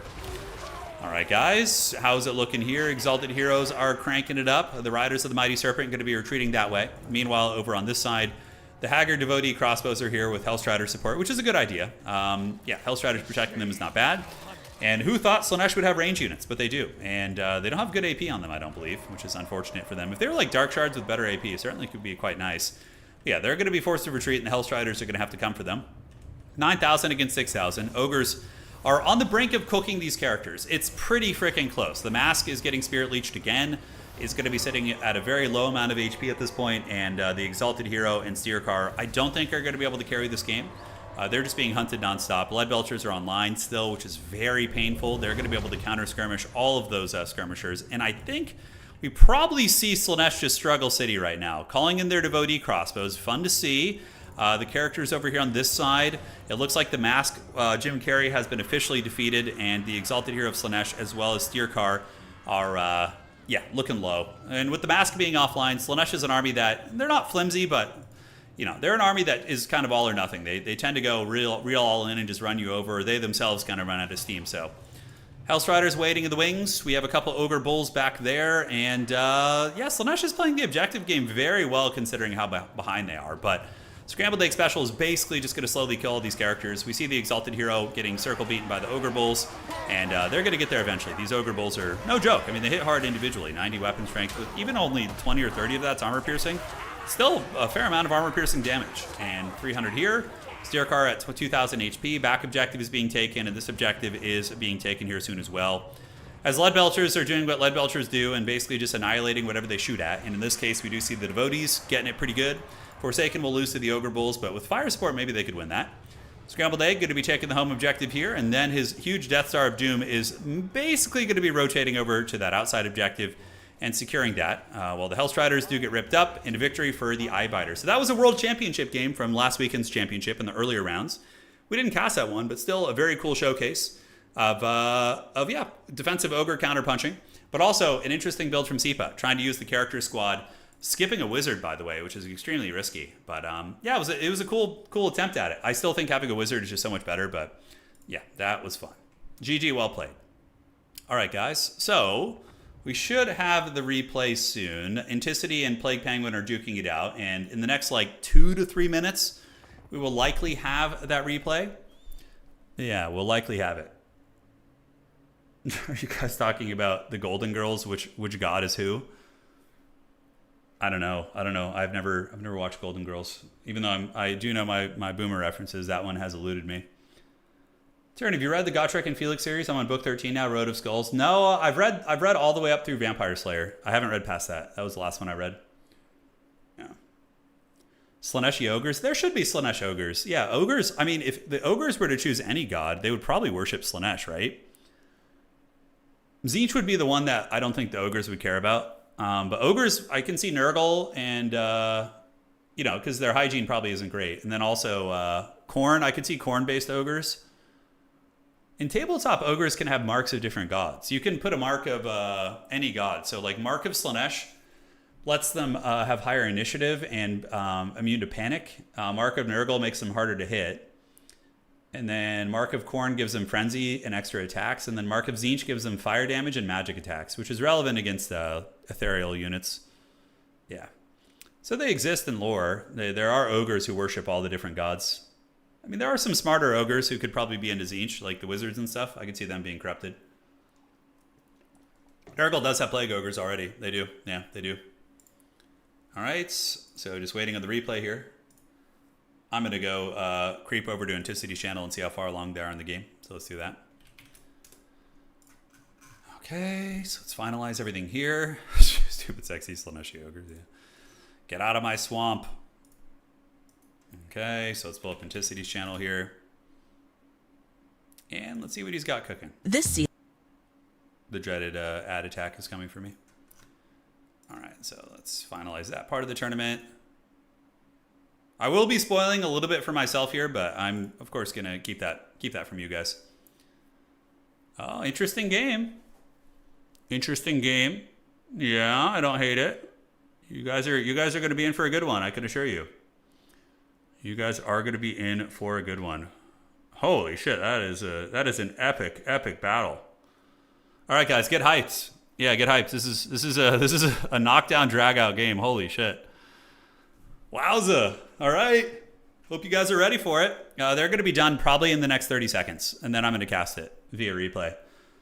Yeah, that is going to be fun. That is going to be fun indeed. I wonder if we can get Anticity to play Beyond All Reason with us, dude. That is the real sauce right there.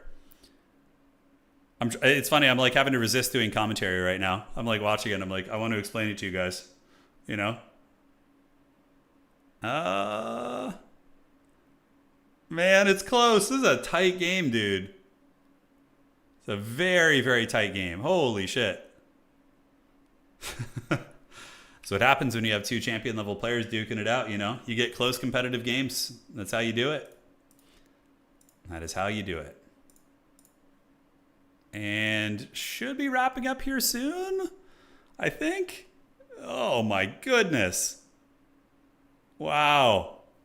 Okay, that's enough. That's enough getting excited about this game. Yeah, I'm excited to show it to you guys, and I'll do my best to not give away the outcome. It's still going, though, right now. It's still going, man. Do you believe? We got a banger, and so you do, yeah. And it's going to be casted, too, via replay, which means we can fast forward through the boring parts, and also there won't be any lag issues or any inconsistencies there, since it'll be done via replay. Yeah. Cool to see Anticity playing Nurgle. Yeah, it's always fun to see like high level players adopt like underdog factions. I think it's one of my favorite things. You spoiled that there are boring parts? Well, no, because I jumped in at the very end. Yeah, we're gonna play Bar after this grand final game. So we got the grand finals coming up, and then we're gonna play Beyond All Reason after that. That's what's on the docket for today. That is what is on the docket. Oh man, desperate last stands by these guys. Yeah, but Bar is gonna be after. Bar is gonna be after. Oh god, the dreaded spring weather is coming. So, where you guys live around the world, for folks from all over the place, are you guys still getting like winter weather? Because I feel like California is just like, nah, it's time for spring already. Like we're getting like proper warm weather now. I'm like sweating in here. Yeah, I'm curious what you guys are experiencing. Dude, this game is freaking insane. Holy shit, this is nutty. Oh my god. I see his face there. A never-ending winter in Ottawa. Still winter in Toronto. South Florida was odd yesterday. It was 38 in the morning and 70 by noon. That's wild. Yeah. Okay. So we're going to get the replay. I actually didn't look at the very ending, so I was looking at chat and I missed the ending to this game. So yeah, that's really, really funny. Replay, please. Okay, great. He sent it over. And now we're going to cast that. We are going to cast it. So let's do that. Perfect. Let's go to the replays, playback. No, that's the wrong game. Do replays here. All right. All hands on deck. So now, ladies and gentlemen, thank you so much for your patience. It is time for the grand finals of today's tournament, which is Bretonnia versus Nurgle. So let's see how this goes. 35 in Boston just had a blizzard. Damn. It's hardcore. All right, ladies and gentlemen, welcome to the grand finals of today's tournament. We have Anticity versus Plague Penguin.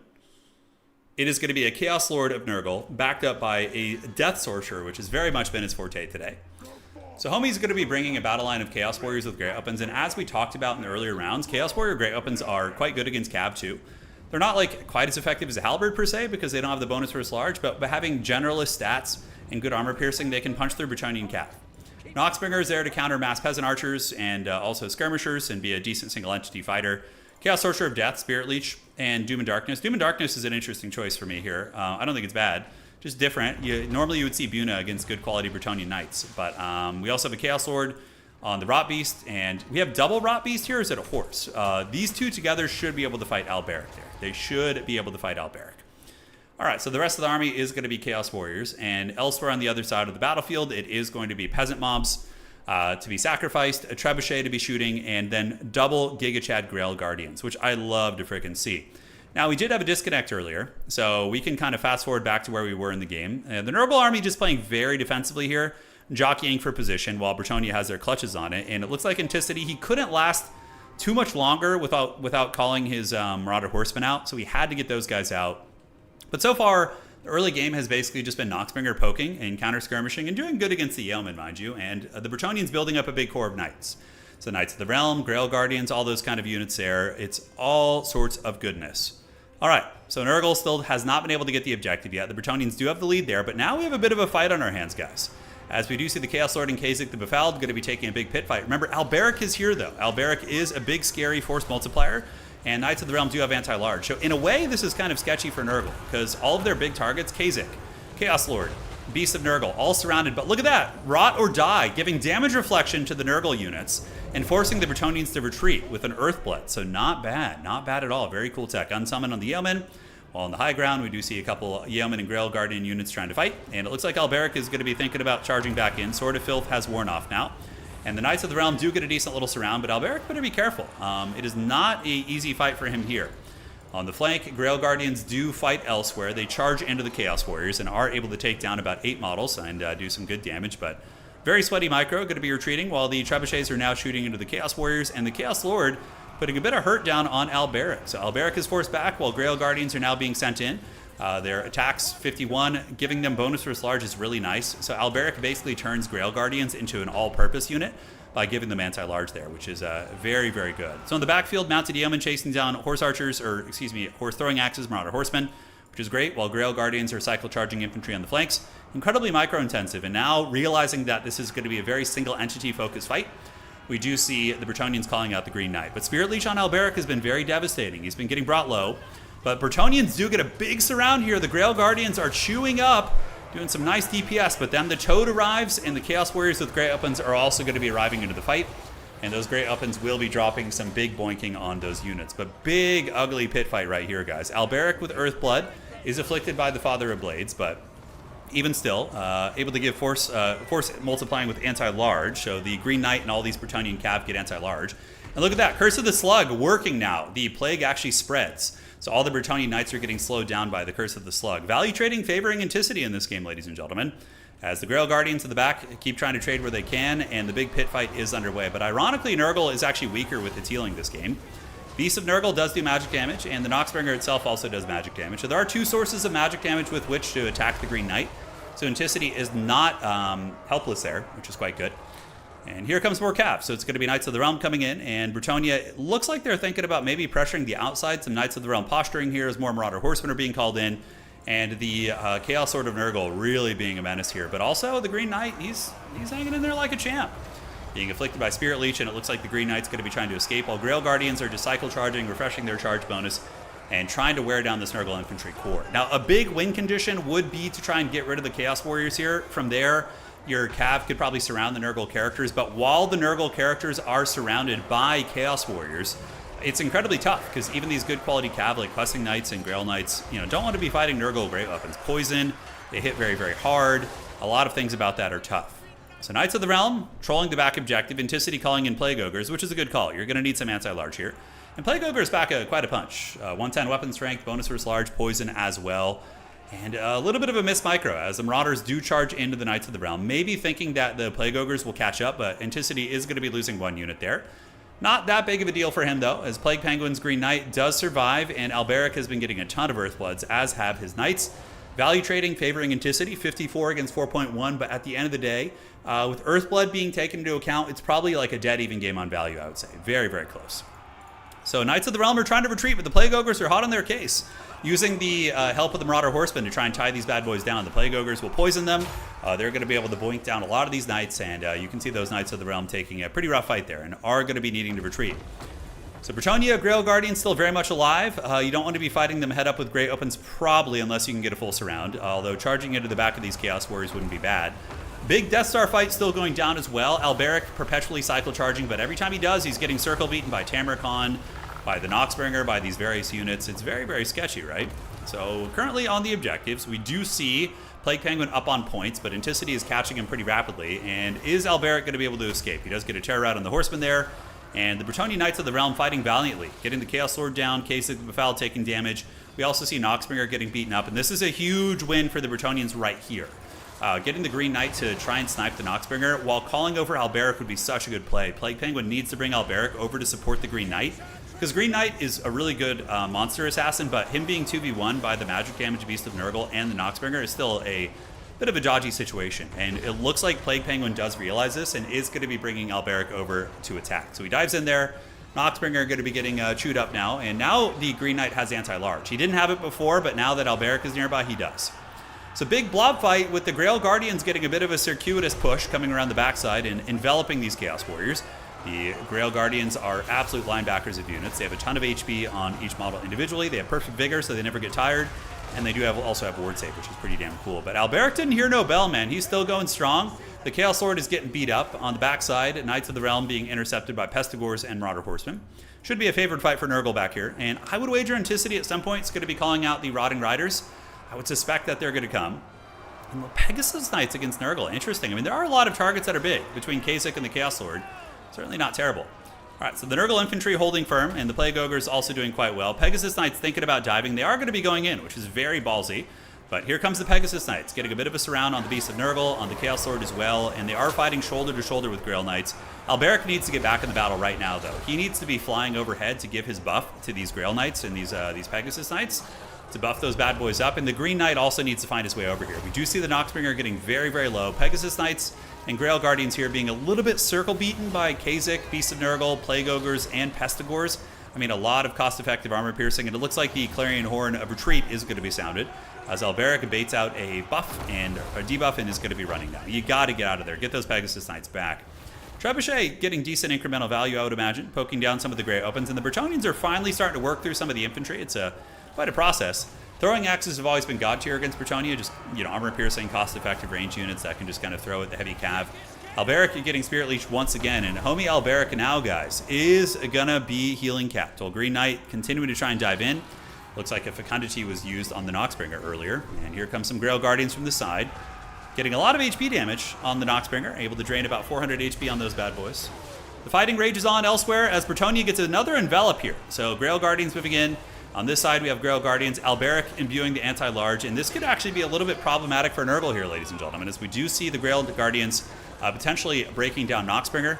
Green Knight is on top of the Sorcerer here. The Chaos Lord is also beat up, but Kasich, man, this Death Star of Nurgle is so nasty, and the Giga Chad Battletoad, or Slug, the Beast of Nurgle is debuffing everything that Bretonnia sends in. So Nurgle is the king of blob fights, obviously, right, with vampire counts. Two of the best blob fighting factions in the game, which again, favors Nurgle. So on the back point, couple of Chaos, Chosen have gotten by. Anticity with the Chadley Chosen. they're going to be heading to shut down that trebuchet. But honestly, not a big deal. The trebuchet crew should just run away and kite them. A couple peasant archers being called in the late game to try and help wear down some of the bigger assets. And the Green Knight, Gilles finally getting it done. He does manage to defeat the Noxbringer, which in a way pays for himself. He's done his job, but he is now being attacked by the Chaos Lord and the Beast of Nurgle. So Gilles might not be too much longer for this world. We're going to see if he can escape. That would be quite big. So right now, we do see Nurgle threatening a triple cap as the Chosen get on top of the trebuchet. Colin is going to be Knights of the Realm, which will not be able to handle Chosen at all. The Chosen's 59 melee defense and armor just says, come at me, bro. They're fine. But Knights of the Realm, maybe 2 of them could with a big sandwich. Hard to say. So Anticity getting a triple cap on his opponent. As it currently stands, he is approaching 1,200 points here with those 3 victory tickets per second. And now this is a classic playstyle you see from Plague Penguin a lot on maps like this. He's going to get a big Death Star of Yeoman and Cav that he's been able to keep alive the entire game. And he is going to start rotating between the objectives. But Bretonnia is still trying to win this Death Star fight. 800 HP on the Duke of Bordelot, man. Brutal. Grail Guardians and Green Knight piling it again. Beast of Nurgle's healing capped, by the way, because he has passive regeneration. And the Pestigore is doing an excellent job of armor piercing down. Now, the Chosen back here, are they going to be dealt with? 5,800 HP. Definitely some Questing Knights are going to be needed to deal with those guys. A couple Peasant Archers have gotten in the mix. And Bretonnia is going to need to get these objectives back, guys. It's getting very, very shady and incredibly close. But yeah, Peasant Archers with some fire damage, I believe, on one of them. Let's see. Yes, that is going to mitigate some of the Nurgle healing if they have any over here. And will also do bonus damage against some Nurgle units. So Green Knight living with 500 HP, and Grail Guardian still very much alive, saturating onto the Chaos Warriors trying to break those guys. Middle objective is in flux right now. Anticity is going to be approaching 1,300 points, so he is getting very close to winning this game, but value trading here is insanely close.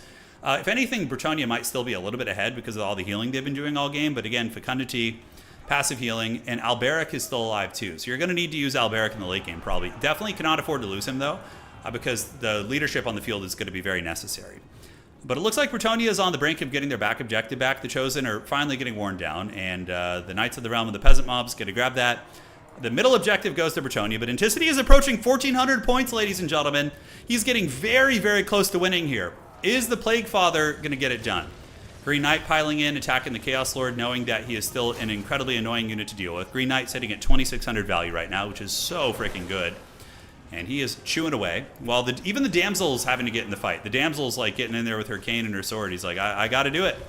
The 2 peasants shooting at the Beast of Nurgle, very cost effective. It is weak to fire, so that is a good target. But Bretonnia does get objective 3 and objective 2 back, guys. All right, Anticity can win on just 1, but right now it does look like the Bretonians are going to be reverse triple capping Anticity here. Man, oh man. Now, Anticity has 3,000 resources, and the reason why he has that is because he probably didn't unsummon. It's a weird playstyle. When you play Nurgle and you go Elite with like Chosen and Chaos Warriors, you need to be unsummoning really quickly or else this happens. And honestly, this is probably what's costing Anticity the game. If he had had a smooth flow of resource spending, I think he would have been in a very commanding position here and would have probably been able to win. But he was not unsummoning effectively, most likely. And now it's coming back to bite him. But he could still win this game, absolutely. So Bretonnia has the triple cap.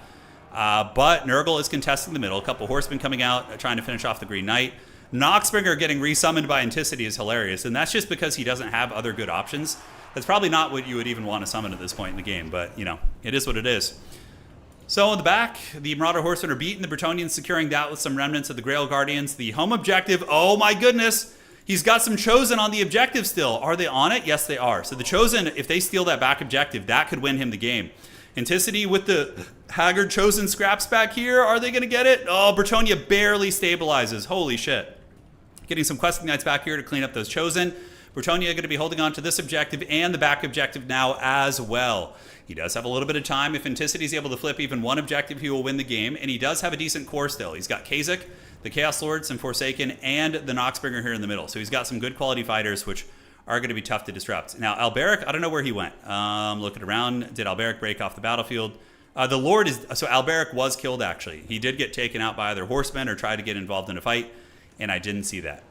All right, so Peasant Archers holding it down in the middle. Currently, on the backside, the Chosen are still being annoying here. I don't know why Plague Penguin isn't using his Questing Knights to go kill those Chosen real quick, but, you know, stranger things have happened. He's got a lot going on here. And Anticity is just going to be trying to reclaim his home point, which is the safest play.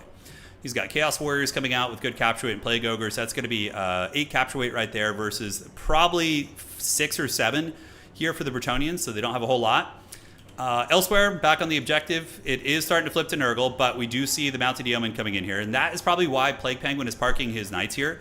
Dude, what a close game. What a close game. It is getting very, very close. 1400 is going to be coming in here. 3 victory tickets for Bretonia, but everything is on the brink of death here for Bretonia, like in terms of the objectives. Nurgle is going to be reclaiming its home objective here, so they're going to be going for that. But we do see the victory tickets still going for Bretonia as he's desperately trying to hold on to the middle. Nurgle does have a lot of cap weight here, a lot of single entities that are adding up and providing some good momentum. And to the backside, oh, Anticity moved off the objective a little bit. I don't know if it would have mattered, but we do see Plague Penguin getting ahead, and it looks like the Sons and Daughters of the Lady are going to get it done. Nurgle won't be able to capture Objective 3 in time, and Plague Penguin will get it done. Quenelles and Bretonia for the Lady, emerging victorious today. What a freaking tournament grand finals. That was amazing. I love the hell out of that one, man. Good stuff. So, Noxbringer 2900, not bad. Chaos Lord did well. Sorcerer did well. Anticity squeezed every morsel of value out of his single entities. At the end of the day, I think if Anticity had unsummoned more effectively, or maybe had a couple more units to call out, and he didn't sit on that like bank of resources for so long, he probably wins that game. So that just goes to show that domination fundamentals really can come into play. And, you know, again, when you're playing a faction you're not used to, their unsummoning mechanics are different, their reinforcements are different. It's a whole different beast. So, GG, guys. Grail Guardians 2100 and 1700 here, and Green Knight 2800 value, and that is that. That was a hell of a match, right? I wasn't kidding. Yeah, it was a good one. All right, guys. Now it is time for the ceremonial, beyond all reason, finisher to the stream.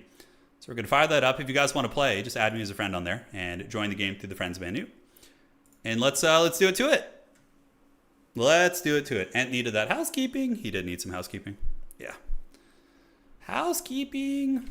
Tommy Boy. That was that movie, right? Tommy Boy? Yeah. That's a great one.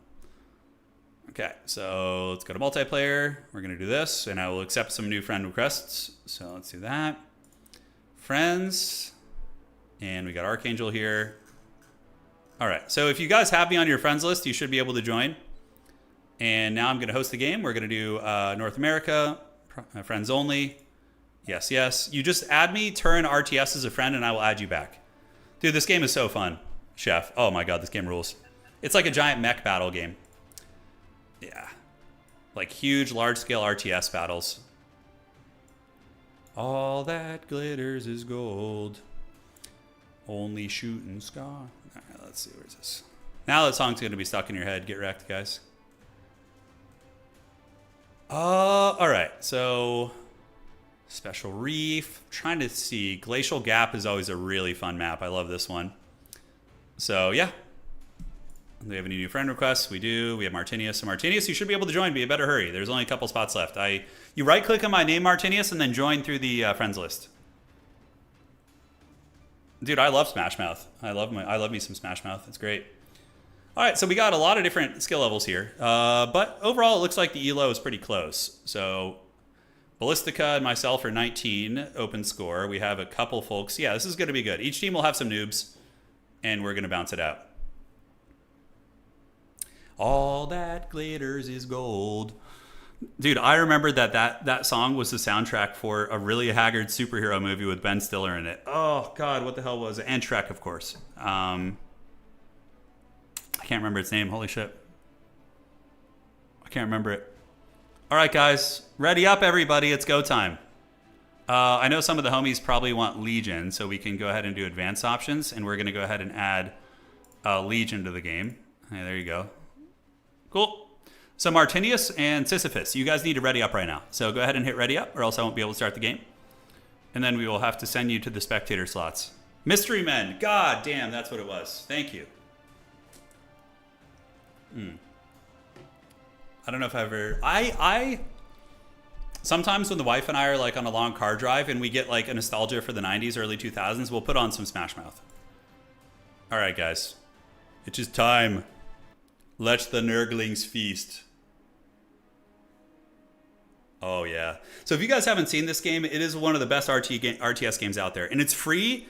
It's developed by passionate developers who are open source, and it is so freaking fun. Yeah. That Grand Finals game in Total War, though, man, amazing. So basically how this map works is you have 2 players who play the water. You have 4 players who play top. You have a tech player and an air player. Who can play C? We need to coordinate. I'm usually a front player. That's my biggest strength. Tech, I could probably wing it. And air, I could probably wing it as well. But overall, you know, not my biggest strength. I would play tech. Do it. I haven't played C. I've only played front and air. That's fine. So we need some veterans to play C. C is the only one I don't know. Yeah. So do we have any veterans who could play air? I haven't played air or C yet. So who knows C? Yeah. Hopefully we can get some homies to play C. Okay, so we have nobody selecting C yet. Select it if... So if your like C player loses, then you kind of get your coastal bombarded. Please choose your starting location. We're gonna go here. Yeah, we got Martinius free food, please. Yeah, great. And then over here, who do we got? Who do we got? I am gonna go with Cortex. We're gonna do some Cortex vehicles, which is very fun. So boom, boom, boom. And you can preload your build, by the way. The meta on this map is apparently that the air spot goes C as well as tech. Oh, got it. Yeah. We're not gonna do that. We're just gonna... So we got these guys. Air, you played air before. Archangel is our air player. So just spam fighters mostly. And protect us from getting bombed. Then if you beat them in air, make bombers and go for it. Yeah, just make a shit ton of fighters. If it's your first time, all you do is just spam fighters.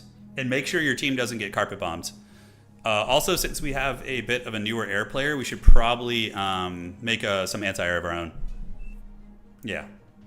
Battle started. Go for it, Martinius, if you want to. Yeah, absolutely. Go for it, Martinius. Yeah. Treat yourself. We're all newbies here, most of us, so just have fun. That's all that matters. That is all that matters. We don't care if you're a noob and you don't know what you're doing. If you throw the game for us, we do not care. We're just here for everybody to learn and everybody to have fun. I'll learn C one of these days. Yeah, one of these days I will. Okay. You took Armada? Low power. Low power. All right, so there we go. Some sensual music playing. You gotta love it. Okay, so now we need to get some solar collectors, probably. It's going to be fine. So we're going to build solar collectors here. And then we're going to go... Although bots are a little bit better. I'm probably going to go bots, actually, because of the position. Because vehicles can't go over this hill right here. It's super annoying. So we're going to get you and you. And then we'll go for a bot lab after that. Great. I'll try not... Dude, we don't care if you throw. It's fine. Don't worry about it. You meant to go Cortex. It's all good. All good. So you got to get that power online. I'm building these because I have 4 metal extractors, so it's pretty cost effective to build them. And then we need to get this up right now. Password to spectate, you just add me as a friend and I'll get you in there. So we're going to build some grunts out of the gates. Although probably need to get at least 2 workers first. I really like... Cortex is very good for aggression. The thug spam is very strong. Shattered Sun? Is that the one that... it has a demo that just came out. Pone and I played that the other day, I think. We played that the other day. Low power. Low power? How dare you? All right, so we're gonna do this. Build 2 more of these. Normally I go wind, but I have so much metal on this map that I'm kind of like, we're just gonna do that. So now we need to send our commander to the front and start contesting the field. So we do this, this, and this, and we're gonna do it to it. And this worker, will send him out here. So blue, free food, make sure you don't get like a tick run by on you. They might try something funny like that. And this homie's gonna come support the front line. And now we just spam grunts. Yeah, so we're just gonna spam grunts, just crappy little robots. Although honestly, we have probably enough to just start going thug, like out of the gates. Because we have so much metal on this map, I think we can just spam thugs. Yeah, so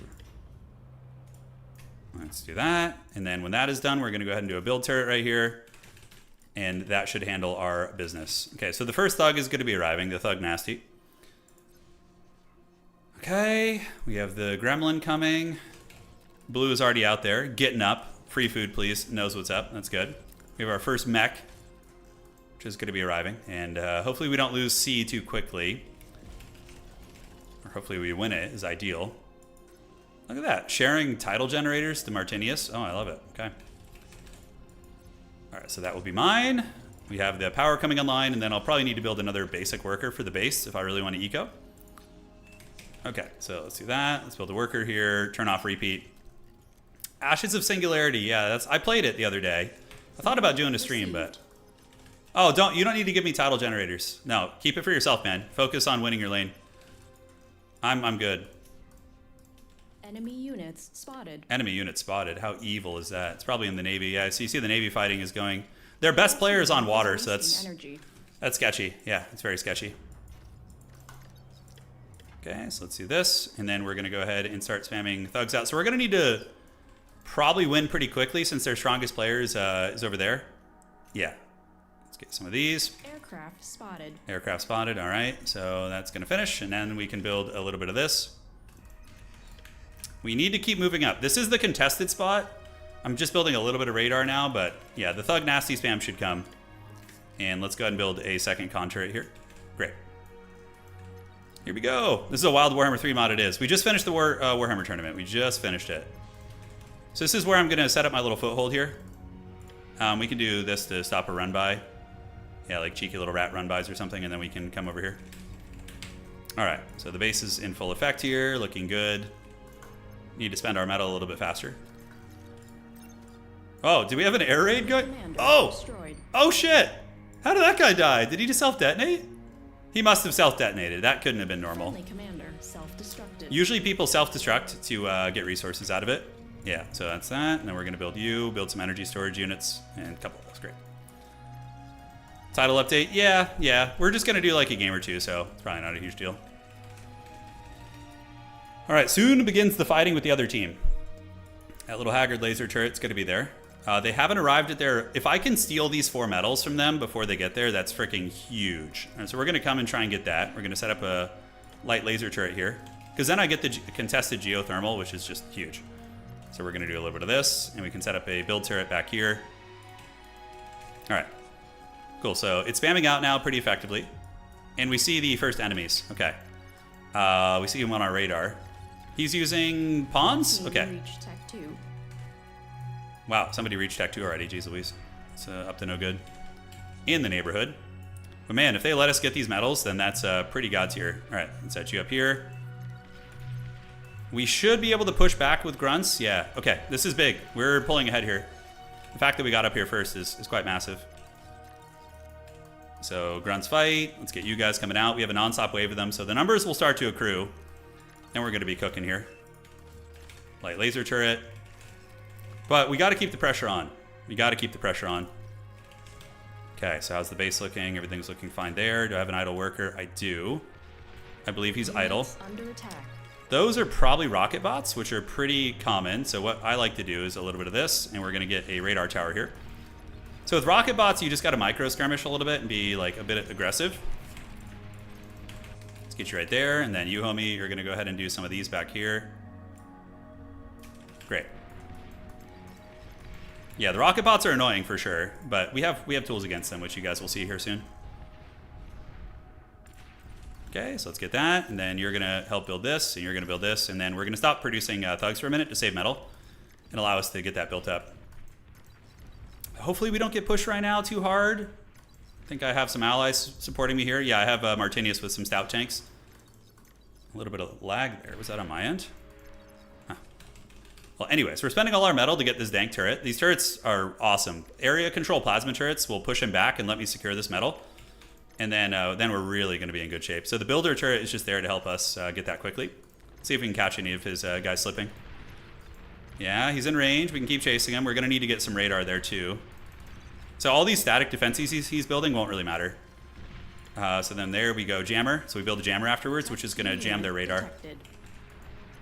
Yeah, we gotta make progress though. We gotta make progress. All right, great. So now you do this, this, and this. We got that. So this turret, super long range. Just gonna be shooting nonstop. So now we go back to thug spam, thug nasty spam. Metal extractor. Okay. Lost.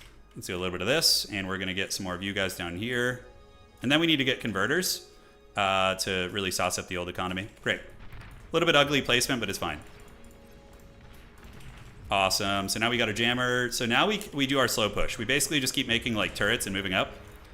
And keeping the thug spam going. What game is this? Yeah, it's Beyond All Reason. 8 on 8. I'm like the top laner. It's like League of Legends, basically. Nice. So if they come close, the turret's going to screen them out. And then if we can get them off this metal, then that's pretty massive. So we're going to keep the slow push coming. Yeah, that's the idea. The thugs should trade pretty damn well into a lot of these guys. But I need to get this turret up before I push out to deny his flanks. Let's see if I can stop him from getting me here.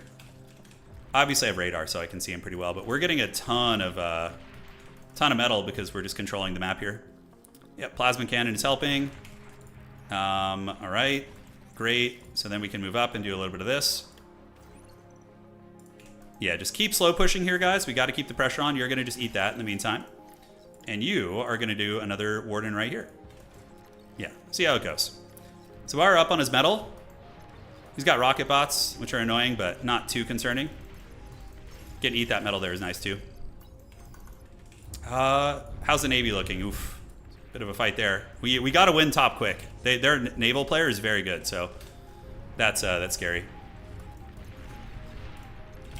Okay, so the turret is here, and then we're going to do another plasma control turret right there afterwards. So they are going to be super metal starved right now. Yeah, they're going to be real metal starved. And we're going to be feasting like the heathen kings of old. Yeah, exactly like League, yes. Commander destroyed. Ouch, that's not good. We're pretty close to breaking this open up here. Unit received. That's for sure, and it looks like somebody shared an advanced bot with me. Nice. So one of my allies teched, and he shared an advanced bot, so now we need to get all that metal going here, here, here, and here. Great, that should be enough for now. All right, give me that plasma control turret. Let's slow down the thugs. Energy. If he comes a little bit closer, we're in good shape. I could try a run by into his base, but those rocket bots are really good at kiting. You know what I should be doing is collapsing on red. Like just collapsing down on red, because they won't be able to push these turrets. So if I just collapse down on red, oof, hopefully the C can hold, man. Hopefully it can. All right, so let's do this. We're gonna do some more build turrets here. So let's do you guys. And now we have these like dank area control turrets. So we're gonna attack down on red. All right, and hopefully blue will be able to help too. Because a thug push, yeah, see this turret's just fending him off. We're about to finish another one here, and then we can build a couple of you guys. Great. So we got that advanced turret. We're all up on red. Oh, we're gonna get his commander. We're gonna get his commander. Let's get him. Oh, yes. He's coming for me to get the explode. He knows he's gonna explode right now. Oh yeah, baby. That's how we do it. That is how we do it. And now we break open red, and our team is gonna be able to eat all the metal here. So we are gonna call you down here, eat all this metal. That was huge. That was big. So now, and these guys are just like, they can't get past my turret line, right? So that's pretty nice. So let's go to utility. We're going to put some dragon's teeth behind these guys, and then we're going to go to utility and do dragon's teeth right here too. Trying to run by, but my turrets are going to head them off. Yeah, this turret's going to own them. So now we need to go loot all this metal that we have here. Like just have my commander eat all of that. The Chad turret line holding firm. Yeah, boy, that's what I'm talking about. All right, so let's go to economy. We're gonna build our advanced bot lab now. So let's do a little bit of that. So we're gonna build that out here. Spend that metal and keep the thug spamming. Thug nasty spamming. All right, so how is this going? Do we still have our builder over here? Looks like my builder might have died in that combat. We're eating so much metal right now though. Oh, that's gonna give our team a huge leg up. All right, let's push. He's just getting hammered by my Overwatch turrets, so it's pretty money. Okay, looking good. We have a shit ton of metal. I can't even spend it all at this point. Keep the thugs coming, and let's go ahead and do this and spam out a couple of you guys so we can build more. Yeah, Navy's looking rough, but they're looking rough here. So if we can win here quickly, that's going to be pretty big. I don't know if we will. I could share some metal with my team. You are overflowing metal. I am overflowing metal, but if we could just punch in a little bit further, we might be able to break the back here. We're going to see. Okay, so you're going to go here. We're going to have you build some more build turrets. Great. Not quite able to break in, but oh, we're going to get his commander. Come on, finish him, finish him. Finish him. All right, that's fine. So you guys build this. Looking fine. Almost have tier 2, and then we're going to be able to spam out some good quality bots. All right, we just broke through them here. Get his commander. He's got to be really low. All right. So then we spam Sheldons and we just push. Come on, Navy, hold. Just hold, Navy. Turtle. Turtle, turtle, turtle. That has got to be the play. Destroyed. Okay, let's do this so we can spam out some grave robbers. Great, so now we can start spamming out Sheldons, which are going to be... You know what? Maybe Fiends are better, actually, for this. Yeah, Fiends might be a little bit better. Have a handful of you guys do that, and then you're going to come down here and do some converters. Should be good, hopefully. Great. And we just need to get the Fiend bot spammed out. Yeah, get the Fiends. We just get like 50 of them and we push in. Yeah, our Navy is on the brink of death, but so too is their top lane, because we have like full control here. Let's get up here, grab this, this, and this. Fiends are getting spammed out. Great, and then you, buddy, are just trapped up here. Are you trapped? You are trapped, so we're gonna eat that. We'll come over here, build some conturrets. That way we can spend that metal quickly. But once we get enough Fiends, we can blitz the base. Fiends are like a tier 2 flamethrower bot that are really fast. Yeah, we have our tech player here. It looks like our Navy is holding just barely, absolute gigachads. These guys are coming. Yeah, the bots are being spammed out. And we have a couple idle workers here. Let's just have you guys do this. And great. So in the meantime, let's get some more of these con turrets here, and then we can get ready to set up some fusions elsewhere.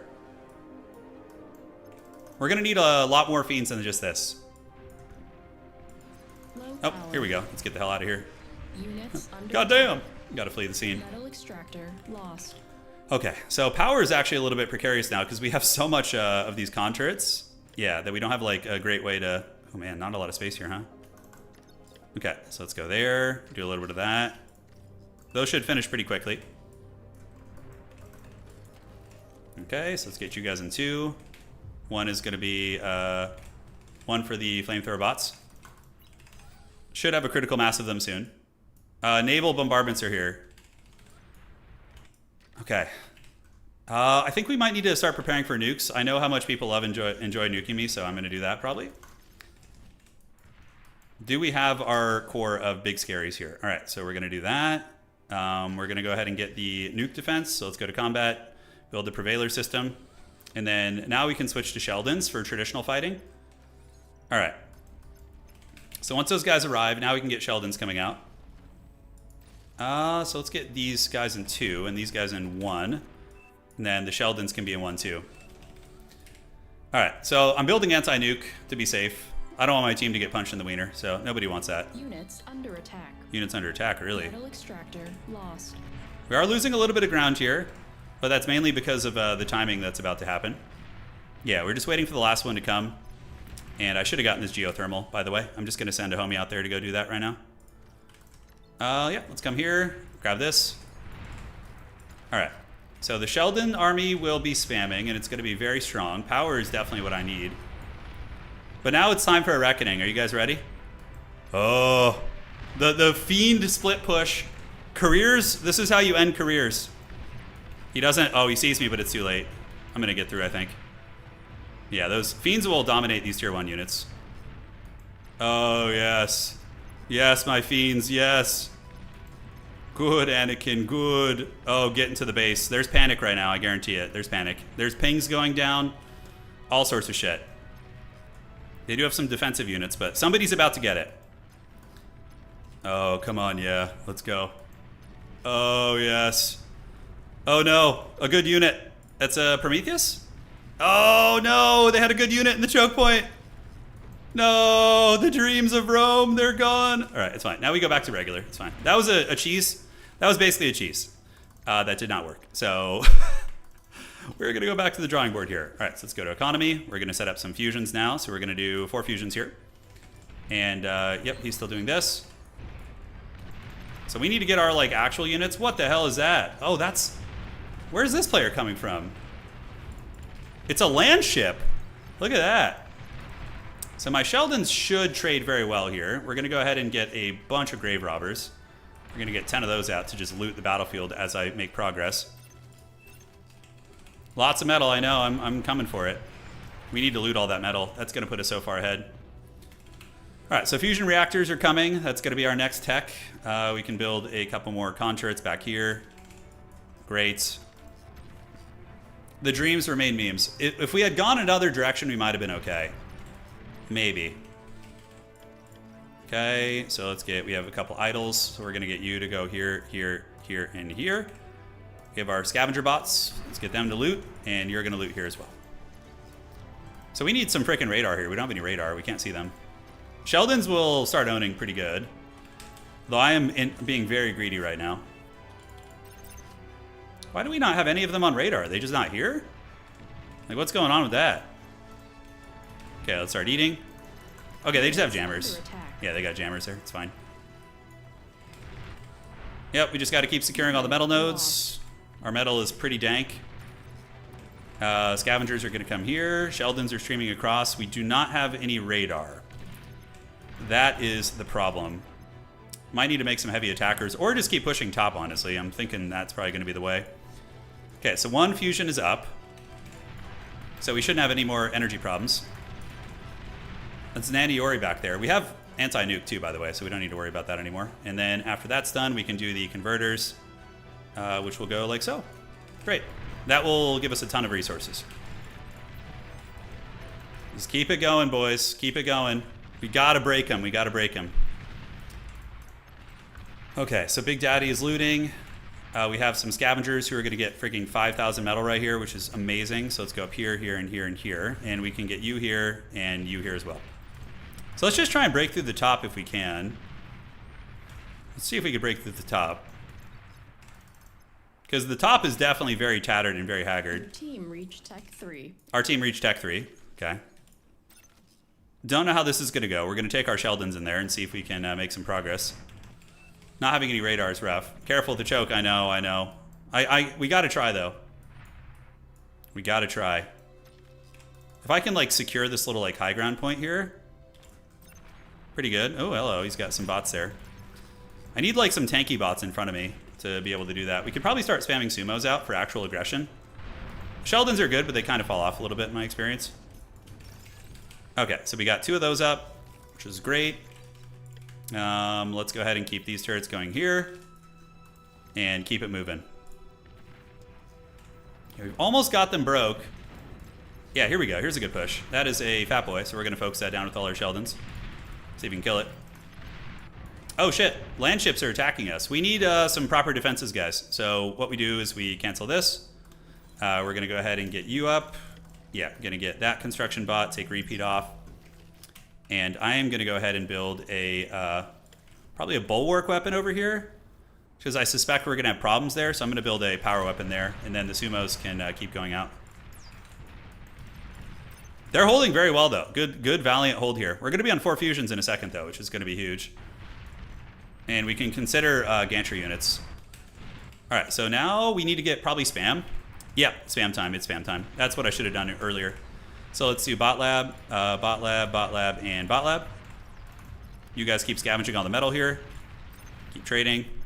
And I should have some idle workers that's ready here. And then you have done this. So let's go upgrade that, or just get all these metal nodes upgraded. Yeah, there we go. Probably some anti-air would be warranted. I'm building this heavy gun down here to make sure my allies don't get pushed. And do we have any workers here? We do. Okay, great. So they need to get con turrets right here. Should be all we need. When the sumo bots arrive, we can push. Until then, it's yeah, it's a little bit sketchy. Yellow's got a huge battleship right there. That's going to be 4 minutes till that's done. I don't even know if that's worth it, to be honest. Blue could help me build it, but yeah, they're winning Navy, and if we start getting coastal bombarded, it's going to be very tough. Might need to get some freaking Gungan shields or something, guys. Okay, 4 fusions. Pretty freaking good. And now you guys, once we finish this, let's get you in there. We can start spamming chaff into there for vision, is our game plan. Is this worth it, this tower? Maybe if blue helps me build it. Could be. It's a dreadnought. Ay, caramba. Yeah, Navy is barely hanging on, dude. They're palpatining for their life right now. All right, so let's go to grunt spam and repeat. We're going to spam it into the abyss here and just try and break them. Just try and break them. All right, sumos are really slow, but when they get here, it's going to be nice. Let's have you helping him build. Looks fine. Okay, grunts need to be put in control group 9 so that they actually will go here. Metal extractor. And lost. you workers can be in all... Okay, so they're going to move that way. Great. So now we're going to get some spam. And it's going to really pick up in a moment. So we got the converters coming. That's going to be a big metal conversion. We're just going to let that tower finish because we've already indexed into it. So the grunts are just going to charge and give my Sheldon's vision. That is a Pulsion. We need to kill that before he builds that shit. Yeah, we need to kill that. And it looks like we did. I think it's gone.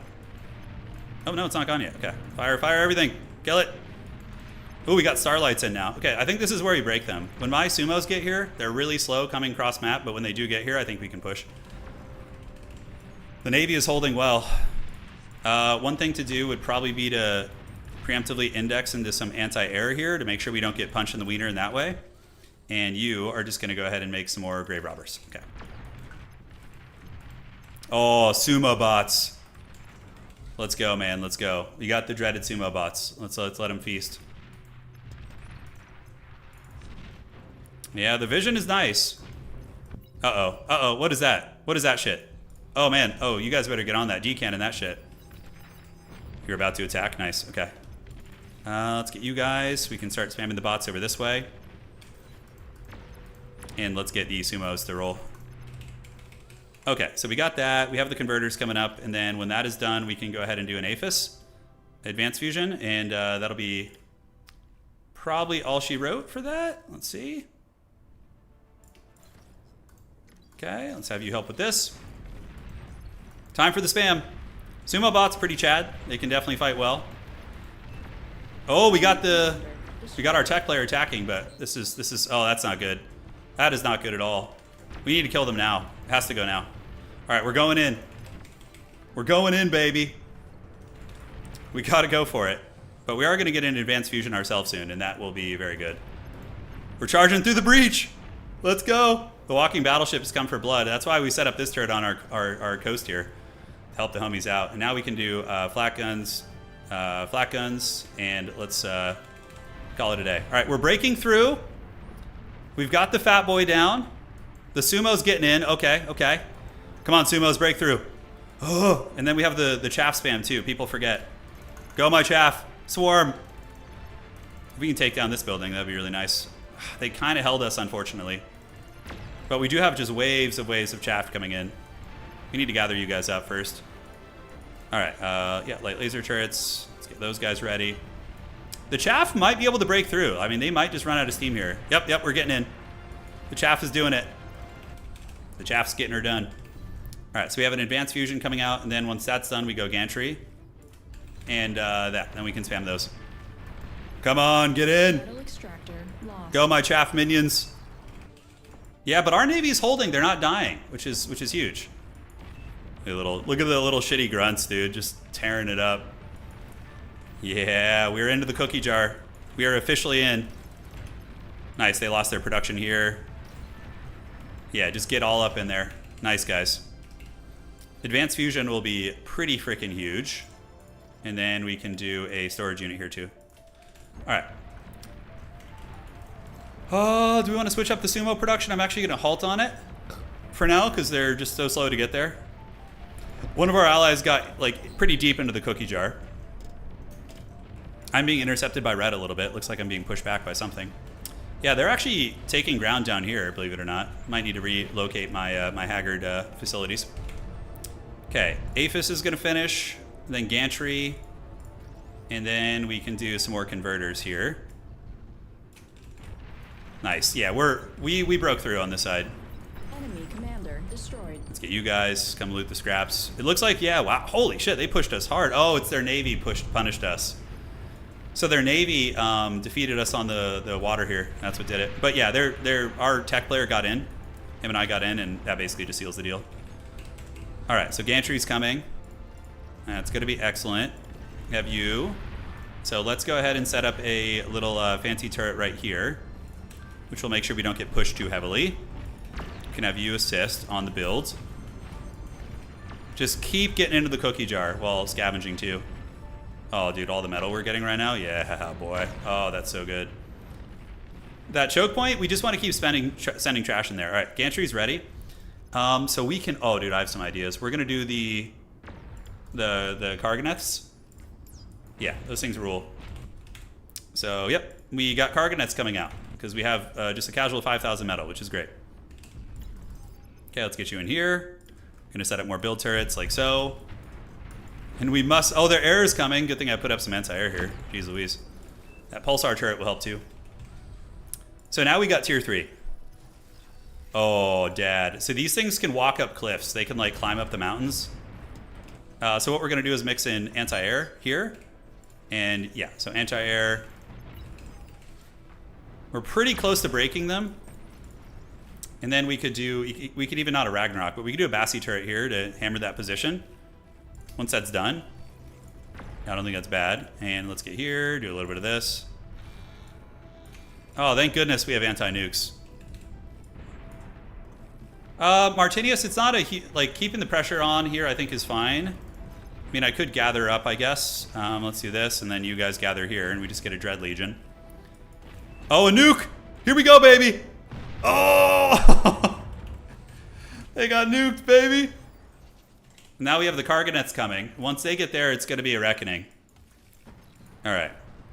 So we're going to set you guys up. We have the Pulsar turret coming.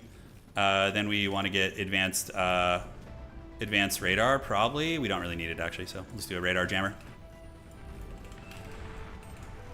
It's a bottleneck. Yeah, we need to beat Red here, but he has naval support, which is the problem. But once the Cargonets arrive, I don't think it'll matter too much. I'm only on 1 APHIS, though, so I can't go 2 bananas. I need to get these build turrets up here, and then trying to think how they want to build this. Yeah, it looks like it. Okay. Okay, so let's go builds, and we're going to go ahead and do... No, these are tier 2 workers? Yeah, they are. Okay. No, he needs to stay here and get ready to build another APHIS. Oh, they're actually trying to move out. Okay, interesting. But I think we punish them when the Cargonets get here. The all-terrain assault mechs. Pretty cool name. We have our laser turrets here. One of them did just get flattened by a nuke. You guys ready for the Haggard Bronzekrieg? Oh! Bronzekrieg! Overwhelm them! Oh god, it's not going so well. It's okay, my tier 3 mechs are almost here. They're creeping up, and I have this pulsar turret, which is going to dunk on them too. Yeah, we just flattened them. Okay, good. I like that attempted push out, but that's why we're building. Now we have a Bassi turret coming. They're long range, so I can just bombard here like nonstop. Yeah. Kudos to our Navy for holding, though, against like a really experienced player, you know? That's big. Okay, let's get you guys going down here for vision, and we're going to do that. How are we looking? Yeah, people are getting nuked, yes. All right, so that's coming. We have our tier 3 boys. And we can climb the cliff, which is going to be hilarious when it eventually happens. Bassi turret is about to finish. Get you guys to work on that.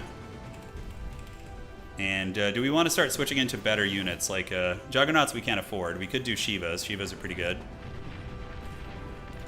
Okay, so how many of these do we have? We have currently 5 of them. Let's wait till we get all 5. We're going to put them in control group 3, and then they're going to cause some havoc from there. Yeah, we just nuked their base, yeah. We're about to get a long-range plasma, though, which is going to be really dank. Probably one thing that would be good, too, would be to do a Gungan shield on our big power. Make sure the Gungans don't get defeated by the droids. All right, so now our big boys can go forward if we have to. You have the Pulsar turret, and the Bassi turret here is just going to start shelling down there, knocking them off. All right, you guys ready for this? Here it comes. So we have a lot of anti-air drones, 33 of them to be precise. We can start on back to sumos. Oh, awesome, tier 3 mechs. Commander under attack. Oh, where's my commander? Holy shit, is he getting hammered? We could do a Gungan shield here. I don't know how much I love that, but it does keep us from getting bombarded on our good quality turrets, so we're going to try and get that up. I don't know if we will in time. All right, so yeah, right now they are getting it right there. The Cargonets are coming very slowly, but check this shit out. Yeah, boy, sneaky, sneaky. The Gungan shield is not going to finish, so we're probably better off just repairing this. Sneaky, sneaky. And now we're going to switch it over to, we're going to try some Shivas. Holy shit, big Air Force. Tech 3 unit detected. Intercept them, air! Don't let the bombers get to us! Don't let the bombers get here. Oh, God, stop the bombers. Okay, he did. He did. Oh, it's like the Battle of Britain here, dude. Oh, I'm so glad I built flat cannons in my allies' base. Oh, that's so good. All right. Oh, that was sketchy. All right, so you guys are going to be group 2 now.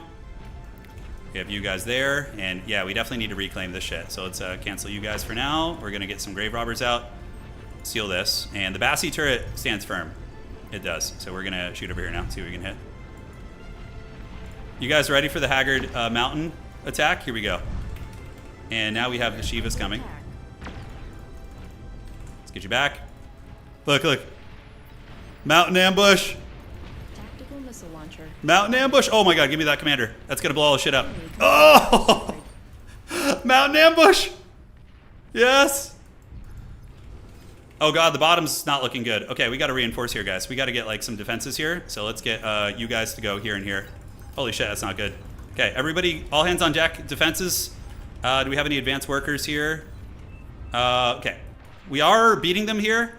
We've gotten into the cookie jar, but yeah.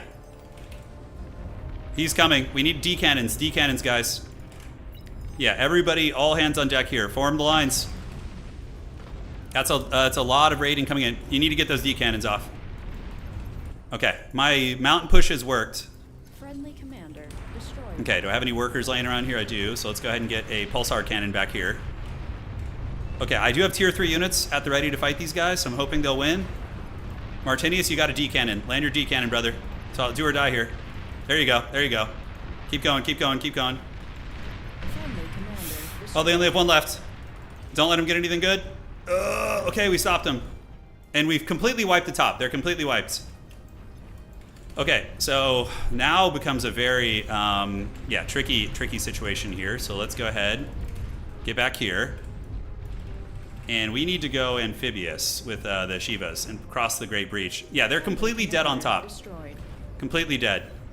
And now we just need to roll in and finish them off here. Oh man, that was sketchy. Yeah, they still have a lot. Friendly commander. This is not going to be easy, guys. Warning, you are the last commander. What? I'm the last commander remaining? Are you serious? Oh, let's get back here. We got to hide in our base. Unit lost. All of our allies' commanders are gone. By the way, all of them. So we're going to get screamers, screamers, screamers, and screamers. Yeah, I know. I'm running with him right now. We're fleeing the old scene, trust me. Red is still kind of alive here. Let's scavenge this. We need to finish off red if possible. Oh man, okay. So how are we going to play this? We probably don't need you guys. Let's get some anti-air boys. The Shivas could maybe cross the breach. I think it's just Navy coming.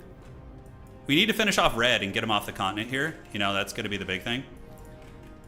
We also got to make sure that homies don't rebuild. So let's go here, here, here, and here. And here, here, here, and here. Take that. Okay. I need to get some like big chungus mechs, right? Yeah, I can say it. You can make vehicles that can cross the seas. Okay, so let's go ahead and repeat that off. We're going to get you, and we're going to go ahead and do some aphises here. So let's do that right there. And then aphis can go down here too. Guys, we got to like create like a coastal wall of doom. Wait for me, Blue, to attack free food. Wait for me. This is like actually a close game still. We could still lose this. Yeah, I do have the Gungan shields up, so I'm somewhat resilient against that, but not a ton. So let's get you guys, and then we can get some of the hardened SAM sites out there too. I know, big air. I'm building it as much. I'm building anti-air as I can. Let's do that, and we're gonna do the bird shot, and we're gonna go ahead and do the screamer too. Are these guys not operational at the moment? Here we go. Okay, so what do we got here? We got some of the Shivas here. We're gonna get you up on the cliff here. Hopefully you can bombard it. Is that a freaking Titan? Holy shit, they got Titans. Here they come. The Battle of Britain once again. Will the turrets hold? I built a lot of anti-air. And yeah, we're trying to build it up. Build the flak.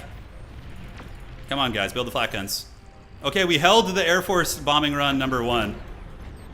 Oh, but they have Titans here now. Ouchies. We could be in big trouble. My Shivas are good, but not Titan good.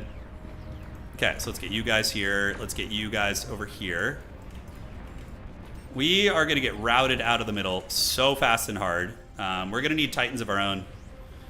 Yeah, so I probably just have to greed tech here and build a couple Aphises. Yeah. Can eat that for metal. Why not? Thor incoming. Okay, that'll help. Okay, what's going on here? Oh, this Chad on the cliff face. He's gonna come down and hopefully get some work done. We'll see.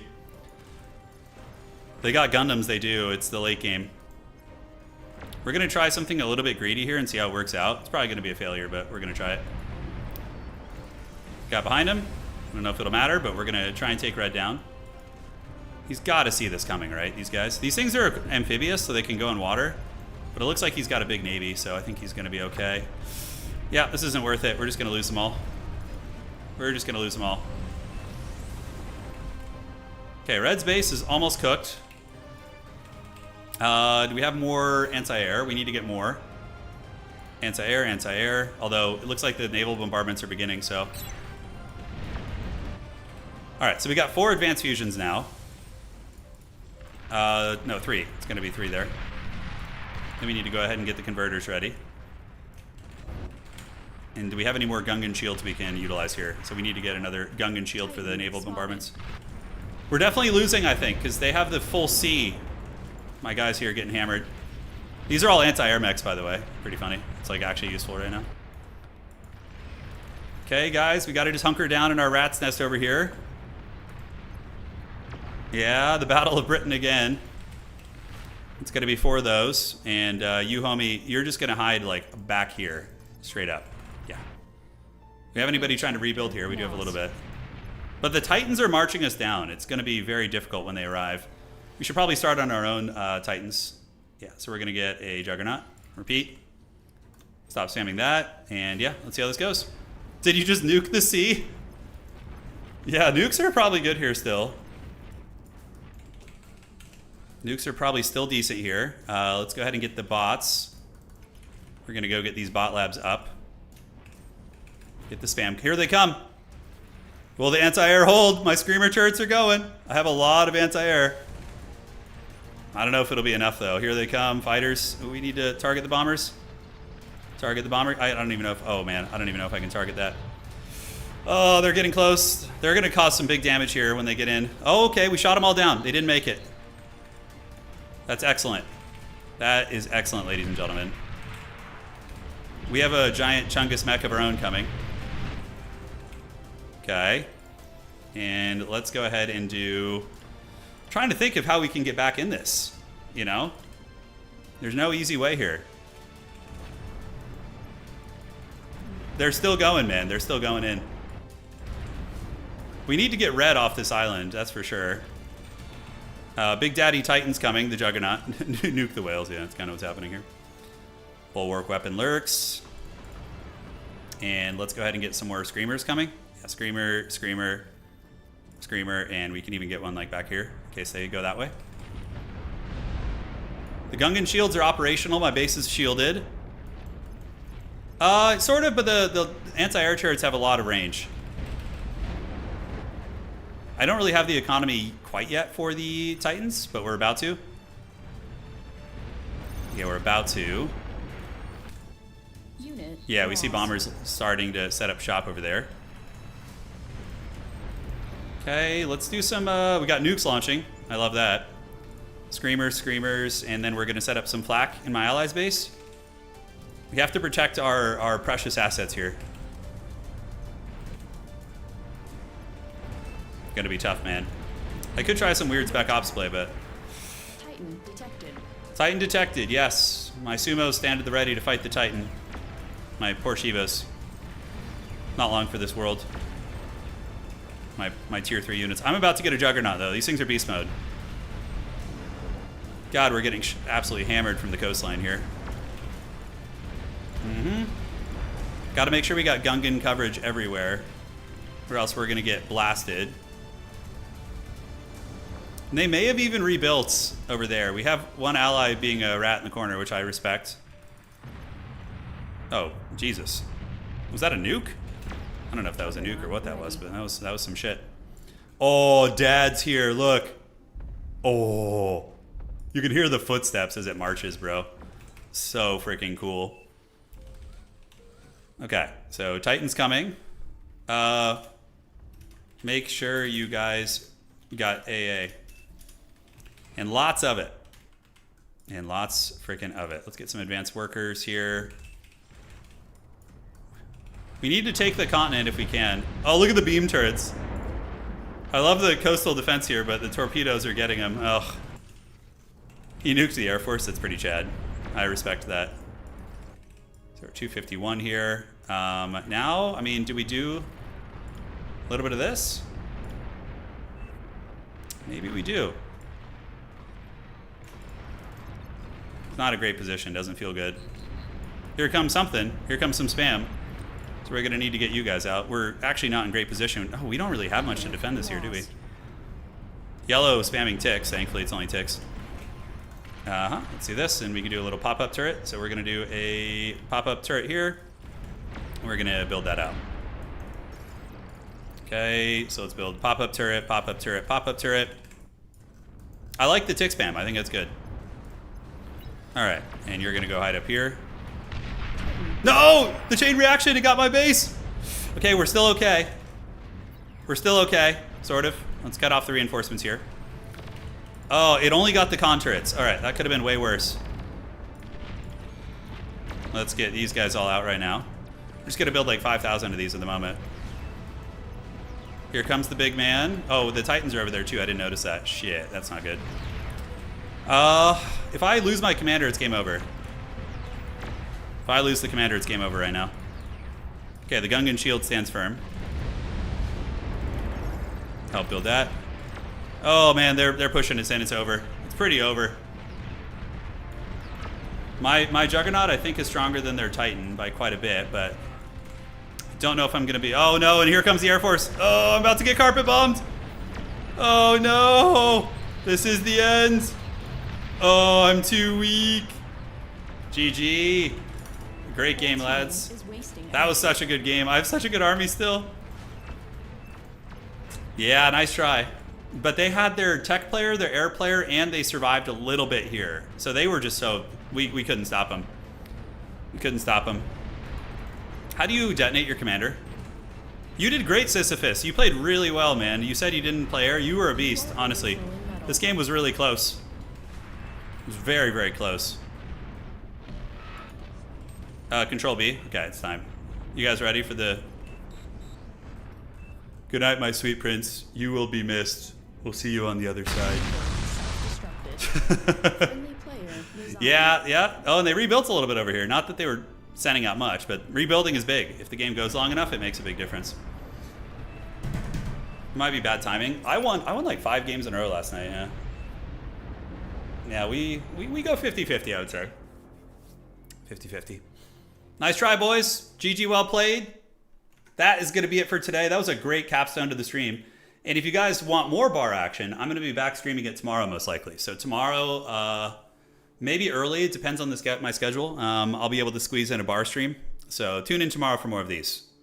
The bounce lobbies are way more. Yeah, that was good. GG, everyone. GG, great game. I hope you guys all had fun. I had a blast. Congratulations to Plague Penguin for winning the tournament. And that should be it for tonight. I'm going to go hang out with my lovely wife. And we will see you guys all on the other side.